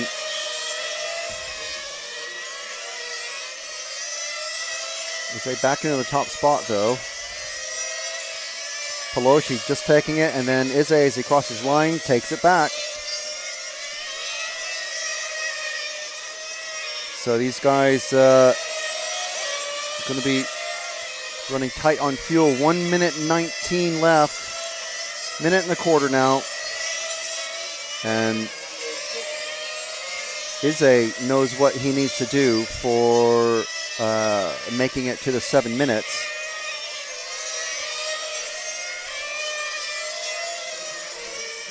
Let's move to the... Oh, no, he's sorry. He's just gone past.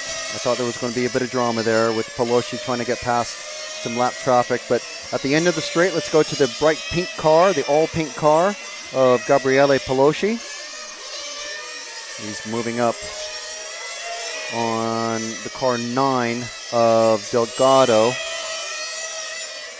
So number 3, bright pink with the clear wing.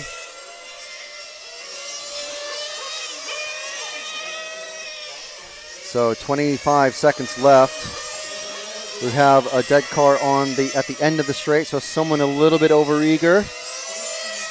And we're watching, trying to keep an eye on the top 2 cars. Pelosi slowing down. Izze just about to come past. Pelosi's gone. Izze's gone past now. He's slowed appreciably, but he's still running. Very important. Oh, and he's run out. He's run out as well. What's that going to do to the... Oh, they're finished. Right, okay.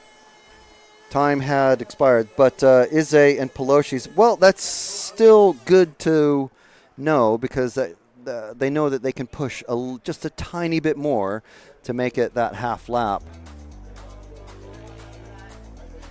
Kilic finishing 3rd in that one. It's a very good result for him. I'm sure he'll be ecstatic if he gets it into the main.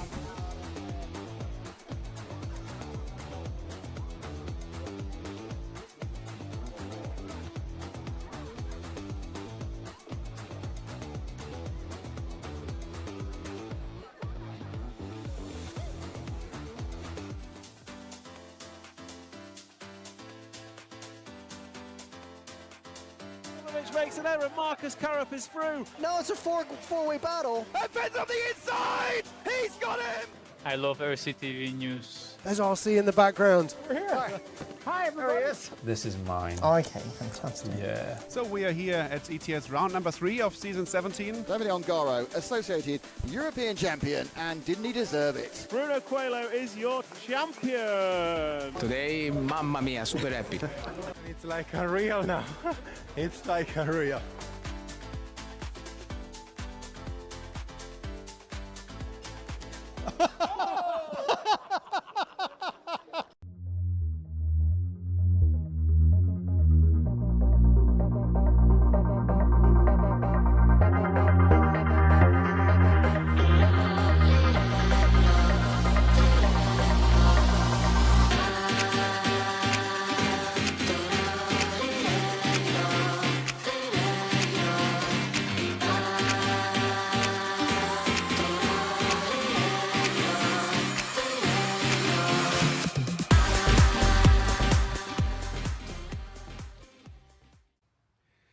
Welcome to sunny Leipzig. So we are here at the MRC Leipzig or Leipzig Championships for GT8 and GTE.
Okay, so we're just a couple minutes from getting the final run of qualifying for round 4. There's still one more round of qualifying, so 5 total rounds of qualifying with 3 to count. So just to run down the current running order of qualification, we've got Filippo Beretta out on track right now. He is sitting on 3 TQ results, so one more TQ and he will be overall TQ. Fabulous for him. B.A. Arnoldi sitting 2nd overall with a second, and a 5th. Alessio Mazzeo with a 2nd, a 3rd, and a 4th. Adam Izze, who was just on track, he has a 6th, an 8th, and a 9th, and then his result just finished. Obviously, it's going to be, the computer will mix it all in, and we'll see where he ends up. So he's a cat amongst the pigeons. Andrea Catanzani, the lone serpent out there, with a 3rd, a 3rd, and a 4th, so doing very well. Gabriele Pelosci, another one who was in the last race, as well as Burek Kilic. Tony Gruber, we talked to him during the pit walk, a bit struggling, but I'm sure he will come to the front as much as he can. Daniel Shepis and Alex D'Angelo rounding out the top 10. So really, Pelosci and Izze, the two who could potentially really knock someone out of this group into the semis. Of course, we've got the finals tomorrow.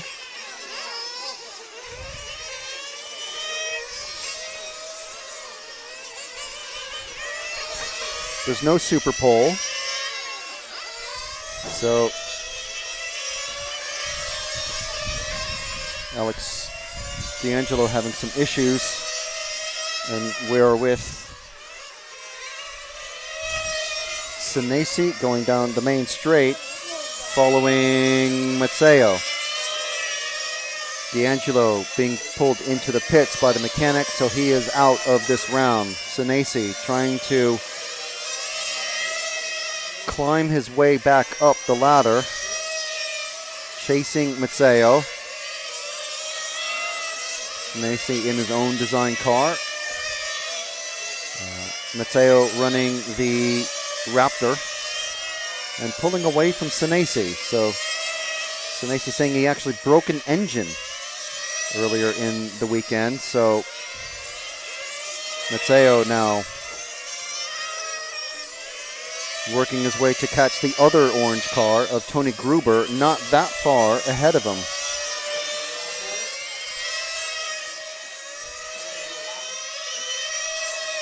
So if we move forward to the next orange car, that's Tony Gruber with the white wing, crawling all over the back of, I think that's Rosario Gayama, who he's just passed in the car 4. Yeah, Gayama not having a good time in GT8, but doing fairly well in electric. So Gruber pulling away, making a good gap from Gayama. Good pace. And across the finish line, down the grid. Next car forward for Gruber is Leonardo Valente, I believe, in that car 7, yes. But Gruber, current world champion in this category. Working very closely with his engine supplier to make sure that he's not only got the speed, but the run time. Cars have to be powerful and fuel efficient. Nitro, of course, a very different beast to Nitro on-road, of course, a very different beast to Nitro buggy. So we'll watch Tony get the lap, or not the lap, but the pass on Valente. Nice clean pass. Valente letting him pass there. And we'll move forward almost the full length of the straight to the bright orange car, yellow car, number 1 of Andrea Catanzani. As I said before, running the only Serpent vehicle here this weekend. Now, some people might find that extremely difficult. Of course, he's doing really well. I think from the results I read, if I remember right, a third, and a fourth overall so far. So he's positioned himself to be right in there for the semis. Coffenzani, a very, very quick young Italian racer. Oh, and Filippo is just coming to the pits just below us. Just below us is our TQ man. And that's, sorry. I thought we could get a view of it, but sorry. Yeah. So he's done. He's pulling it off. So he's finished off. There's the zero car there. That's D'Angelo, who for whatever reason we don't know didn't even start the run. But there is Filippo Beretti's mechanic putting his car on the car. There it is. Happy with his run. I don't know what happened. So we're going to stick with the minty green car of B.A. Arnaldi as he's catching a few of the other vehicles. B.A. currently in second, coming into this fourth qualifying round, running the Genius. Speaks very, very good Italian, which at first I was surprised by, but you know, he's works very closely with the team, has been running Genius cars for years in large-scale touring car, and of course a two-time championship winner in this category. So 2 minutes, 10 seconds remaining. Who's this car 4 just ahead of him? That's Guillermo trying to get past Valente, but we'll stick with Arnaldi, who is arguably our fastest racer out. Well, I mean, he's winning this particular heat.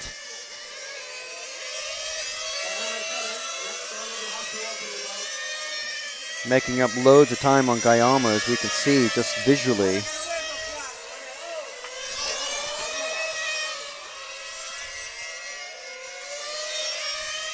Oh, and Guillermo's run out of fuel. Valente also slow. So that is the end of Guillermo's run.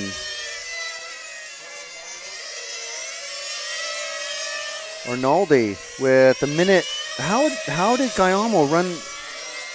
What happened there? There's a minute and a half left in the run. Arnaldi bossing this one. 18.76 fastest lap. Shepis matching that. Let's see if I can find the car 9. The car 9 is actually 2 cars back. We haven't followed Skepis in this one. Skepis just coming into the end of the pits, the main straight, the white and orange car. And actually just taking over the lead from, well, no, they're swapping spots.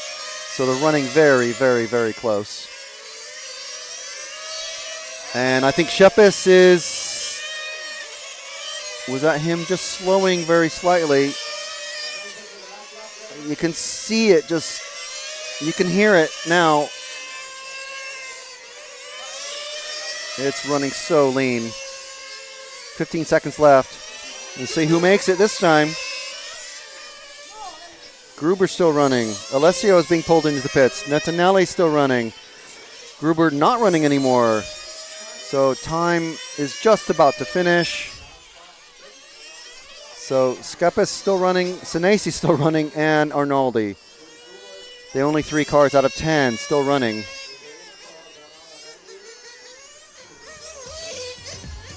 So Arnaldi taking that one.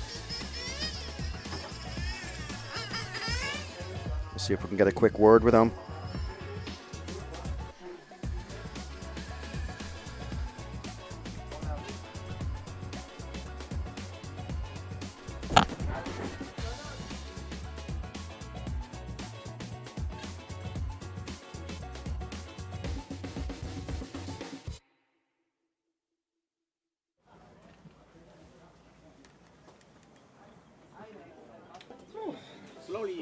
Yeah.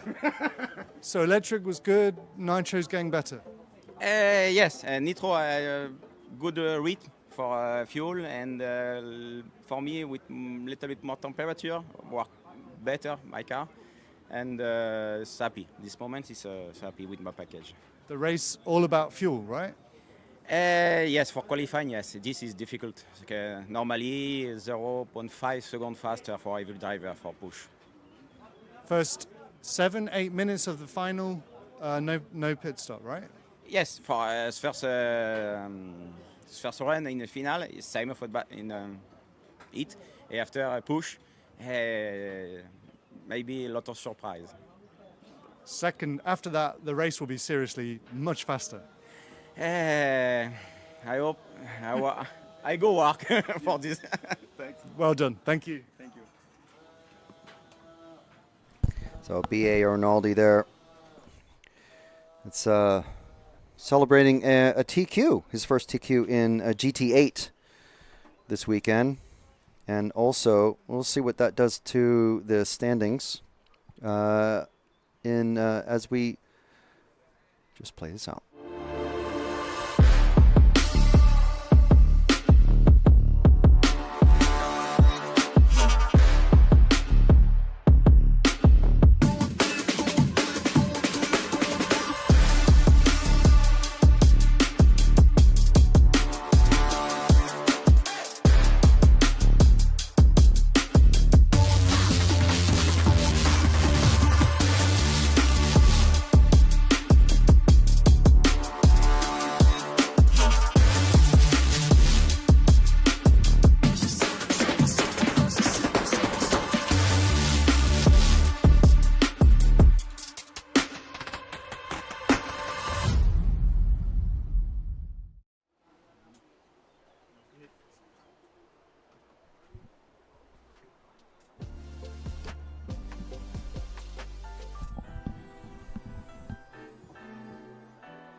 Right, so in electric, Arnaldi has 3 zeros, so he's pretty much wrapped up TQ. I don't think anyone is going to.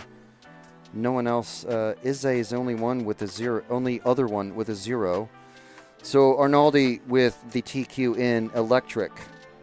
Izze, then Mazzeo, then Bayer, then Guillermo, our defending GTE champion, then Skepis, then Senesi, Vaselli, D'Angelo, and Tom Hawk in Nitro in GT8. Right now, after 4 rounds of qualifying, we've got Filippo Beretta, again, 3 TQ runs.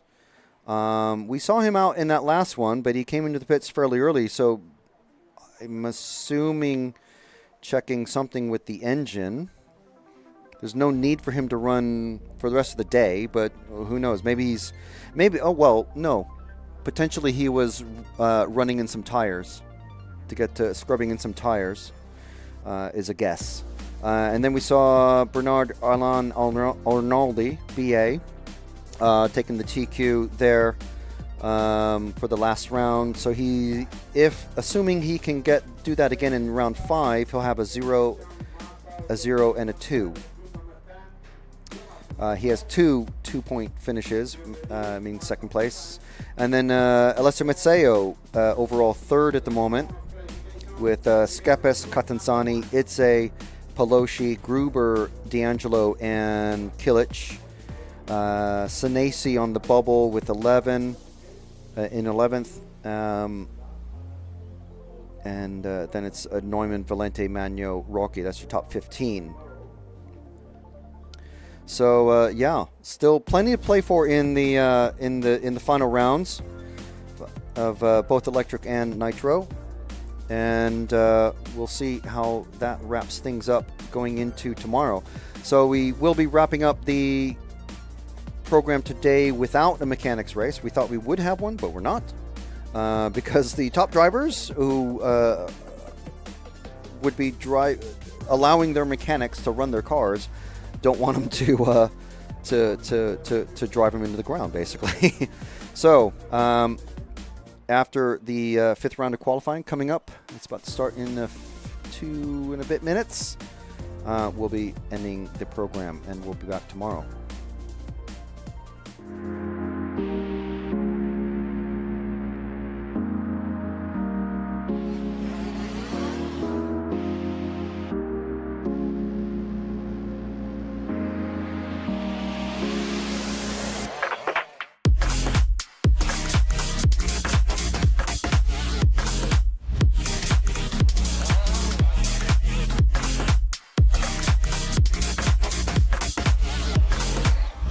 Now we got the Mink on. Now it's a four-way battle. Poleman is being run back to the pits. Our Poleman is going to miss the start. Oh no! Hatner's going with Finn. Finn and Hatner right together now. On the last shot, and Finn's on the inside. He's got him.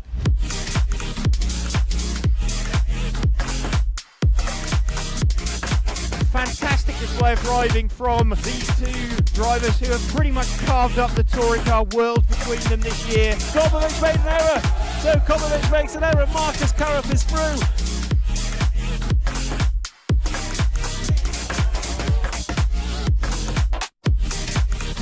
To take the most amazing European Championship, that is absolutely unbelievable. Mark Reinhard takes the European Championship. Yeah, had to be a while, man. Waiting for a long time again. And crossing the finish line for the last time, Dario Balestre is our 2024 European champion. As always, another title. Dario Balestre got to stop and go in the penultimate lap. Still hang on to the lead there and take the win. The four-wheel drive European champion for large scale, Van Helmen. And the winner, your European champion, is Juan Carlos Canet. Davide Ongaro, associated European champion, and didn't he deserve it? Bruno Coelho is your champion. Michael Walowski then comes across the line to win the European Championship.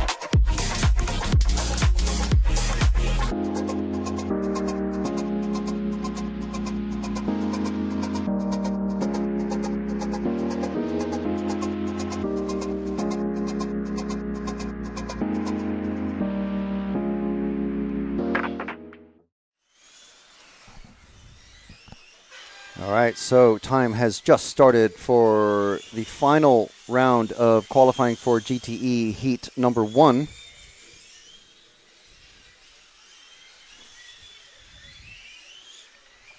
Here you can see the drivers out on the rostrum. Some of them very late to get on the stand, but I think they're waiting to make sure that they don't go out too early and burn up their batteries. So we are with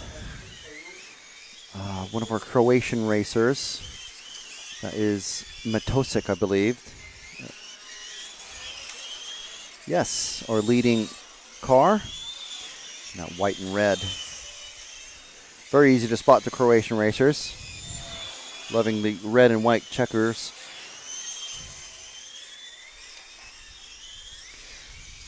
Taking it pretty liberal with the curbing going into the sweeper. Trying to chase down, that's the car 1 of Lalande. Oh, getting sideways. Now grass all over the tires. We'll see how they're able to handle the massively reduced traction. And losing lots of time now is Matosic. But if we move forward to the bright purple, well, geez, how many colors on that car? Purple, yellow, gray, blue, and grass.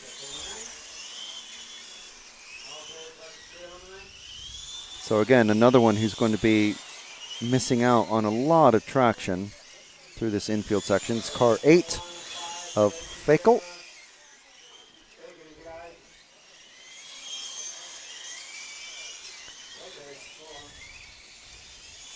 Trying to get all the rubbish off the tires.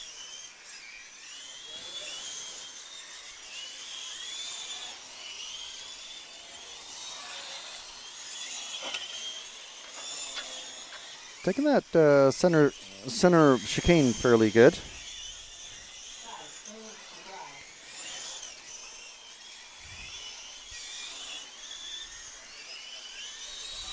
All right, so if we drop back another car to the yellow, orange, yellow, and white Audi-shaped car. Oh, it's just gone on the grass. Okay, I'll take that one. Commentator's curse. Car number 6 for Schrenk.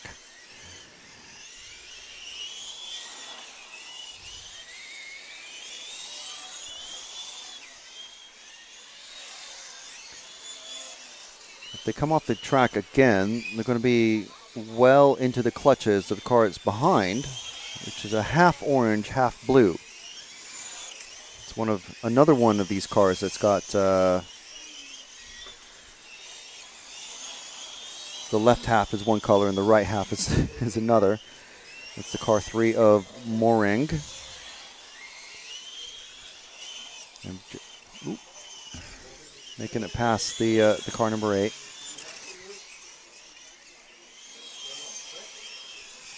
So 3 minutes, 50 seconds left in this one. So if we drop back 2 cars, it will be the bright orange on the side that's facing us. And you'll see when they turn the corner, suddenly the car becomes bright blue. I mean, it's definitely different. I'm not sure I would choose it for myself, but it certainly makes it unique on the track. Good speed down the main straight. They've got the number 5 car, Vinegar, just past them, just there. And wisely choosing not to try and get the position back because it's not really a race against the cars.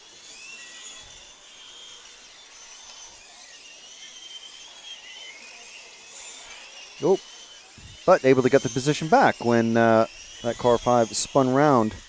Weniger now going to try and get past again.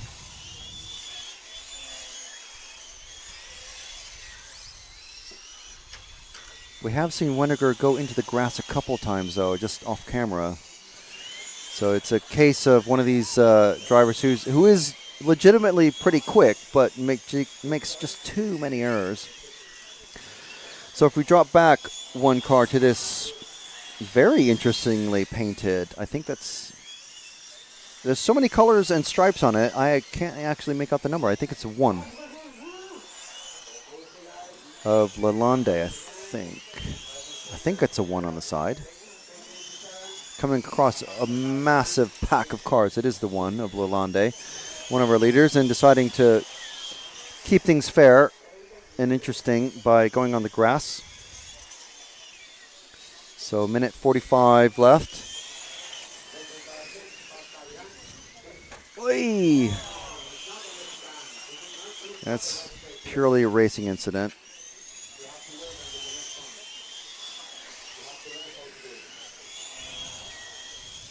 So Lalonde in this car 1 going around the sweeper, down the main straight, very, very quick. It's very cool watching those the lane stripes go flinging past the car.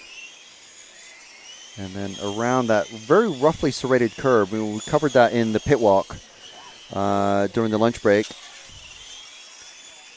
Once we're finished with this race, feel free to scroll back in the live coverage, and you can watch the pit walk. It's a little over 10 minutes. It's interesting watch, I hope.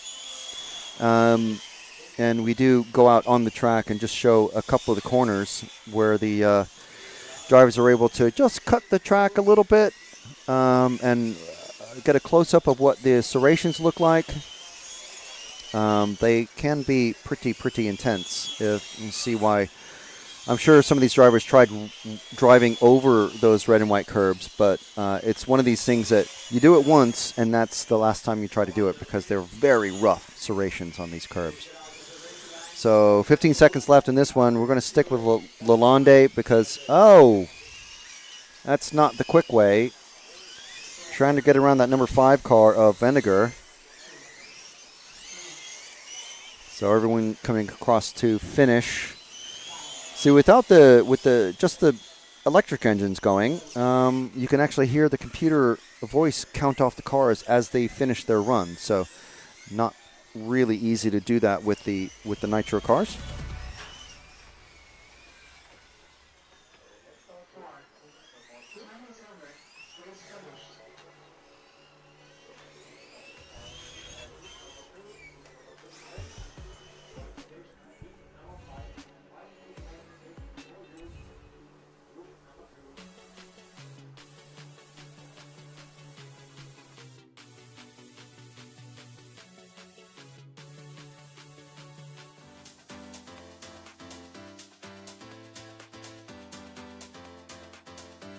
Makes an error. Marcus Currup is through. No, it's a four-way battle. And Finn's on the inside. He's got him.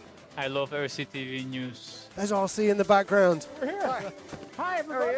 This is mine. Okay, fantastic. Yeah. So we are here at ETS round number 3 of season 17. Davide Ongaro, associated European champion, and didn't he deserve it? Bruno Coelho is your champion. Today, mamma mia, super happy. It's like a real now. It's like a real.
So time has started for Q5 Heat 2.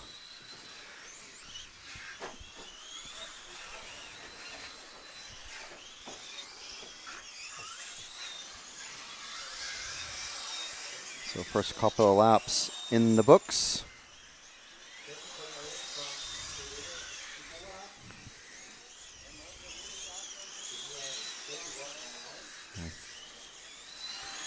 We are on car number 8 and 4, I think, of Tower and Tobias.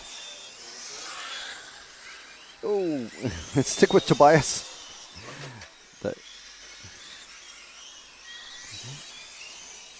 Oh, we got body tuck on this car here, the number 2 of Alberghino. I'm pretty sure there's a pretty serious body tuck on that the right rear. It's been hit. Oh, and there it goes. It's going to stick with the car number 1 as catching up to Tobias Bayer. Car 1 of Uwe Benck. And that white and orange. Making his way very quickly through the field. Coming up to the car 8 of Tower now.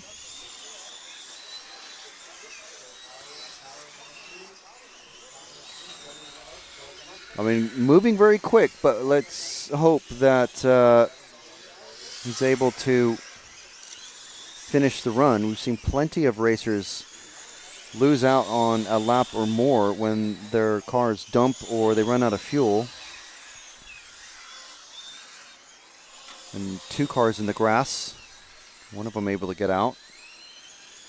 It's off camera. Yeah. Still 5 minutes to go. So Chikura Alberghino, who we were following briefly until he came off the track. So this is cars number 1 of Benck and Schrenk.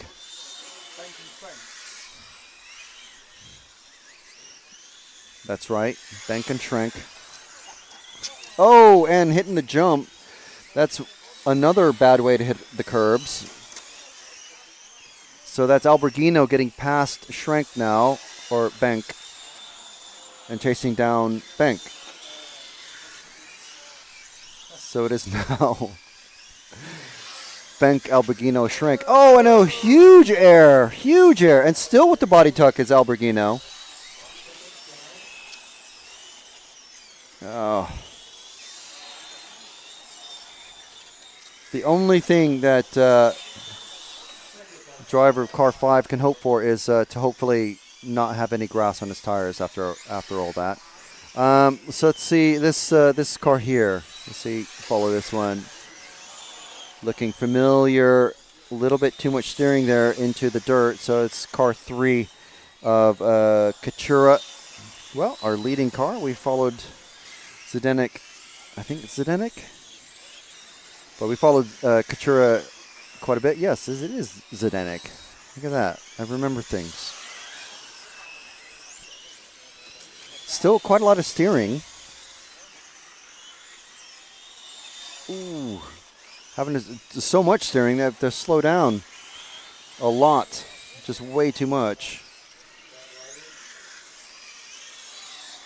This is what we were hearing from some of the drivers that we talked to in the pit walk about running used tires in the front to tame the excessive steering.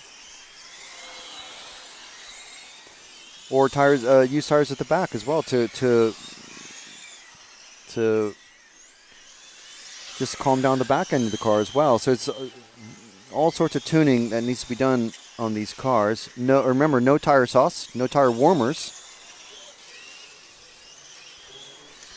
allowed here. This you get tires out of the box from the inspection team, and you put them straight on your car. Nothing to do with anything.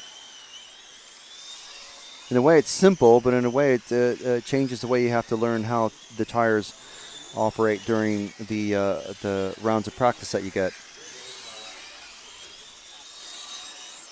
So something is going on with the Zenenik's car here. It's just like getting a bit herky-jerky, fast and slow, it seems.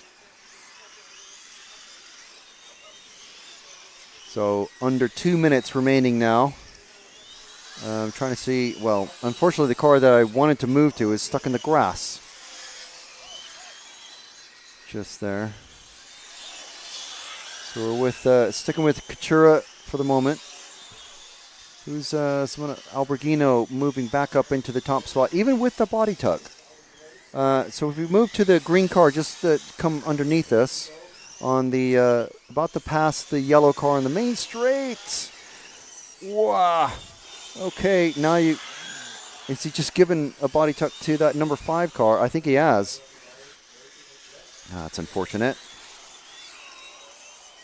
Even worse, he couldn't even pass off the body tuck, so they both have body tucks. Doesn't seem to actually affect anything, though. That's weird. So Alberghino is who we're with here, this green car with the Swiss crest.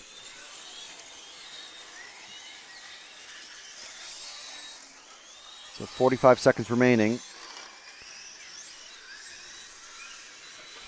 I bet all those cars in the slowdown zone on the main motorway that we can just see through the tops of the trees. I bet they wish they were going as fast as some of these cars here.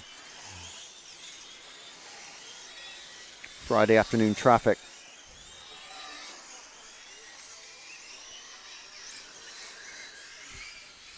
So Alberghino on the last quarter of a minute. Everyone's, and then into the grass. And then not able to, the no traction out there on the grass. So it's going to have smart Marshall, but obviously it's going to be frustrating for Alberghino. And still with the body tuck. That's all right. Time is expired. So as they crossing the line now, finishing the race.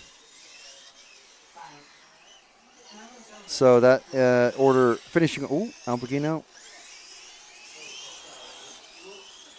I would keep going. Not sure whether they're Alberghino was finished there or not. So Alberghino and then Katura finishing top 2 there.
So just going through some of the comments. Ivan Cinco asking what timestamp for the pit walk. If you scroll back through the live coverage. It's just before the last set of nitro races.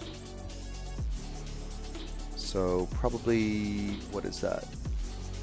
3, 7, maybe an hour or so, roughly.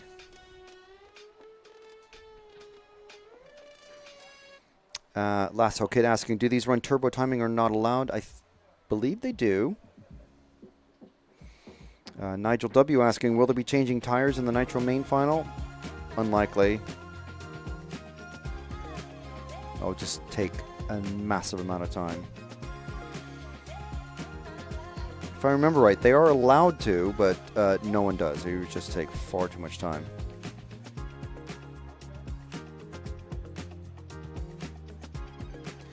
And just for everybody's benefit, the overall TQs are set. GTE taken by B.A. Arnoldi from France, running a Genius. And GT8 Nitro taken by Fabio Barretto from Italy, running also a Genius. Remains to be seen what happens with the remaining spots.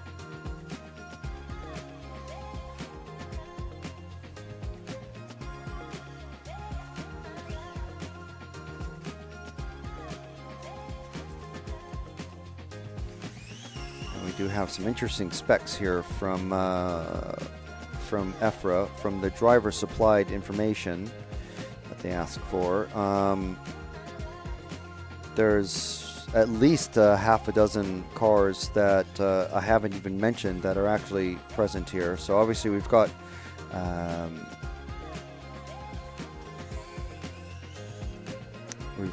X-Ray, Capricorn, Shepis model, Hongnor, Genius, MCD, Raptor, S-Works, I believe it's going to be WIRC, SNRC. I'm not familiar with that one. Serpent, of course, Senesi Motorsport, our title sponsor. iPhoenix and MLX. I believe ND is going to be not information not supplied. I think it's not a brand called ND.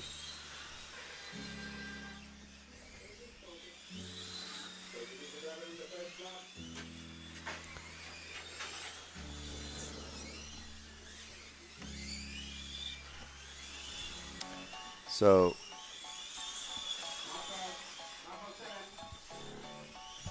time has just started. We are starting ourselves with this white, green, and blue car.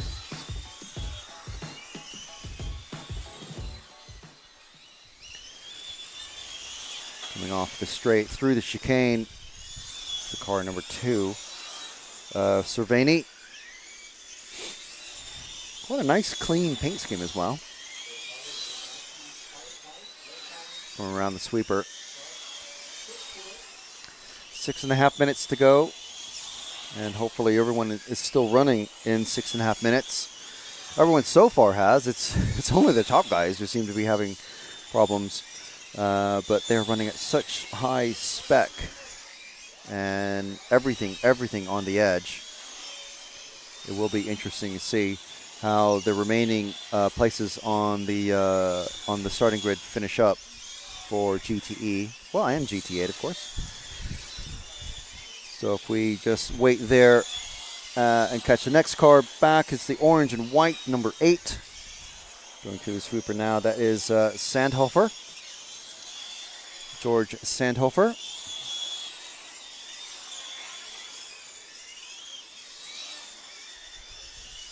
As they're also catching the number 7 of Gerd Renner, who's been passed by the first car we were following, number 5. Is George coming around the infield hairpin through those. I mean, it's great. You can actually see the cars rolling with the body weight through those corners on the infield. nose dipping as they're hitting the brakes going into these tight corners in that midfield chicane. So if we drop back 2 more cars, we'll see Gerd Pfeiffer in the car number 5. Gerd from Switzerland. There's quite a few of them. Not the biggest team, but quite devoted.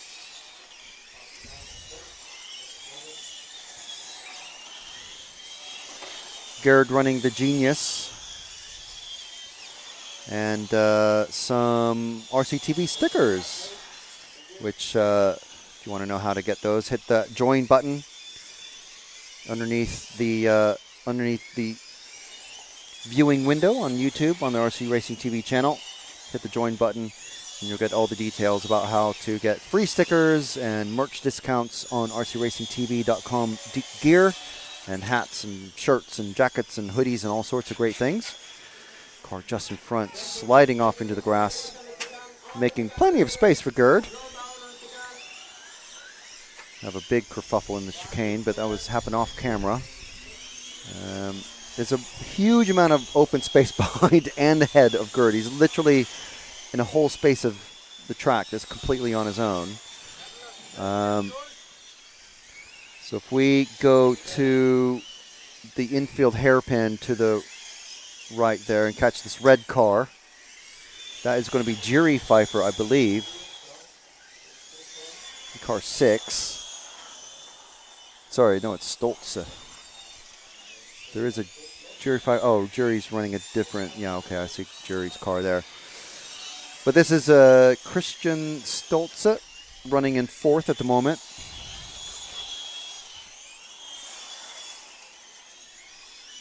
Trying to catch up to the number 4 car of Tomislav.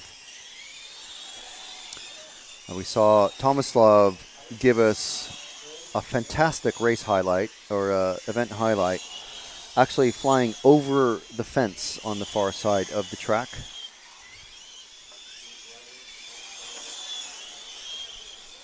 So I'm sure not on purpose, and it's definitely not something you'd want to do. Ended up being a very, very slow lap,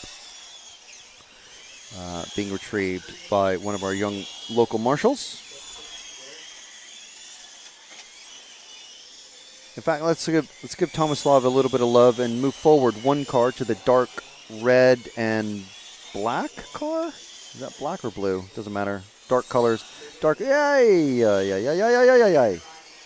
Attenzione! Attenzione! Oh! Oh, and a body tuck for the car 6. Unfortunate. But Tomislav carrying on through the hairpin, through the chicane. Now, Tomislav, you're on camera. Don't do anything silly, like fly off the track into the bushes on the far side of the track. Hopefully no nettles or thorns or anything like that over there.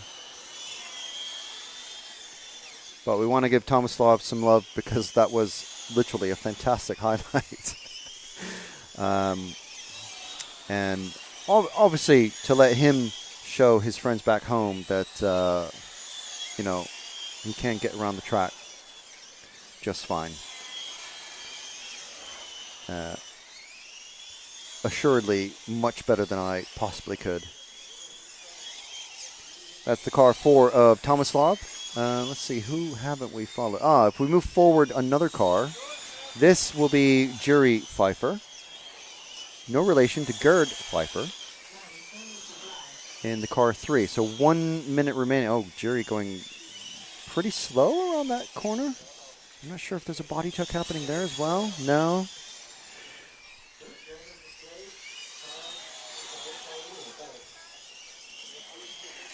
Oh, and a tire has come off the number 7 at the end of the straight. So that's pretty bad. Tomislav getting a pass on Jiri.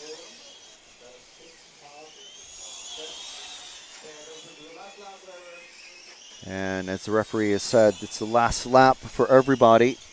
Time going to expire in about 20 seconds. And then the drivers will have to complete 1 more lap to get their maximum laps in 7 minutes of racing.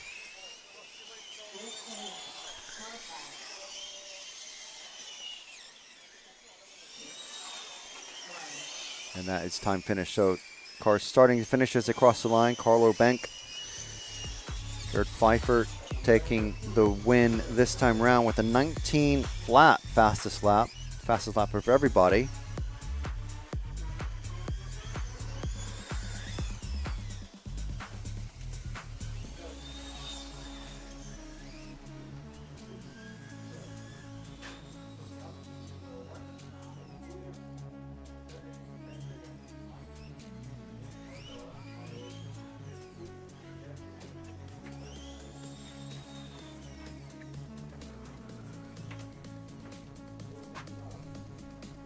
So we were talking about what chassis the drivers are racing. We also have some information on the batteries. So I'm sure plenty of racers are interested in that. Number one choice is Intellect. Number two is Nosram.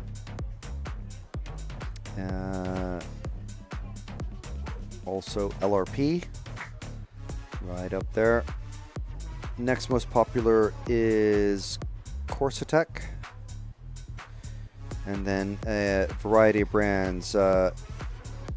T Pizzo, EZ, Jevis, Elsaram, XTR, Aeromax, and Gens Ace.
So 10 seconds before the next heat clock starts.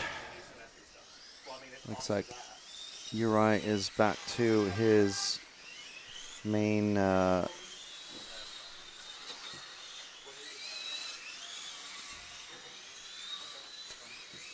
color scheme of magenta and black.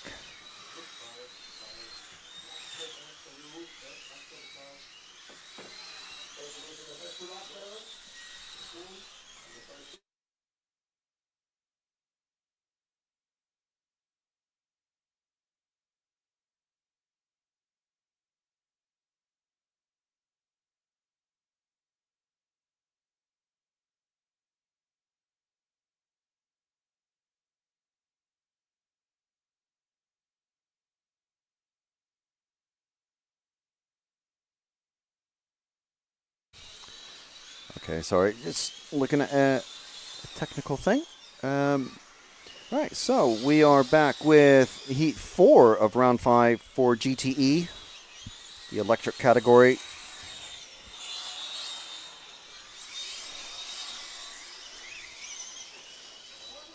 And we're with the very easy to spot Uri Hootie going down the main straight. Uri in that car number 8.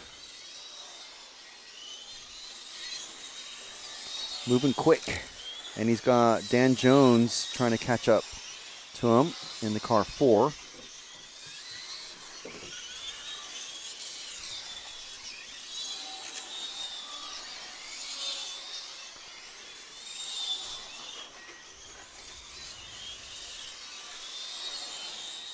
So if we drop back one car to Dan, he's very rapidly getting caught by the car 7 of Kogel. And Dan very wisely moving over. Dan had a pretty bad run in the last round. Oh, now he's got grass all over his tires because Kogel spun out in front of him. He tried to avoid it, but now he's got a body tuck. I think, Dan. Maybe not. The way that black bit in front of the rear tire makes it look like he's got a bit of a body tuck, but he doesn't. So Kogel, again, trying to get past him. And there he goes. Gives him plenty of space this time. Opens the door very wide.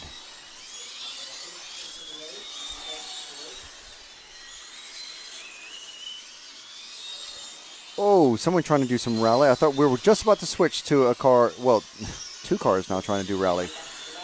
What is happening? Is everyone just on old tires? Ooh, Dan dipping it. So if we move forward to the half minty green, half magenta car, just coming to the final turn down the main straight, the not straight. This is Kogel.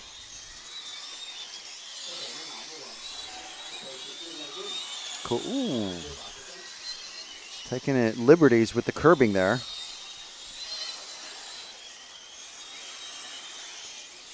Quite nose heavy. Nearly taking it. You can see why it's fairly easy for drivers to run out just way too wide there. So on the outside of the main straight, directly opposite us, is a strip of grass. The tarmac of the track just drops about a couple of centimeters, about an inch or so off of down into the grass, and then there's barely a car's width of grass, and then there's a concrete paving slab wall, and just above that is about a meter high chain link fence. So you definitely don't want to swing it way too wide. It's already bad enough if you get on the grass, but to hit the wall or worse, tumble and flip over and fly yourself over the fence like we saw one of the cars do earlier today, that would just equal disaster. Let's see if we can find the car 9 of our leader, who's actually 2 cars ahead of this Kogel, So if we go to the end of the straight is our leader in the bright yellow and black. Seemingly very slow coming out of that turn. This is Johannes Neumeier.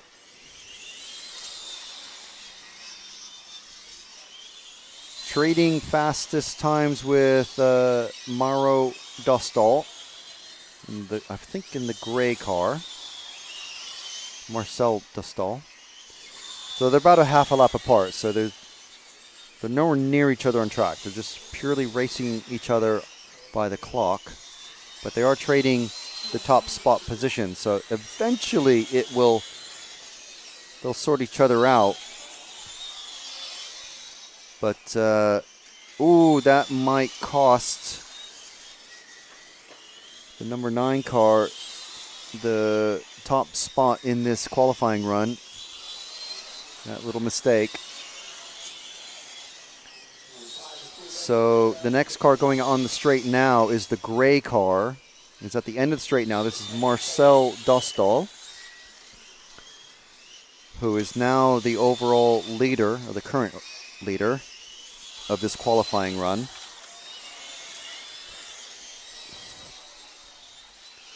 Very hard to see number 2. I'm not sure why anyone would pick gray, and is particularly this shade of gray, and then hide the car numbers on the top of the rear deck. But you know, there you go. At least they've got pink stickers on the sides. But Marcel running very strongly in the lead spot now. Actually coming up on Dan and Uri to put some time on them. And then going to be catching up to, I think it's Pasquale. So 35 seconds to go. We'll make sure that, try to cross fingers for everyone to cross the line and get all the laps that they want to get. Marcel coming down the pit straight in the grid around the sweeper. Down the main straight, hard on the brakes. Full throttle again, just into that very tight chicane. You can see some drivers taking it very, very slow.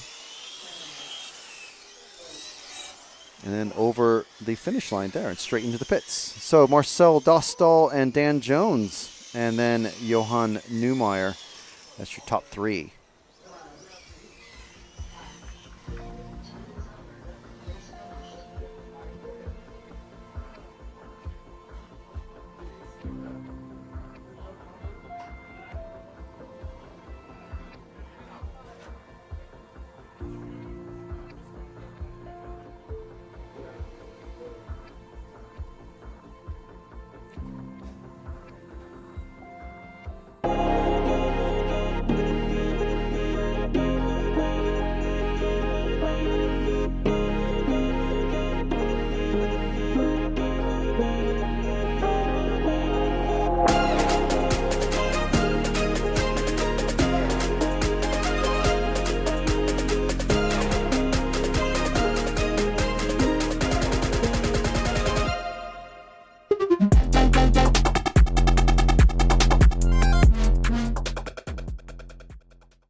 Rosario is your European champion. Fantastic stuff.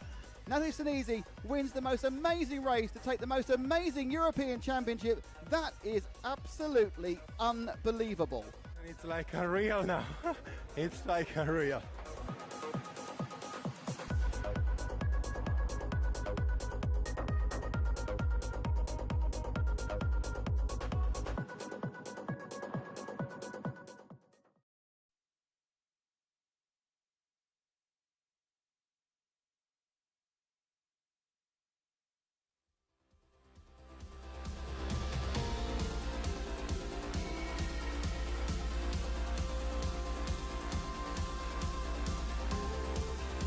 Right, so the penultimate, second fastest heat of GTE on the driver's stand and in the pit lane, getting ready to go out.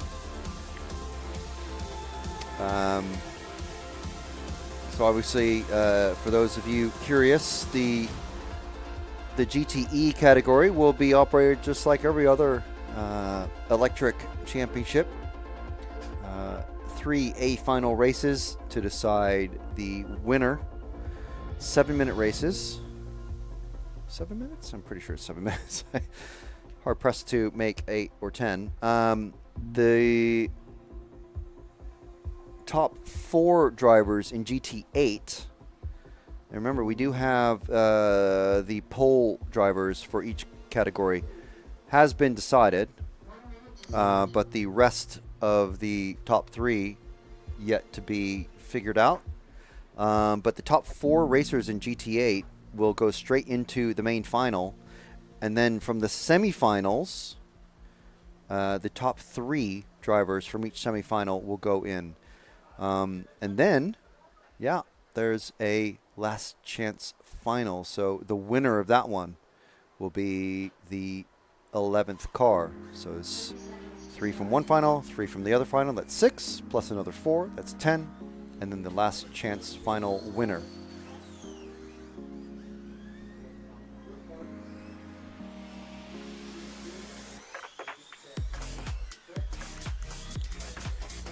So just while I remember, we do want to massively thank the sponsors who are bringing this, helping us bring this coverage to you. From Leipzig in Germany, the EFRA 2025 European Championships for GT8 and GTE. And that is Senesi Motorsport, Hobbywing, Energy Fuels, Elseram, Shepis Model, X-Ray, Gmar, and Corsatec.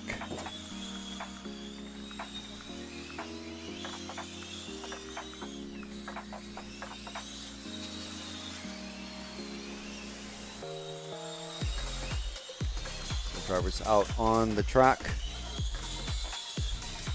and let's see who we pick up here.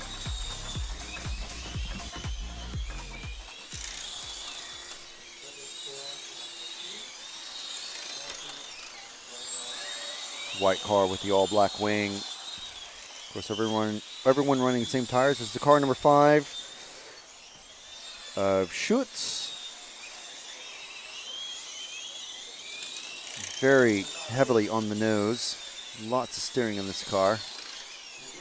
Someone's body shell is rubbing. You can hear it as it drives by. I think it's Doris.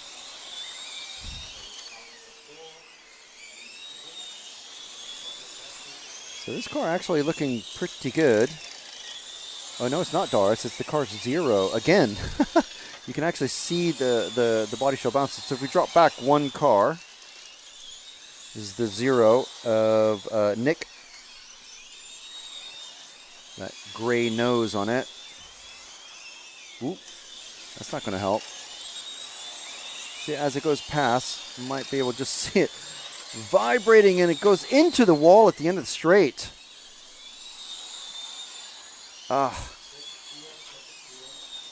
Into the shadows, so it's very, very difficult to see from the camera. Coming up on him now is Jorn Neumann. And that white number 3.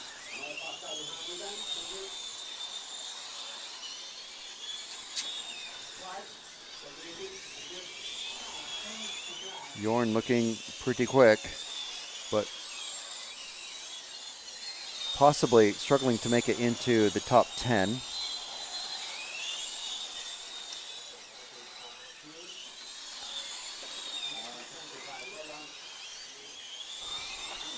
Of course, running the S-Works just like he is in off-road.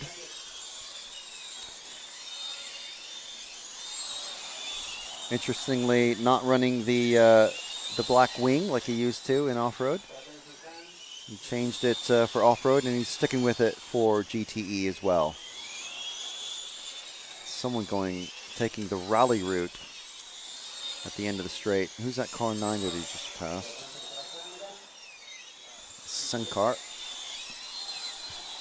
And 4. So if we drop back, Neumann is there. Drop back 2 cars to the mostly orange and white car of Tom Huck, the number 4, just coming around that hairpin. That's the one. Tom, very quick, topping the timing board every time he comes around and staying there. No, Puker takes it off him.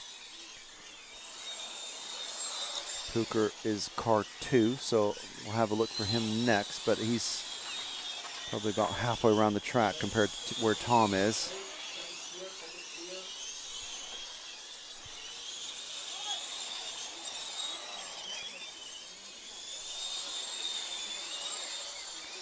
So yeah, he's several cars ahead, but so if we move to the infield hairpin, just stay at the Marshall Point 6. The blue car is Puker, who's challenging Tom for the top spot. Now, of course, Jorn Neumann decides to join the party, but he's running right behind the blue car that we are with. Ooh, wide there. Neumann almost wants to join the party out in the car park, but getting past. Wow, okay, so that's going to make complicate things for Puker if Puker visibly just a bit faster, but Neumann just more confident in the corners. And then Puker takes it back off him. So the pace of these two almost identical, just in different spots of the track. Neumann still overall leading. So this is going to be the story here, I think. Although Tom Huck decides to spoil things, or try to spoil things. See what happens as they come across. Neumann takes the... and that is going to end the qualifying run for Neumann. That big mistake there, actually knocking one of the track boards out of the way. Wow, so now he's got grass and rubbish all over his tires, and it's going to stay there for another lap or so. Neumann in that white number 3 down the straight. What's that done to his time? He's basically dropped him to second fairly permanently with a minute and a half left remaining in this one. I don't think Neumann is going to be able to make up that sort of time that he just lost, as well as the time that he lost just in acceleration and braking. And he's back on the grass from a mistake, trying to get around the 5 car. That's just bad luck.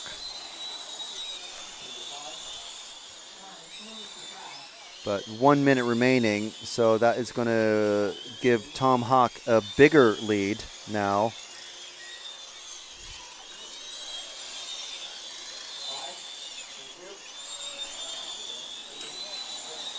If we drop back 2 cars, actually, we will be on the orange and white car of Tom Huck as he's going down the straight.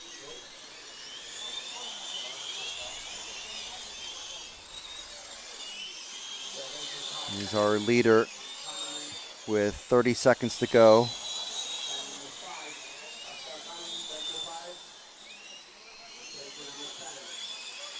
As he's getting around the car 8 of Sven Rodewald. And Jorn is also, and he just, what happened there? What happened there? He collided with Tom Huck.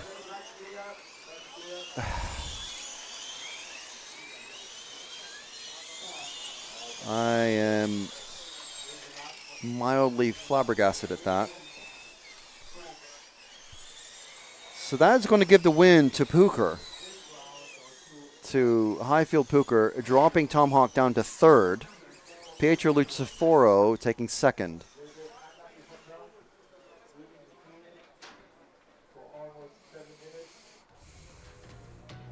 Jorn discussing it with Tom.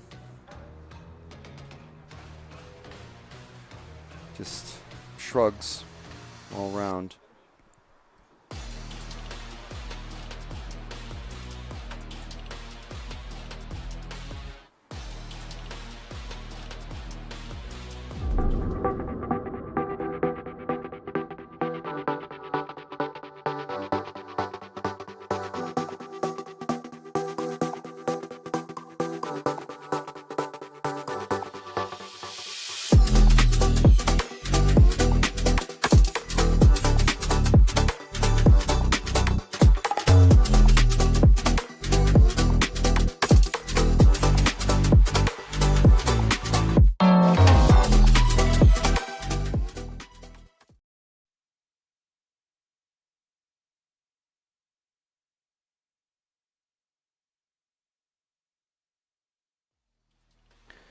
So the next group already on the driver's stand, as you can see. We've got Martin Bayer leaning way over the rostrum. Dario Vaselli, the first driver on the right in the blue hat, Natanele Senesi. You can see Adam Izze and B.A. Arnaldi there. Arnaldi, the only one with sunglasses. That's facing us anyway. Orange hat is Alessio Matteo. Down at the far end, that must be Leonardo.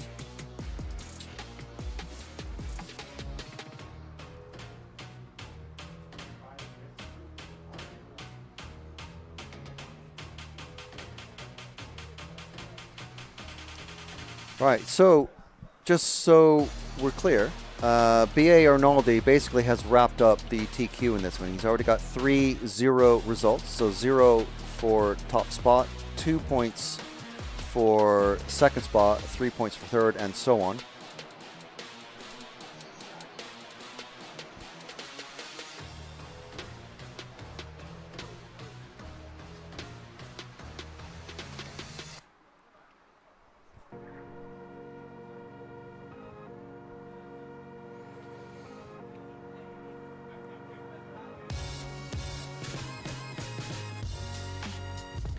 So here's our qualifying results so far. So after 4 rounds, you can see BA there has 0 points. As I was saying, one top position gets 0 points, second position gets 2, and 3, 4, 5, and so on. But BA, after 4 rounds of qualifying, has 3 0-point results and a 54th, which means he just didn't drive. I think he scrubbed in his tires is what we're going to is what happened in the last round, and I expect it's what's going to happen in this one. So Izze looking pretty strong. He said he's targeting a top 3 position in GTE, so that's confidence. Maceo, champion in this category a couple of years ago. Gayamo down in 5th at the moment in qualifying is the defending European champion. Bayer, I don't remember if Bayer was at last year's race, but Bayer looking pretty good as well. Daniel Skepis, Natanele Senesi, Dario Vaselli running the MCD. Alex D'Angelo, Tom Hawk, who we were just following in that last race, also on the MCD. Pucher, not sure what he's running. Daras running the Genius. Lucifora, again, not sure what he's running. But that's top 13. So we have a Genius in X-Ray, a Raptor in X-Ray, a Skepis, a Senesi, an MCD, a Capricorn, and an MCD. That's your top 10 for chassis. So it's really wide open for chassis, to be honest. It's a really big spread of chassis manufacturers out there on the track. But this is what the overall qualifying looks like right now. And I expect Arnaldi is going to basically just scrub in tires and pull off about halfway through the run. So with half a minute left, no one has gone out to get warm-up time on their tires or anything like that. Everyone leaving it quite late, which is the smart thing to do, I would say.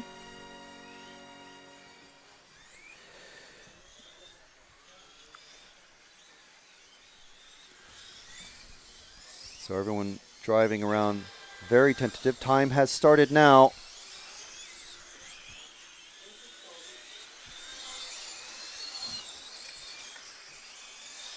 So let's follow B.A. Arnaldi first because we expect he's going to go in. We followed him quite a bit, just coming underneath us, down the, across the grid, around the sweeper, down the main straight.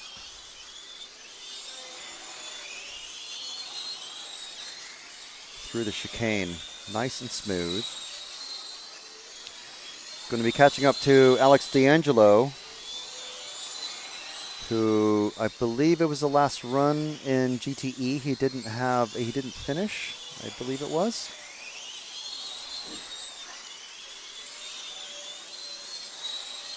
We'll follow BA for a bit. I think again he's going to be going in. I don't see why he would do a complete run.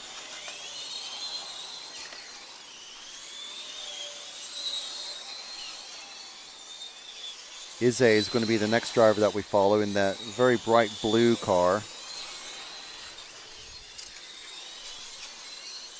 So he is about to come underneath us in a second. So if we switch to Ize, just at the start of the straight now.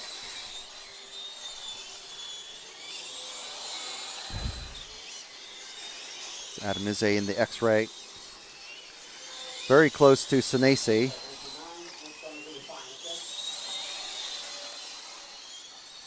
Senesi having a few little niggling troubles of his own.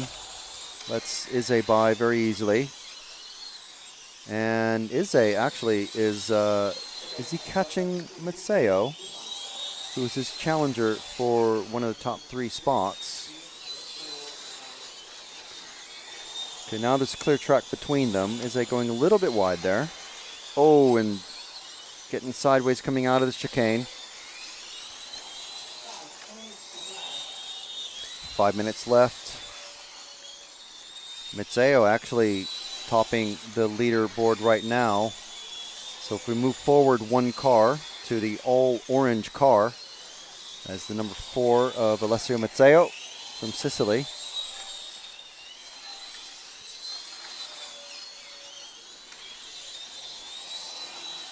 And he is about to be knocking on the back door of Dario Vaselli, running the MCD. Alessio, again, running the Raptor car. Yeah, he's definitely catching Vaselli. You can just see it even through the sweeper and through the braking. Vaselli opening the door very kindly, letting him pass. Just ahead is Gaiamo, who has not been having the greatest of times, but he's had some low finishes.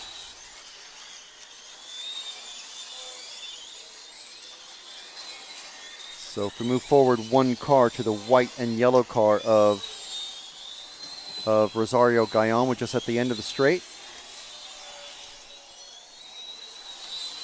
Coming through the chicane. Gaiamo at the moment running 3rd.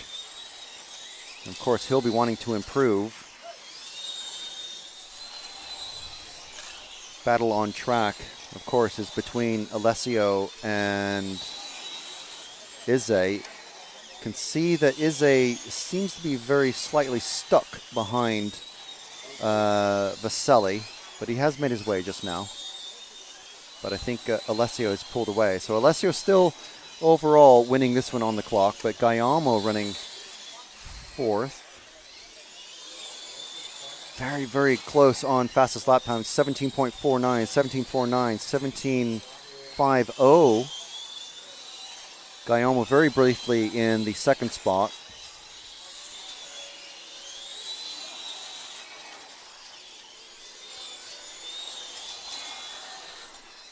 So if we drop back to the two cars that are just behind, Ize is now catching Alessio. It's the bright orange and the bright blue going down the main straight. It's only qualifying, but it is for the top three positions on the grid. And look at how fast they are catching Rosario Guillaume.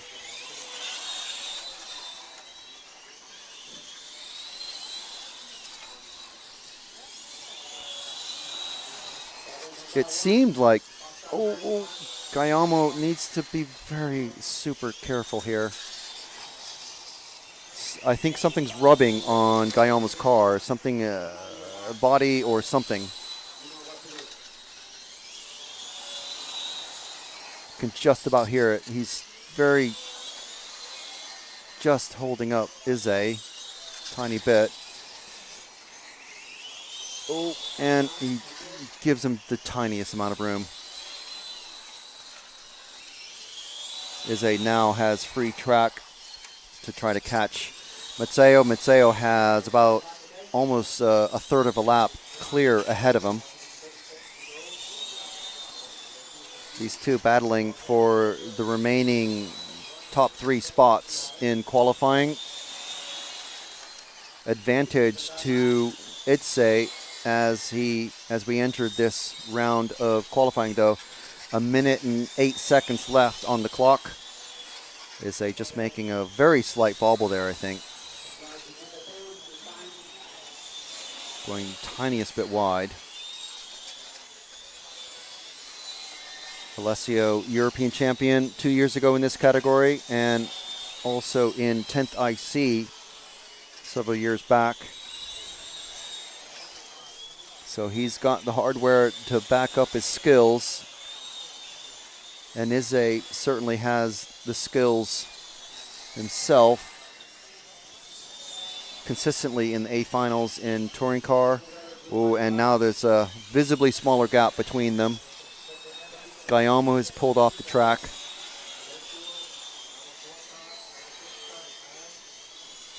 So has his effort done. Veseli letting several cars pass.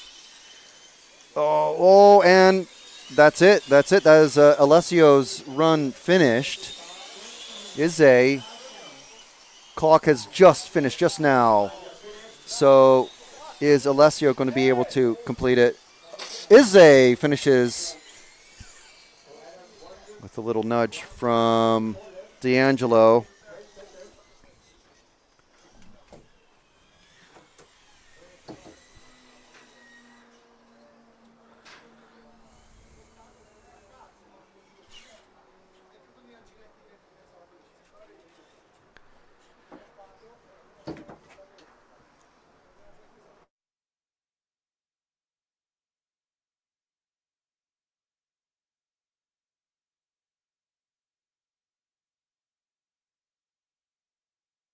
So we'll check as quickly as we can. The ranking lists. Let's see if those have been updated already. So we can confirm Bernard Alain Arnoldi has taken the TQ. Second place, Adam Ize, and third place, Alessio Mazzeo with a second, and a third.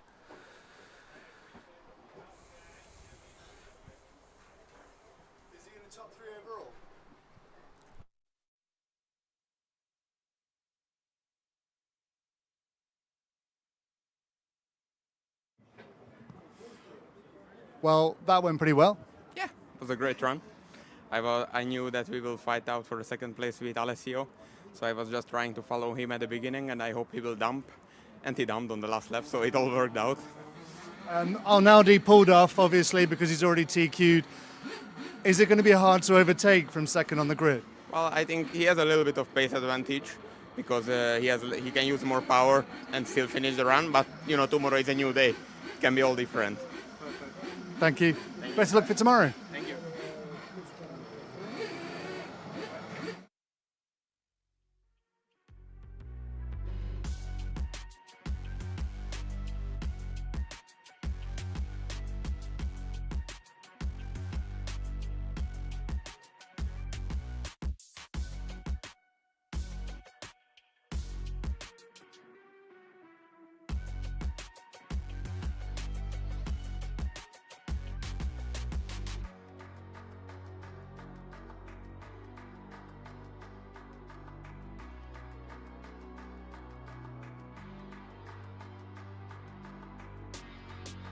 I love RCTV News. I'm Matt McCallum. And I'm Frank McKinney. And here are your headlines. There's RC in the background. You're here. Hi, everybody. There he is. Totally secret, no one knows. You got any thoughts on it? No, don't have a clue what you're talking about. That leads us nicely to the 12th Euros. And this week's hot topic. This is a hot topic. Okay, these are rookie numbers. These are rookie numbers. Right where we're sitting now is where that crash happened. We did what you expect of us. We tried to stir up some drama. Another good one. Yeah.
So first round of Nitro GT8 qualifying.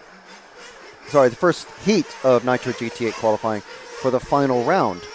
So 5 rounds of qualifying in total, 3 to count. We've already had our TQ decided.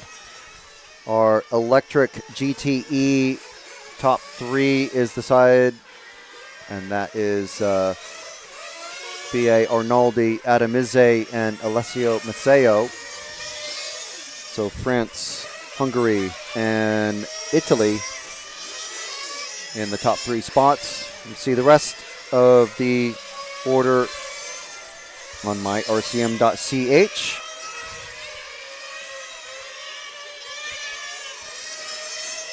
So time has just started. And we'll see who we pick up here. This is the number 9 pink car, giving a very wide berth to the green and white. So number 9 is Alexander Earl.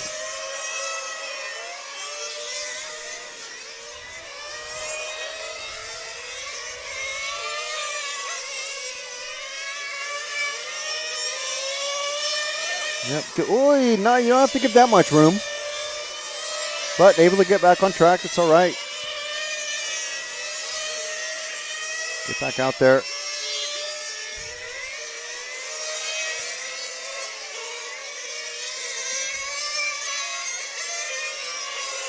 Let's try and find one of our leaders, Clive Connolly, in the car number 3. I don't think we followed him. Oh, okay, he's just about to come underneath us in the red and white. That's the Badger. So Clive, I believe, is one of our Irish racers. A good-sized group of racers coming all the way from Ireland. Fantastic to see.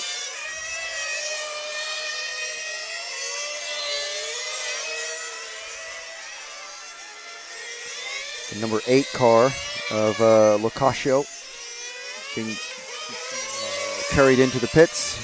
Something went wrong with that one. Fairly common, but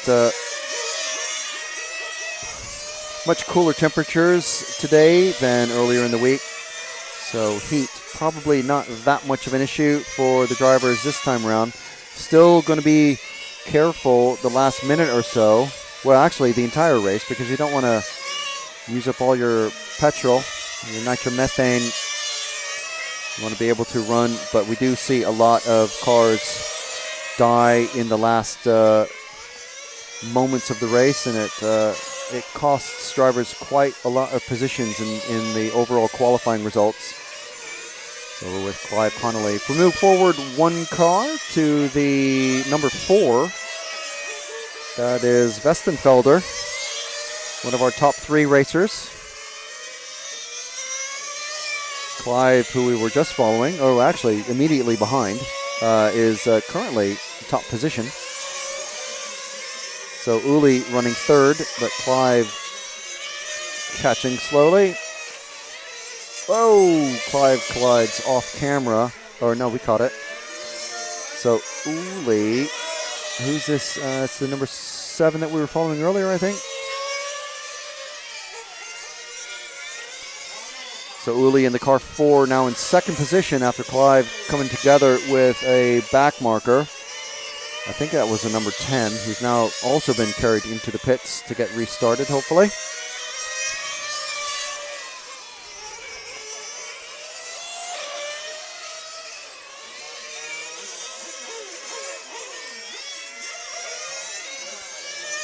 Uli taking it pretty steady.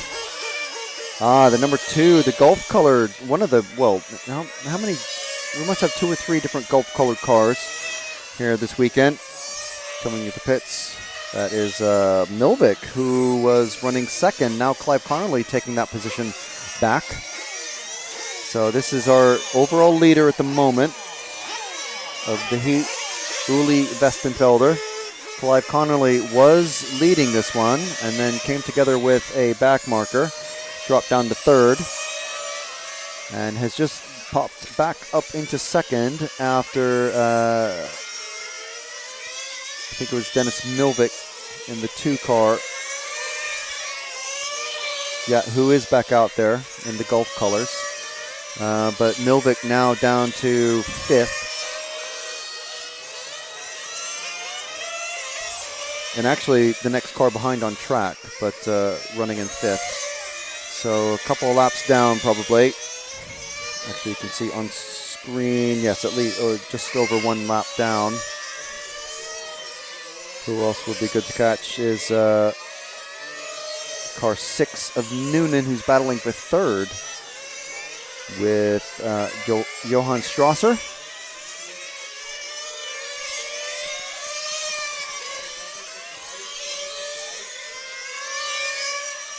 Six is just about to cross the finish line now and come underneath us, the green and white car.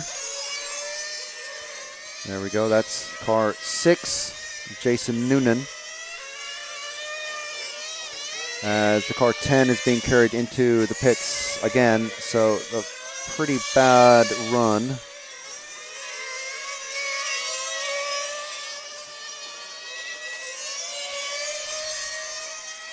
So Jason Noonan trying to catch up to the car 7. For some reason, it goes very slow on the straight. I think they were actually braking in a straight line just to give the space to Noonan, make it an easy pass. I suppose it's easier to do that, or better to do that than go wide and get all sorts of rubbish and stuff like that on your tires, but possibly not something that one of these races would expect to happen. But Noonan running this green and white car. I'm going to guess this is one of our Irish racers again.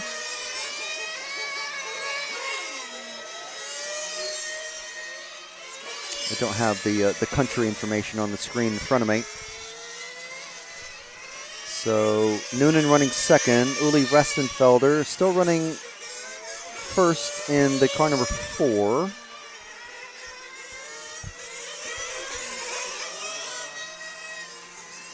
Only just realized that I think is it Clive Connolly running the pink and white? No, it's Locascio and Noonan running the exact same color scheme, but just in different colors. White and green instead of, and white and pink.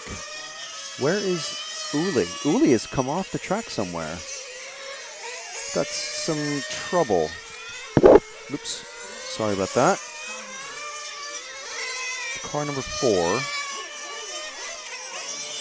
is not on track, unless it's the one who's just gone into the grass and stopped. Okay, well, we'll go to the blue car, just going through the, well, that's the end of the race, sorry, but that wasn't, spending more time looking for the different cars, paying attention to the clock.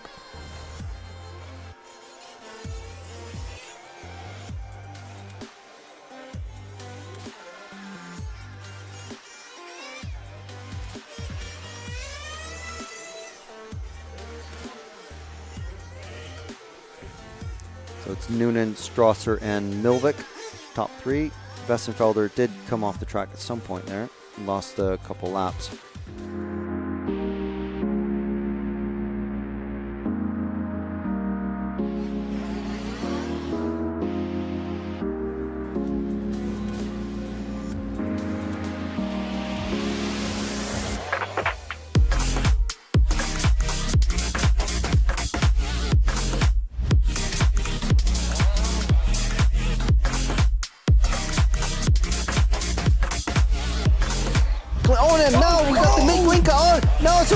Four-way battle. Poleman is being run back to the pits. Our Poleman is going to miss the start. Oh no! Hatner's going with Ben. Ben and Hatner right together now on the last time. And Ben's on the inside! He's got him!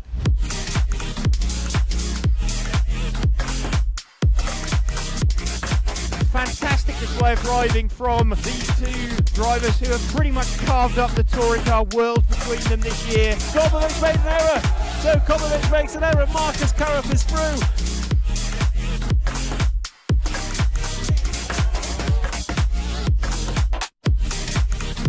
To take the most amazing European Championship, that is absolutely unbelievable. Mark Reinhard takes the European Championship. Yeah, had to be wild, man. Waiting for it a long time again. And crossing the finish line for the last time, Dario Balestre is our 2024 European champion. As always, another title. Dario Balestre got to stop and go in the penultimate lap. Still hang on to the lead there and take the win. The four-wheel drive European champion for large scale, Van Helmen. And the winner, your European champion, is Juan Carlos Canas. Davide Ongaro, associated European champion, and didn't he deserve it? Bruno Coelho is your champion. Michael Olowski then comes across the line to win the European Championship.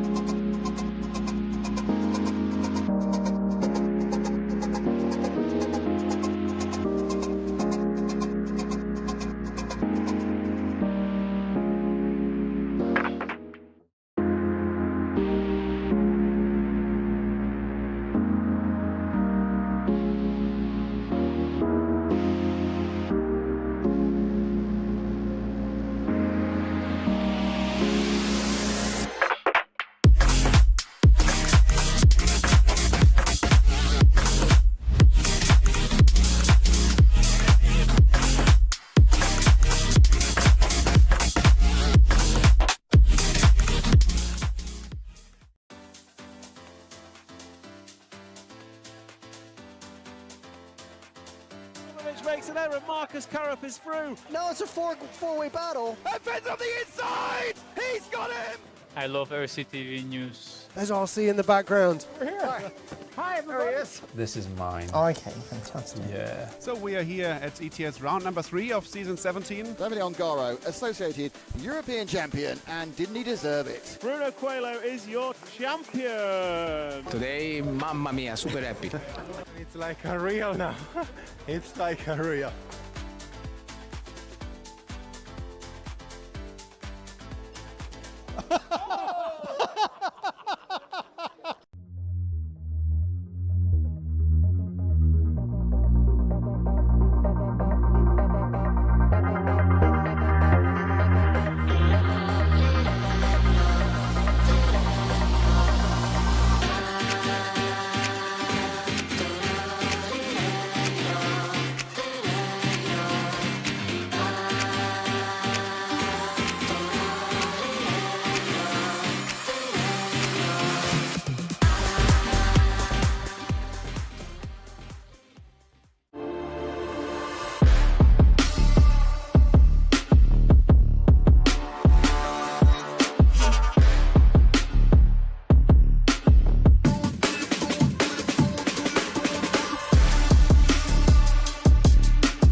All right, so we are getting ready. Half a minute to go to Heat 8 of today's program for qualifying round 5 here in Leipzig. The EFRA European Federation of RC radio-operated automobiles European Championships for GT8 and GTE. This is, of course, GT8, the nitro GT8 class.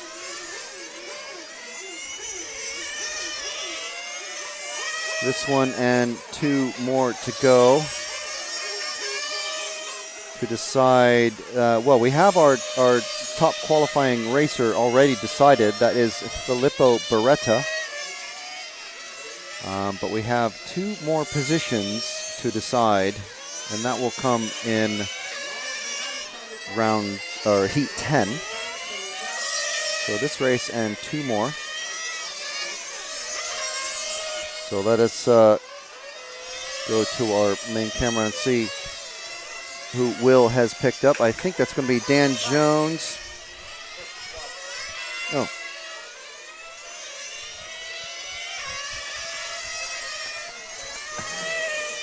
Just making things. Whoa. Now I've got. Press that button as well. So, okay. So we're with car 3 of Bruno Barbosa, who we didn't follow very much yesterday, but we're giving him the screen time that he deserves today.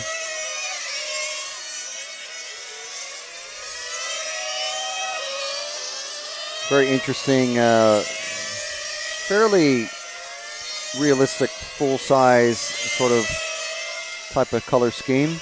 It's not too RC style, which I like.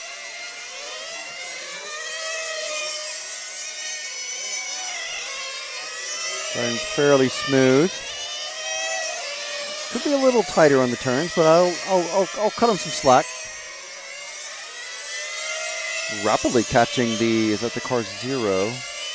He's given him plenty of space. The car 0 of Nick. Nick also allows the car 5 of Rocky to get past. So Barbosa currently running 3rd. We'll have a look for car 4 of Magno. Or Magno, I'm not sure where he's from, so I'm just pronouncing it sort of the Italian way.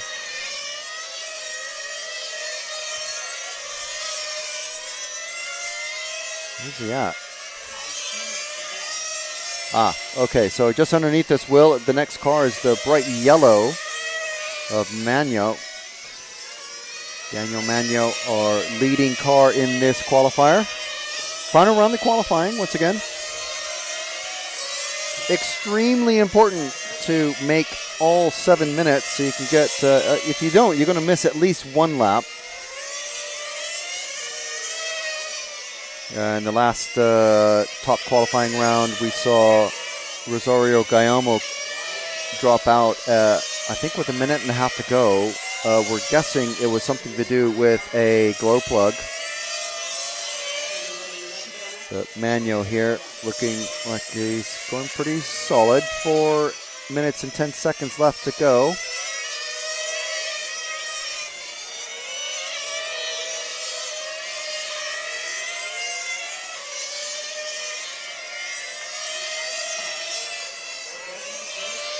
Going down the pit, not straight across the grid. Backup timing loop at the end of the pit straight. Car being rescued outside of the sweeper.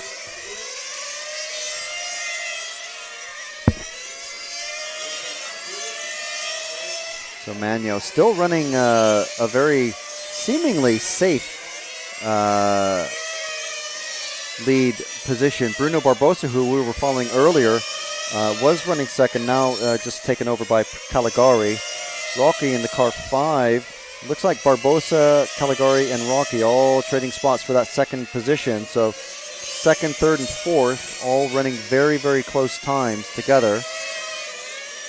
So as Magno catches this very bright, look at that, car number 6 oh, this is our Malaysian friend, Mod Noor.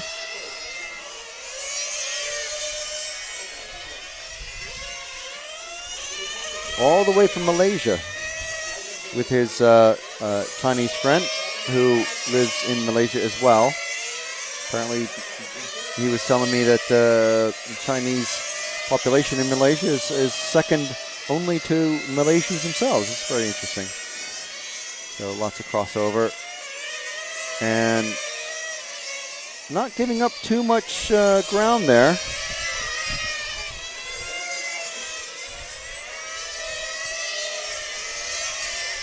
Oh, getting a couple wheels off the track, but Modnor gives him plenty of space coming around the final turn. Good stuff.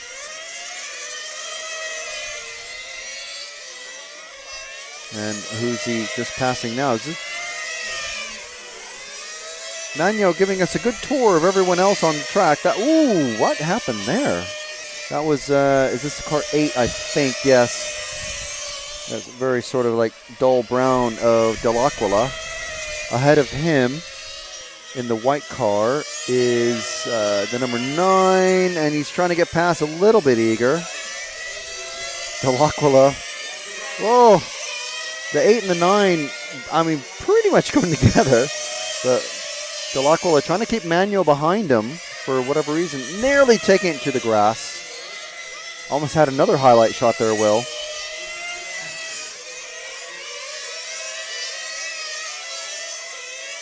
Magno in that bright yellow.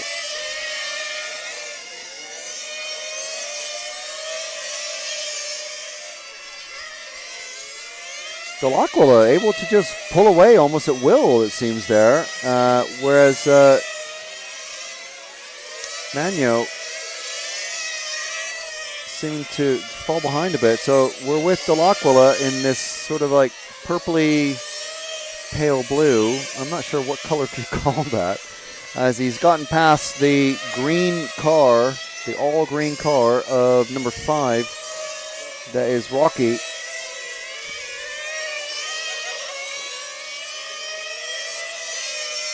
So Dell'Aquila now, the next car ahead of him is Dan Jones, who's running out of fuel.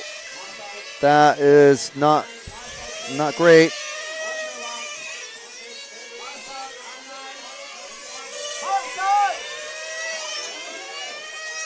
Marshall's not paying attention, having a good little chat with each other. That's not what you're meant to be doing.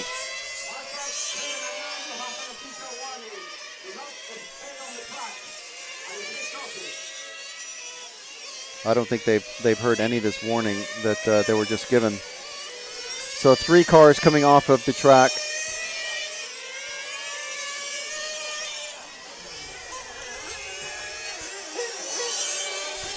And that's the end of the race.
Rosario is your European champion. Fantastic stuff.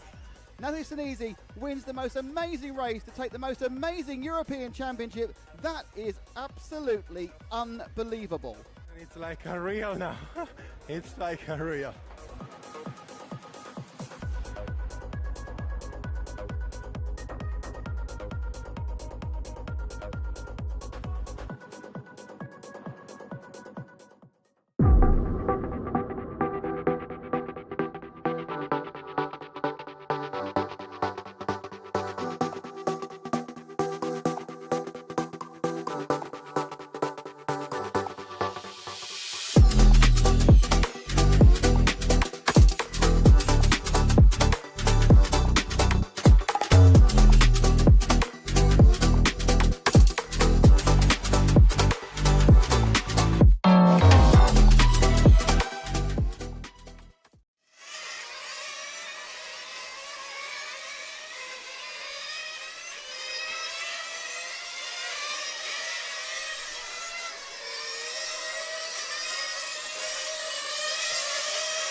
All right, so we are getting ready for the penultimate, the second fastest heat of GT8 racing. For this, the final round of qualifying here at the 2025 EFRA GT8 and GTE Euros in Leipzig at the MRC Leipzig Club. Very well-appointed club. So just so everyone is aware, we've got an overall TQ already of Filippo Beretta. The battle for second and third is going to be between B.A. Arnaldi and Alessio Mazzeo, and possibly also Daniel Skepis and Andrea Catanzani. So just so we're aware of the brands and types of cars that are being involved here, we have a Genius, a Raptor, a Skepis, and a Serpent. Spoilers to the party may be Adam Ize with his X-Ray, who's in this next run, and also Burek Kilic. But more likely to be Adam Ize, so we'll spend a bit of time following him. He'll be easy to spot, at least on track, but we'll have a look at Burek as well. He's running a Skepis. He's currently positioned in 10th place. But top four go straight into the final. So at the moment, that's Beretta, Arnaldi, Mazzeo, and Skepis. So it's going to be between Skepis and Catanzani, who we're going to be paying a lot of attention to as the next race starts. So we're with the bright blue car of Adam Ize, so we'll follow him around for a few laps, and we'll see how things develop. We already have a car that is being rescued. See if I can get the number of it. I don't think it's any one of the potential top runners. Car number 9, I believe, of Delgado. Oh, and another car who's just very, very slow, but Ize being held up a little bit by the car 7. This is the heat of nightmares with 5 all white cars. And 2 of the other cars are varying combinations of pink and white. So, you know, fabulous. At least Adam's car is super easy to spot out there. It's the only bright blue car out there. And Kilic is the only other car that's running something that we can reasonably describe as race paint. Kilic running 2 cars ahead of Adam right now. So, and the pink and white car coming off again, the number 9. So Adam running the number 2. Pelosi, he's done pretty well. We've mentioned him quite a bit, but I think he had some bad runs. Actually, overall, he's 7th, and Adam is 6th. Adam was telling us that at least in nitro, his goal is to be in the top 10, and I think he's certainly going to achieve that. So to be well placed into the semis, start towards the front of the field in the semis. Looks like he's at the moment going to be what, second or third in one of the semis or other. So very slowly catching up. Okay, open the door. That was number 8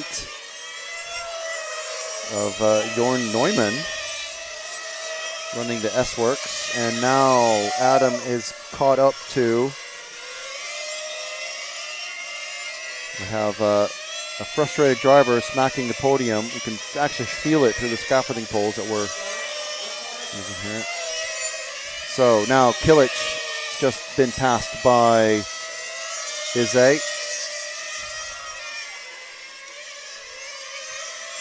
So Adam on a good run here, but running just a bit behind Pelosi. So Pelosi, I think, is that all pink number 3. So Adam is, we'll let Adam go now. We'll catch the all pink number 3 at the end of the straight. Coming into the chicane, that's them. This is Gabriele Palosci, currently leading this qualifying heat. Adam is running in clear air, so he's not going to have anybody to distract him, but Palosci also running completely clear air, absolutely no one behind him. And they're separated by just a couple of corners, but several seconds. So it's the 4th and 5th rounds. This is the final round of qualifying. Always very looking at the sharp end of things. Concentrating our focus on the drivers that could potentially spoil chances and dreams for other drivers. Palosci coming through the bendy bits, over the finish line, down the grid, and into the sweeper once again. And a very slow white car as he passes another stricken white car. Palosci around the final bend again.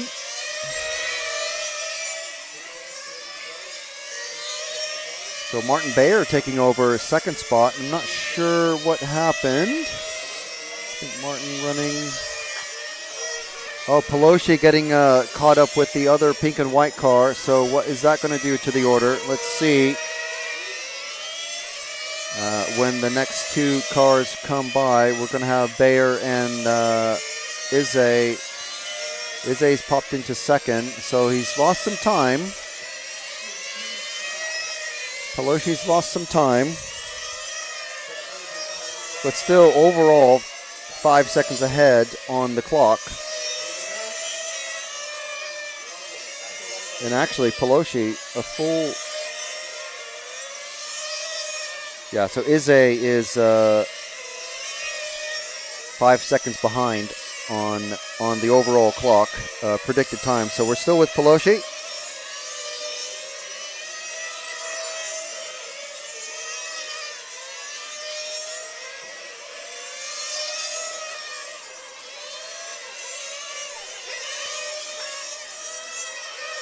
So it looks like Palosci's going to take this one over Adam, unless he comes into some serious grief here. He's about to come up on Kilic. A little bit of a wide line there, but maybe that's just how he prefers it. Squaring it off a bit more than you would think. So now 6-second lead. Kilic opening the door nice and wide for Palosci.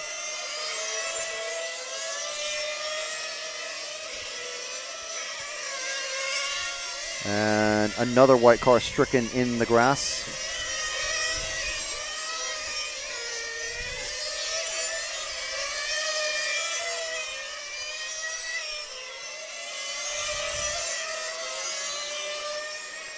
So I think Adam, okay, so we're down to the last 20 seconds or so.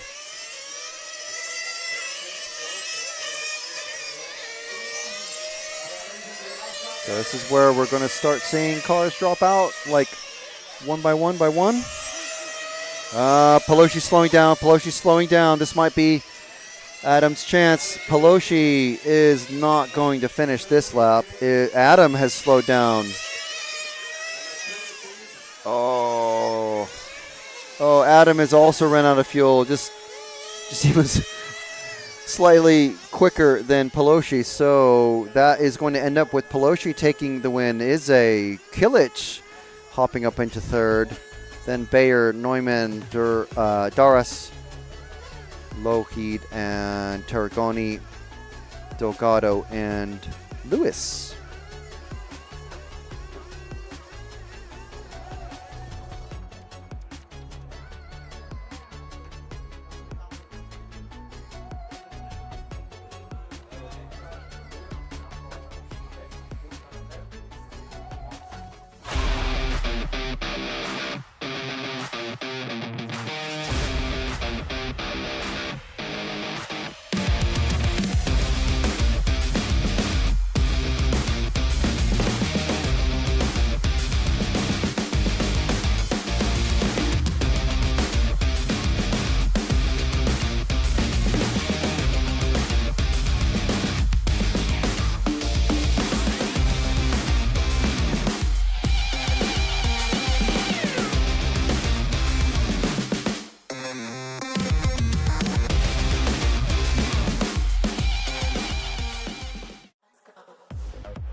Rosario is your European champion. Fantastic stuff. Nathalie Senesi wins the most amazing race to take the most amazing European championship. That is absolutely unbelievable. It's like a real now. It's like a real.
All right, we are getting set for the final round, or final race of the day, really. Now that we think about it. Let's, Filippo is not running, electing not to run, so let's drop back 2 cars to the minty green car of B.A. Arnaldi. The number 6 just coming underneath us into the sweeper.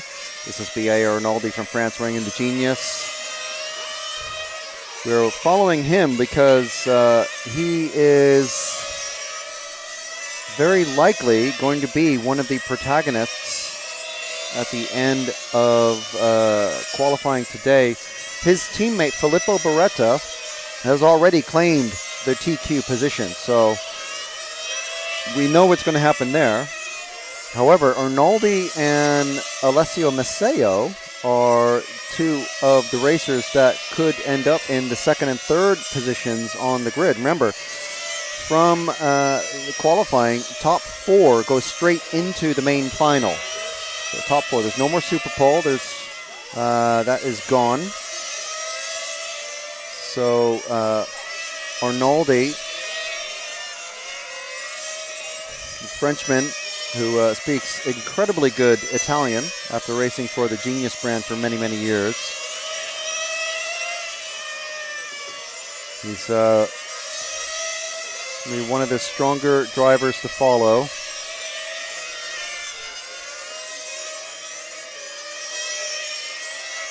For some reason, okay, I thought I didn't see Gruber out there. Okay, so Matteo is out there.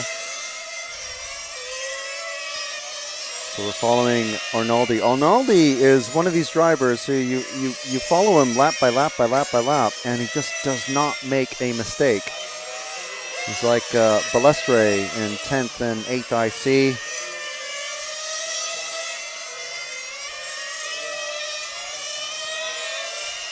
If you see a mistake come out of this level of driver, it's a rare thing indeed. I think Alessio is having a problem. Let's move to Alessio, the green car. The orange car 5 that Arnoldi's just passing. Alessio, massive problem. That is going to put an end potentially to his qualifying hopes. He's just underneath this. Let's get back on Arnoldi. Sorry. I was looking for Alessio to move to him, and just as we started to do that, he started slow. So something wrong with the engine or the drivetrain, not sure. Let's drop back 2 cars, Will, to Arnoldi. He's being chased by Tony Gruber in the orange. It was the other orange car that we were just starting to look for, literally, and noticed that something happened, and he's pulled out the pit off the track. I'm directly underneath this, so our camera can't get a good angle on it, but there we go. We can see Daniela Iolesi just on the other side of that Marshall with the orange vest on, the high vis.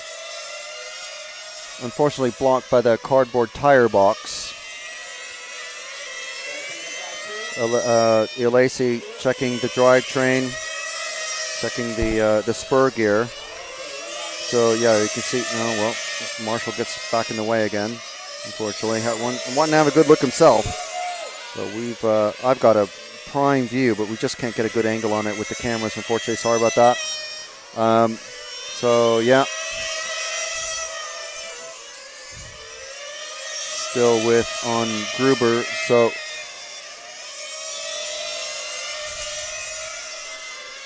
who else is Gruber winning this one at the moment, and he's actually chasing the second place car overall, Alex D'Angelo, who has had a couple of rough qualifying runs himself. But remember, out of 5 runs, we got 2 dropouts.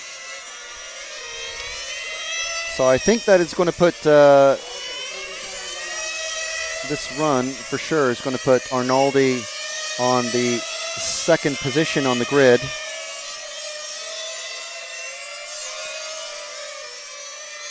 See who else we can follow out there. Catanzani, a possibility. So let's, at the bright yellow car just crossing the finish line now, Will, coming underneath this, the car number 1. That's the one. That is Andrea Catanzani. Again, the young Italian racer, the only Serpent racer here this weekend in either category.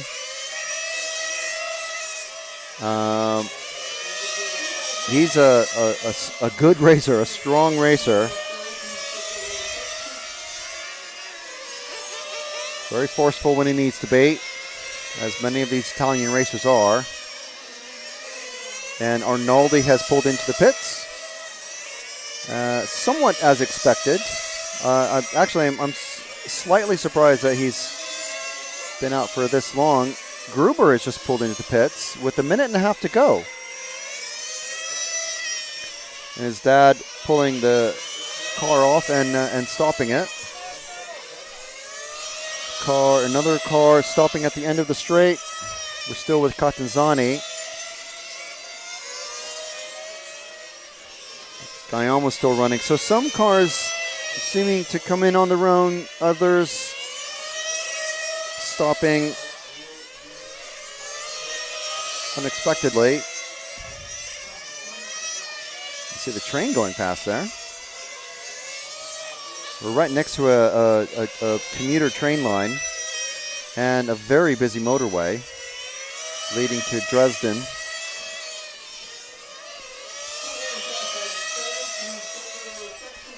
So 40 seconds to go.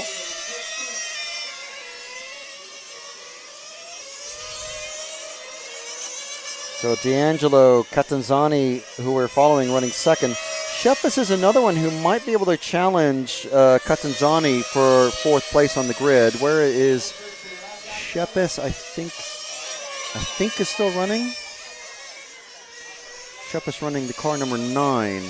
So if we move one car ahead, I know there's only 10 seconds left in this run, but one car ahead to the white and red car. That is Daniel Skepis. Running, of course, the Skepis. I see everyone running very slow now, wanting to make it to the end, wanting to make sure that they get their lap. Oh, and Catanzani has cut out. Skepis is going to be the only one to actually finish the run, moving to the top with 23 laps. So that might put him well ahead of Catanzani on the grid. We'll see how that shakes things up. And we're going to try to talk to Filippo. Actually, he's not even on the grid. So on the stand. Yeah, we'll have these the interviews with the top 3 in both classes online later. But the way it shapes out is our drivers who are moving straight into the main final are Filippo Beretta, B.A. Arnaldi, Daniel Skepis, and Andrea Catanzani. So a big shakeup in the top 4. We're going to have interviews with Filippo, B.A., and Daniel online later. The rest of the semifinals look like Mazzeo, D'Angelo, Izze, Pelosi, Gruber, Kilic, Senesi, Magno, Valente, Neumann, Bayer. That's your top 15. And I believe it's going to be Rocci, Rosario, and Dell'Aquila as well in the semis. So, yeah, it's all to play for. It's coming tomorrow. Make sure and check the schedule on myrcm.ch. Oh, there we go. There's our overall qualifying for this is for GTE. Yes. Okay. So here's our overall qualifying for GTE. So these are straight, just like normal, any other electric class. Top 10. That's your A final. So we have Arnaldi, Izze, and Mazzeo. We're going to be talking to them. But we also have in fourth place Martin Bayer, Daniel Skepis, Senesi, D'Angelo, Vaselli, Puker, and Huck. The B main pole sitter is Filippo Beretta, but he can, kind of rest easy on that because he's the pole man for GT8. So, that's all right, isn't it? And we're going to have those results come up just here we go. Thank you very much, Matt. So Filippo Beretta, you can see there 3 TQs in a row. Arnaldi taking a TQ, and Skepis with his TQ catapulting himself ahead of Catanzani and Mazzeo. So Beretta, Arnaldi, Skepis, and Catanzani, that is going to be the top 4 going straight into the final, and the next, is it 20 racers, I believe, are going to be spread across the semifinals. So Mazzeo is going to be starting on pole for one of them, and D'Angelo is going to be starting on pole for the other. And then we have Izze, Pelosi, Gruber, Kilic, Senesi, Magno, and Valente. You can see the rest of the finals layouts on myrcm.ch. And we'll see you tomorrow here from sunny Leipzig at the MCV Leipzig Club for the EFRA 2025 GT8 and GTE European Championships. We want to thank Senesi Motorsport, Hobbywing, Energy Fuels, El Saram, Shepis Model, X-Ray, Gmar, Corsatech, and definitely EFRA. And I'd like to thank Matt McCallum and Will Venables. My name is Frank McKinney for RC Racing TV. We'll see you tomorrow live for the finals.